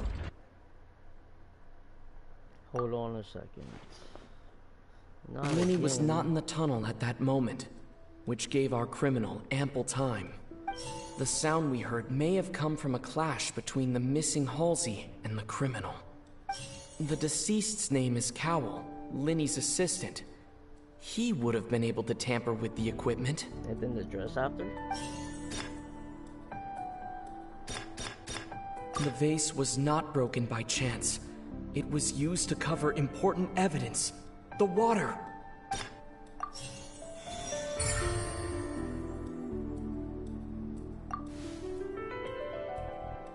Oh, Paimon gets it! It all comes together if Halsey disappeared instead of being kidnapped. Lynette escaped from the water tank, vanishing gradually and leaving only clothes behind. If there's a similar method where a person could be transformed into water... Oh, just a moment, please. I do hope you know how preposterous you sound at the moment. How could a person ever be transformed into water? This is reality we're talking about here, not some magic trick. I request that we examine Cowell's personal effects. Must we really? I should think that of anyone. Your friend Linny already knows this truth very well. Magic tricks are ultimately just illusions and misdirection. But Halsey's disappearance is very real. We're talking about two completely different things. Even so, I trust the Traveler's judgment. The truth must be out there somewhere. Perhaps some new line of reasoning may open if we try to gather all the focal points that don't make sense. Since Cal was the deceased, we haven't placed much attention on him. But given that we aren't making much progress with the case, it wouldn't hurt to have a look at his belongings, would it? People really do come up with all sorts of harebrained schemes when at the end of their rope. Nevertheless, I believe that this is a reasonable request on the part of an attorney. Since the trial does indeed appear to be at an impasse, I believe that additional evidence may help us make more progress. Guards, please step into the lounge and examine the personal effects of the deceased, Cowell. We are still examining the items, but we have already made critical progress that we feel must be shared with everyone post-haste. We discovered several test tubes of fluid within Cowell's baggage, each labeled separately. The notebook in his backpack claims that these fluids are... water from the primordial sea. The primordial sea? The note's contents also indicate that Cowell belonged to an organization that sells illegal drugs and that he had an accomplice. The notebook has many entries concerning safe usage of these fluids, in which the keyword dissolve appears many times. One of these tubes was labeled Opera Epiclese, along with yesterday's date. It is empty. The notes also state that these dissolution properties work exclusively on people from Fontaine. It's likely that Halsey was chosen as some sort of test subject. As such, we believe that the defense's hypothesis is, in fact, supported by sufficient evidence. You gotta be kidding! People dissolving into water? Could something so ridiculous actually be true? Wait a moment. This reminds me of a certain prophecy, but it's just a coincidence, isn't it? Huh. If people can become water, does that mean that the water tank's real use was as a means to hide water stains? And if Cowell was targeting that girl... Yep. Wait just a minute. Could that mean... You two, with me, quick! Demoiselle, wait! What about your partners? Let's go. Just trust me. Order! Order! It is undeniable that further examination of the deceased's personal effects has yielded some surprising results, but we cannot yet verify the veracity of these clues. Still, let us assume that these clues are indeed authentic, albeit with the understanding that Ms. Halsey has yet to be found. Guards, please continue examining the items along these lines. Mr. Linney, it appears your hypothesis is supported by the evidence, so please continue speaking. Of course. Thank you, Your Honor. If we uphold this hypothesis, I believe that many of this case's seemingly unrelated clues can be connected together. Right! Like the metal hook! That one didn't make sense at all. Let's think about this. Cowell's methods must have something to do with that water from the primordial sea.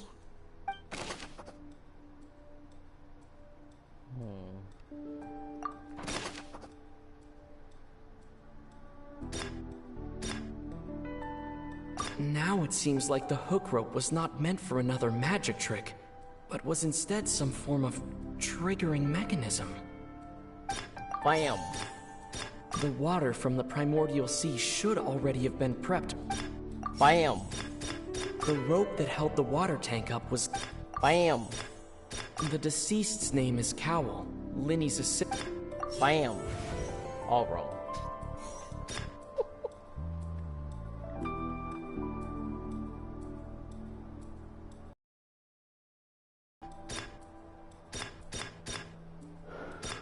The deceased's name is Cowell.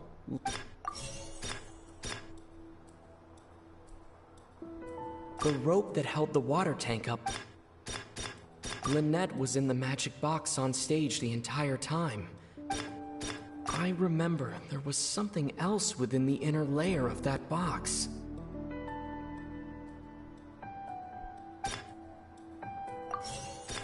Lynette was in the magic box. I don't care, I just want to get through this. The water from the primordial sea should all...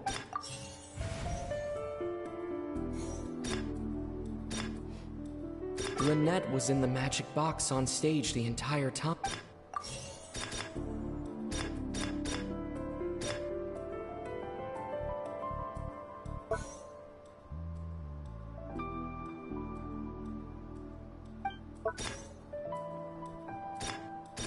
The rope that held the water tank up was lit by the fireworks and...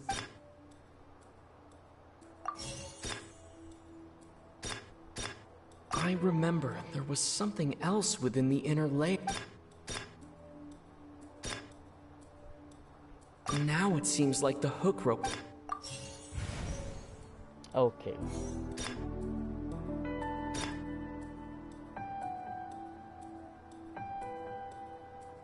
The rope that held the water...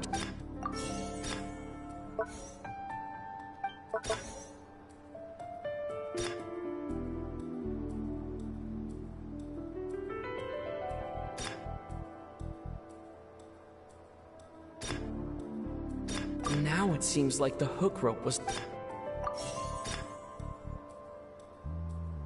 I remember there was some... It's weird because I've already... Now it seems like the hook rope was not meant for another magic trick. I've already put the hook on the form second one, but it didn't accept it, so fuck you. The water from the primordial sea Lynette was in the magic box. I don't care. I remember there was...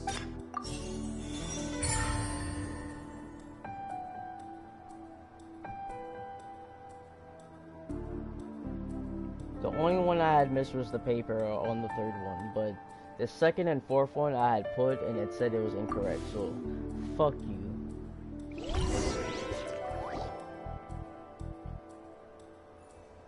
Ahem.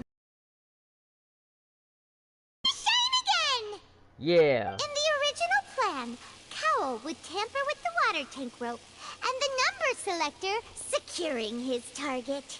When the magic box containing Halsey was lowered, the metal hook would retract gradually and pierce the balloon at the top of the box. When the balloon attached to the box popped, the water from the primordial seed inside it would pour down and dissolve Halsey. After Afterward, Cowl would enter the tunnel and break the flower vase to conceal the water inside the tunnel, with the remaining evidence being covered up by the water tank on stage. But he encountered something unexpected in the tunnel, and wound up being fatally hit by the same water tank he meant to use to cover his tracks. Huh. That does make sense. That actually links together a lot of the more confusing pieces of evidence.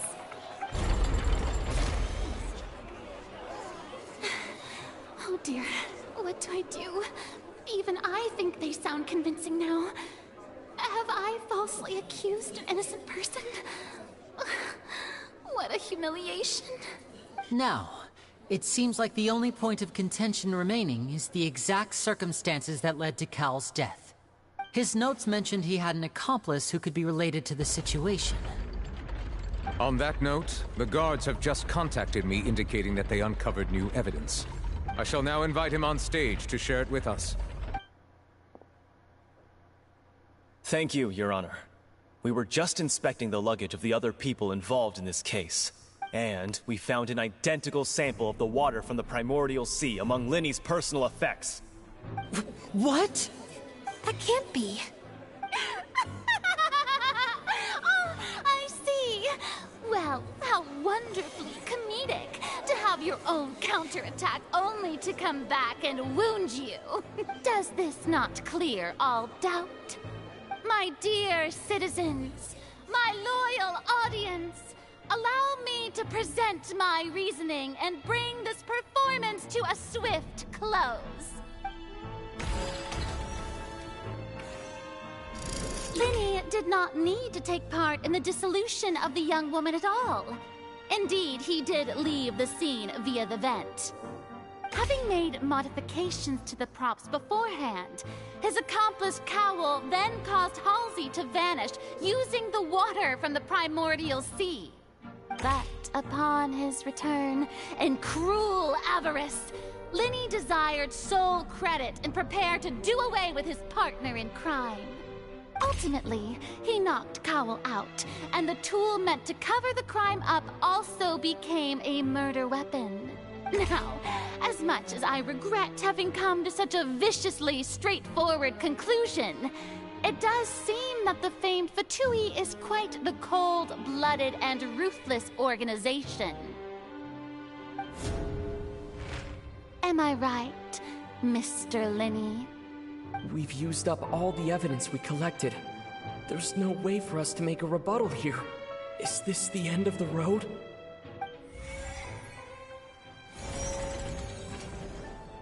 Oh no. Paimon can't think of anything either. It doesn't look like there's any way around this. Seems using the water as new evidence was Would too Navia good a come in move. clutch? Because she left a while Why ago. did this have to happen now? I think we've all seen enough now, and we have ample witnesses to my flawless reasoning. I believe this is indeed the finale. Now then, my good, noble Chief Justice, should we not, in your view, move... Excuse me, everyone, but I must interject. Miss, I must ask you not to shout, and to respect the ongoing legal proceedings. Oh, come on. Don't be hasty. I have a good reason for interrupting, you know. Now, would anyone here like to take a little break from all this debate and see a little magic? I'll show you an amazing trick. One that can bring a young woman who has disappeared back in the flesh, right before your very eyes. Please, do the honors, Mr. Linny, if you would be so kind. What in the world is she saying? No offense, miss, but miracles like that are beyond my scope as a magician. Come on now, don't be silly. Magic is all about misdirection, isn't it? It often conceals the truth while presenting a fascinating illusion. But once everyone believes the illusion, can't magic reveal the truth to them once again? And wouldn't such a trick be the most marvelous finale to today's performance? Come on, Linny and Lynette, give it another go. Don't worry, Spina di Rosula has made the necessary arrangements on your behalf. But as the magic makers and stars of the show, I think I should leave the final performance to you. I understand.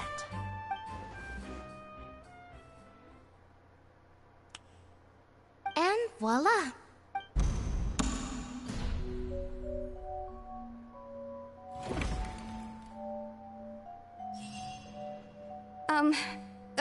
Sorry for the interruption. Wait, isn't that Halsey? So the whole thing about people dissolving wasn't true after all? To be clear, I'm only here because this person told me that if I testified, the merit of doing so would lessen my sentence. I was hiding outside this room listening to the proceedings because I was afraid that I would be the one put on trial. I was just feeling happy that no one had noticed me, and then before I knew it, she caught me. That'll teach you to underestimate us three. Where should I begin? I'm sorry. I'm the one who killed Cowell. I admit it. What? Why? Firstly, my name isn't Halsey. It's Lillian, and I'm originally from Mondstadt.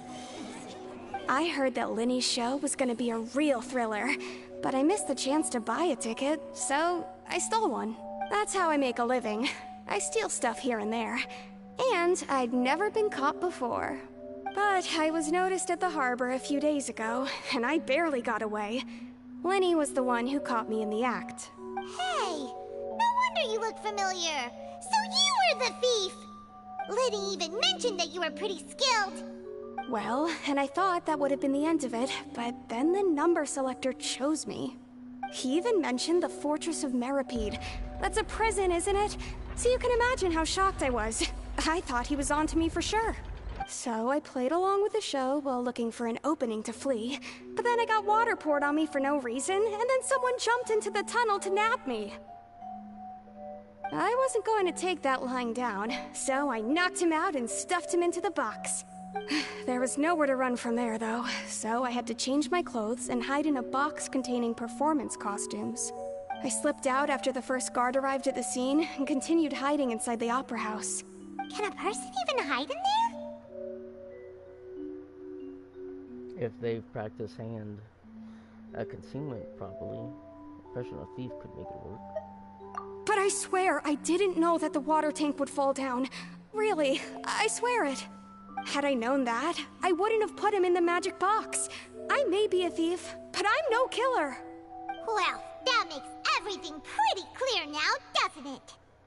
Yeah, now it's time to refute the Hydro Archon's previous reasoning.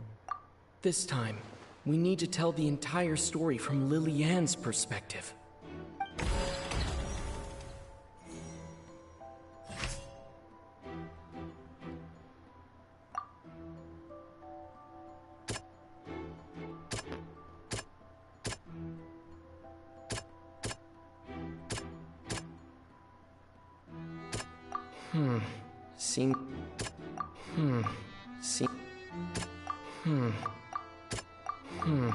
Seems we're just gonna do this.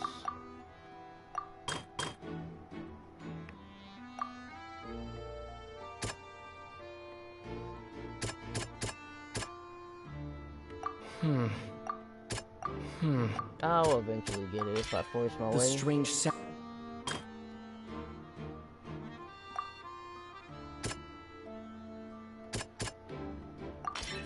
The flower vase was not.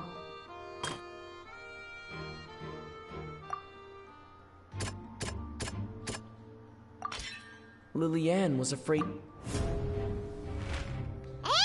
it's Ace Detective Paimon time!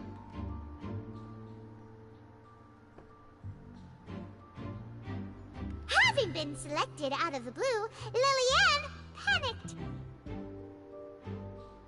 Her panic only intensified after she entered the tunnel and had water poured on her head. So she kicked the door open, producing the thud we all heard. Hearing the commotion, Cowell leapt into the tunnel, only to discover that Lillian had not dissolved. He did not know that Lillian was not from Fontaine, but was a thief who made her way in by stealing a ticket. from the primordial sea needed time to take effect, he tried to force Lillian back into the box. The two broke the flower vase during the struggle, but Lillian came out on top, knocking Cowell out and putting him in the box. With no way of escaping, she changed her clothes and hid in the costume trunk until the performance ended.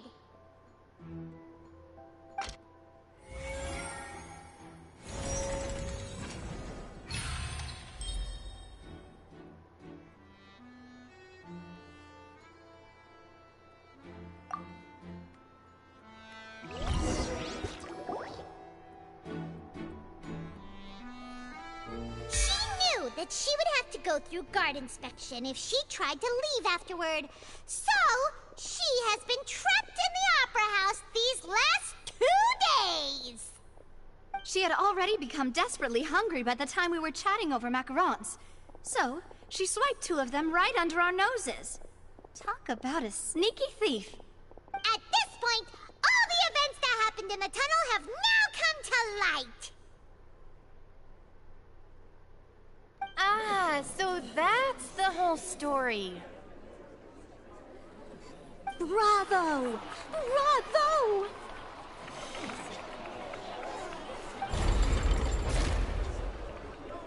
Now then, Lady Farina, do you wish to speak against the defense's statements?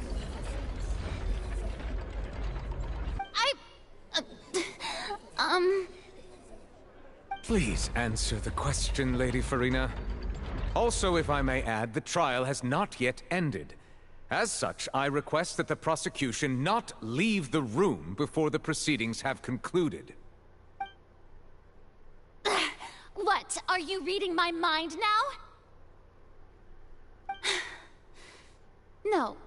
I have no further arguments. Oh, you, I admit defeat. You like that? I did a good job really, forcing it. could you at least have left me with some dignity? Wow, look at that! She's like a deflated balloon now.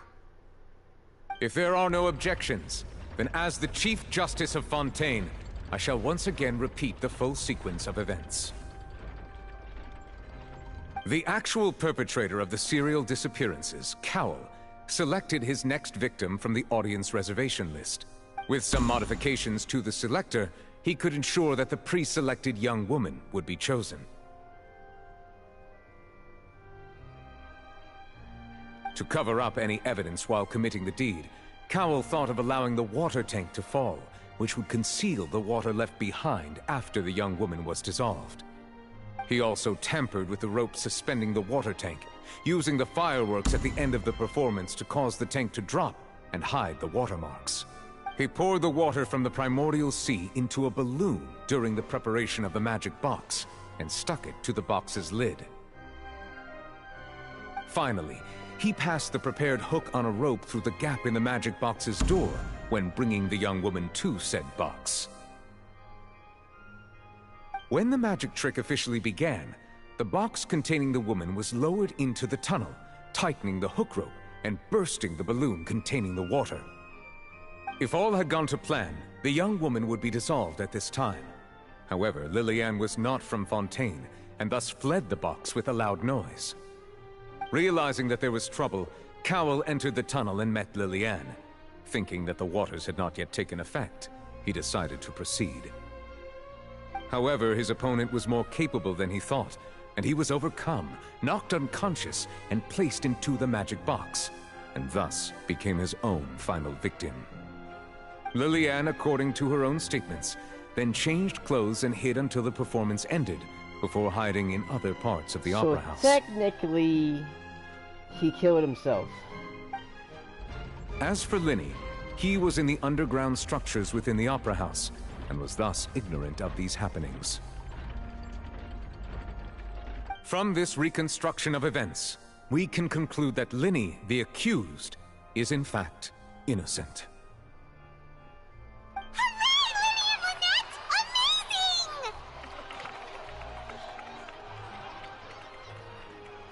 While there is much in Linny and Lillian's conduct that should still be investigated separately, This case, at least, can be handed over to the Oratrice to make the final decision.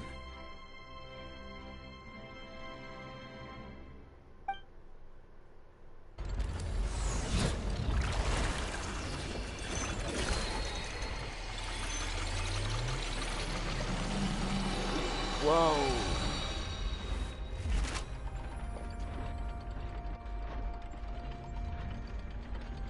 As such, Linny and Lynette are officially declared not guilty.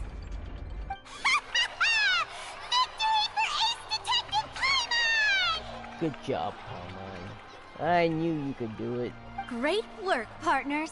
Good job forcing the investigation. That's how you do it. You just force it. Thank you all. Thank you so much.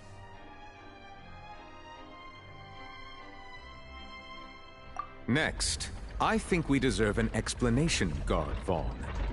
How did you find the water from the primordial sea in Linny's baggage? Right!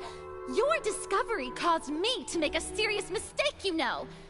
Or was that not a discovery, but false evidence that you dare to bring before this court? I suspect that the accomplice mentioned in Cowell's notes was not Linny, but you, yes? I'm sure you know what you must do to lessen your sentence. Speak quickly! Unless you want to earn yourself a one-way ticket to Coupon Town. I was just following orders. We were supposed to place blame for the serial disappearances onto Linny, and thus cause suspicion to fall on the Fatui. The higher-ups said this was the best opportunity to do so. And now that your plan has fallen through, and the secrets of the water have been revealed, you have become a liability to said higher-ups, yes? Therefore, you would be wise to tell everything you know, and seek the protection of the guards. Yes! I'll tell you everything I know. Our boss discovered that the water can cause people to dissolve. It can also be made into a potion, which when extremely diluted, can cause people to experience unforgettable exhilaration. We've been in this business for a while now, and have made decent more off it. The disappearances were also the boss's idea. I mean, this is the boss we're talking about. Damn!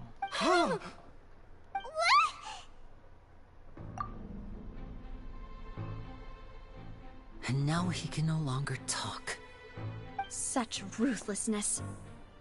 I shouldn't have expected any less of them. An outrageous act.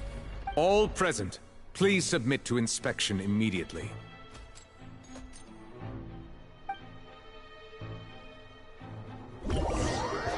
I didn't do it.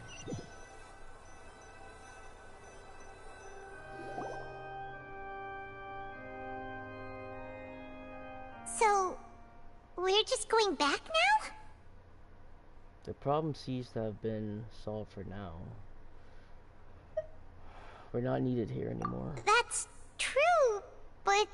Traveler, Paimon, please wait. Linny...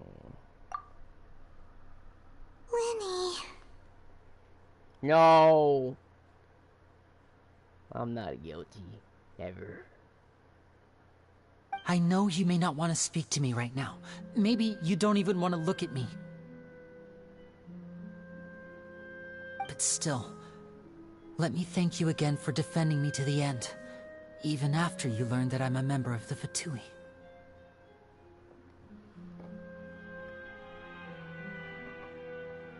I just didn't wish to see anyone falsely accused. I guess. But regardless, I'd like the opportunity to set things straight. I didn't approach you with any ulterior motives or ill intent. I've spoken to you as myself, just plain Linny this entire time. As for why I'm a Fatus, it's because the goals of the House of the Hearth align with those of an orphan like me. That's all. That was how Father, who you might know as the Knave, approached recruiting us back then too. The Knave? The Knave? The one who controls the House of the Hearth? She's your father? That's right. And since we're here, I was wondering, would you mind hearing a story? It's about my past. Back when our parents first died, Lynette and I were left wandering the streets. To survive, I took to surreptitiously observing an older street performer who did magic. It took me several days to figure out how he pulled off his amazing tricks. I took my sister through several streets until we found a crowded corner, and we began to perform magic tricks there. To my surprise, we proved to be pretty popular, and we could at least stop worrying about where our next meal would come from for a time. But I didn't want my sister to remain a street rat together with me forever. Before long, an aristocrat came to me and claimed that he wished to take us in after watching my performances. So you went from orphans to nobility just like that? That was how we felt at first, too. As if fate was on our side and we could say goodbye to those painful days. But I gradually discovered that while we were called foster children, he was really after my talent for magic tricks. He would constantly take me to all sorts of banquets to garner attention, which he would then use to expand his social circles. That doesn't seem too bad either. Better than roaming the streets at any rate. It took a while for me to More realize like just pick how your dark poison. his heart really was. After one particular performance at a banquet, I discovered that Lynette was not on the same return vehicle as me. I waited a long time after we returned home, but she did not come back. I went to that noble's bedroom and asked him about her whereabouts. The answer he gave me was, she caught the eye of the most eminent person at the banquet, so I sent her over as a gift. I mean, you'll be able to perform your magic regardless of who your assistant is, yes? Diabolical. Oh no. So he was gonna... But wouldn't Fontaine's laws deal with such people? As far as outsiders are concerned, this is a relationship akin to adoption or foster care, and they have their ways of escaping the eye of the law. I managed to ferret out the location of the mansion of that so-called eminent person, and hurried through the night. But by the time I leaped over the walls, avoided the guards, and made my way in, all I saw was the moonlit ground covered in blood, and the knave standing there in the darkness. So, Damn. she'd already taken care of that guy. That's right. She had rescued my sister before she could come to any harm, and had even discovered several girls hidden in a basement, all of them orphans. Disgusting! Father, I mean, the knave, might have seen something in me, and so she made me an offer. The House of the Hearth welcomes you, for your interests align with ours. Here, none will ever betray you. Indeed, betrayal shall never be permitted here. I was hesitant to trust her. I mean, I had just been betrayed by nobles. But she was also quick to destroy the noble who had taken us in at first, giving us back our freedom. Oh, so that's how the two of you joined the House of the Hearth. She has her own plans. She has gained permission from the Tsaritsa to first use the Gnosis' power when she obtains it. She plans to use it to find a way to break the prophecy and save Fontaine. So, she believes in that prophecy too? I think they're all from Fontaine. That's right. The whole House of the Hearth is currently working to combat that crisis. Today's case has also proven that people from Fontaine can indeed dissolve into some sort of water, thus further supporting the prophecy. Everyone at Hotel Bouffe d'été, including the knave, has their roots in Fontaine. And we will always defend our homeland. To us orphans, the only connection we have left to this world, apart from our family, is our homeland. So, from small deeds like distributing magic pockets to huge schemes like stealing a Gnosis, everything is aimed at dealing with that prophecy. It's all right. I understand. The only thing I can do is relate all this to you. I just hope you can understand that even as a member of the House, I have never stopped making my own decisions, and that I believe what I'm doing is right. If you should need anything at all in the future, feel free to find me. I will do my best to help you, as plain Linny. I understand.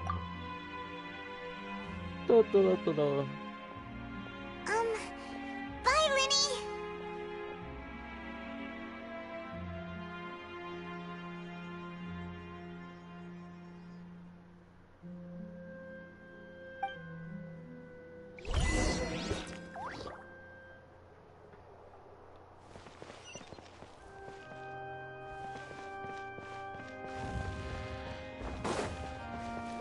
Navia?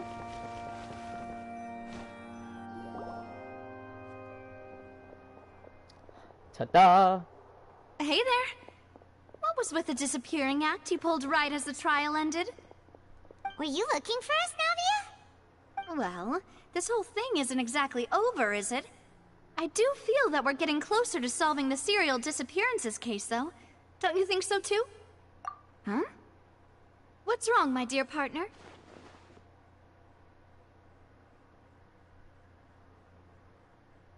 I was really only trying to defend Lenny. Besides, are you sure we're the ones who can crack a case that's been cold for decades now?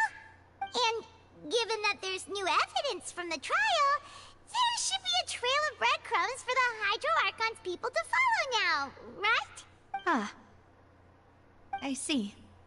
Well, I won't lie. I'm a little shocked to hear that from you. But I suppose you are just travelers who have only arrived in Fontaine after all. Sorry. I might have been too presumptuous. Don't say that, Navia.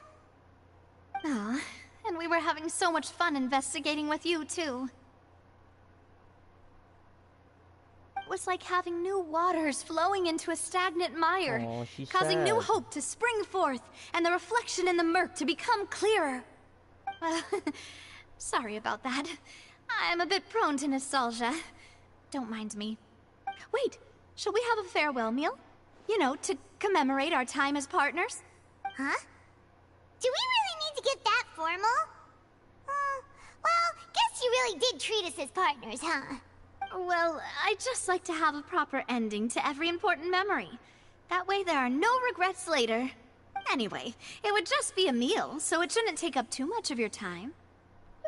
Let's go have that meal then. You don't have to twist Paimon's arm. If Boss Navia's treating, count Paimon in! Oh, wonderful. In that case, why don't we return to the court of Fontaine and head to the Hotel de Boer? I believe we'll make it just in time for dinner. All right then, let's have our farewell meal. Yeah.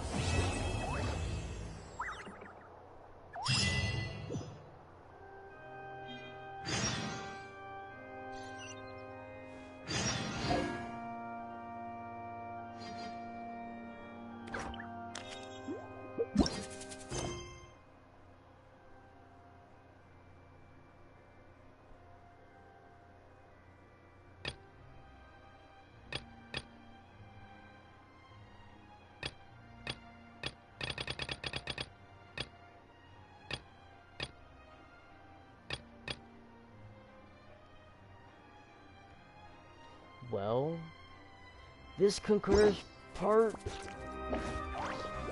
25. Oh man. I was gonna end it before the trial, but I wanted to do the trial as well. Get some time in onto Genshin, so I'll resume tomorrow probably. I'll probably do it in the morning though, if I am up in the morning. But thanks for whoever watched, and y'all have a good night. Bye-bye. Bye everybody, bye-bye.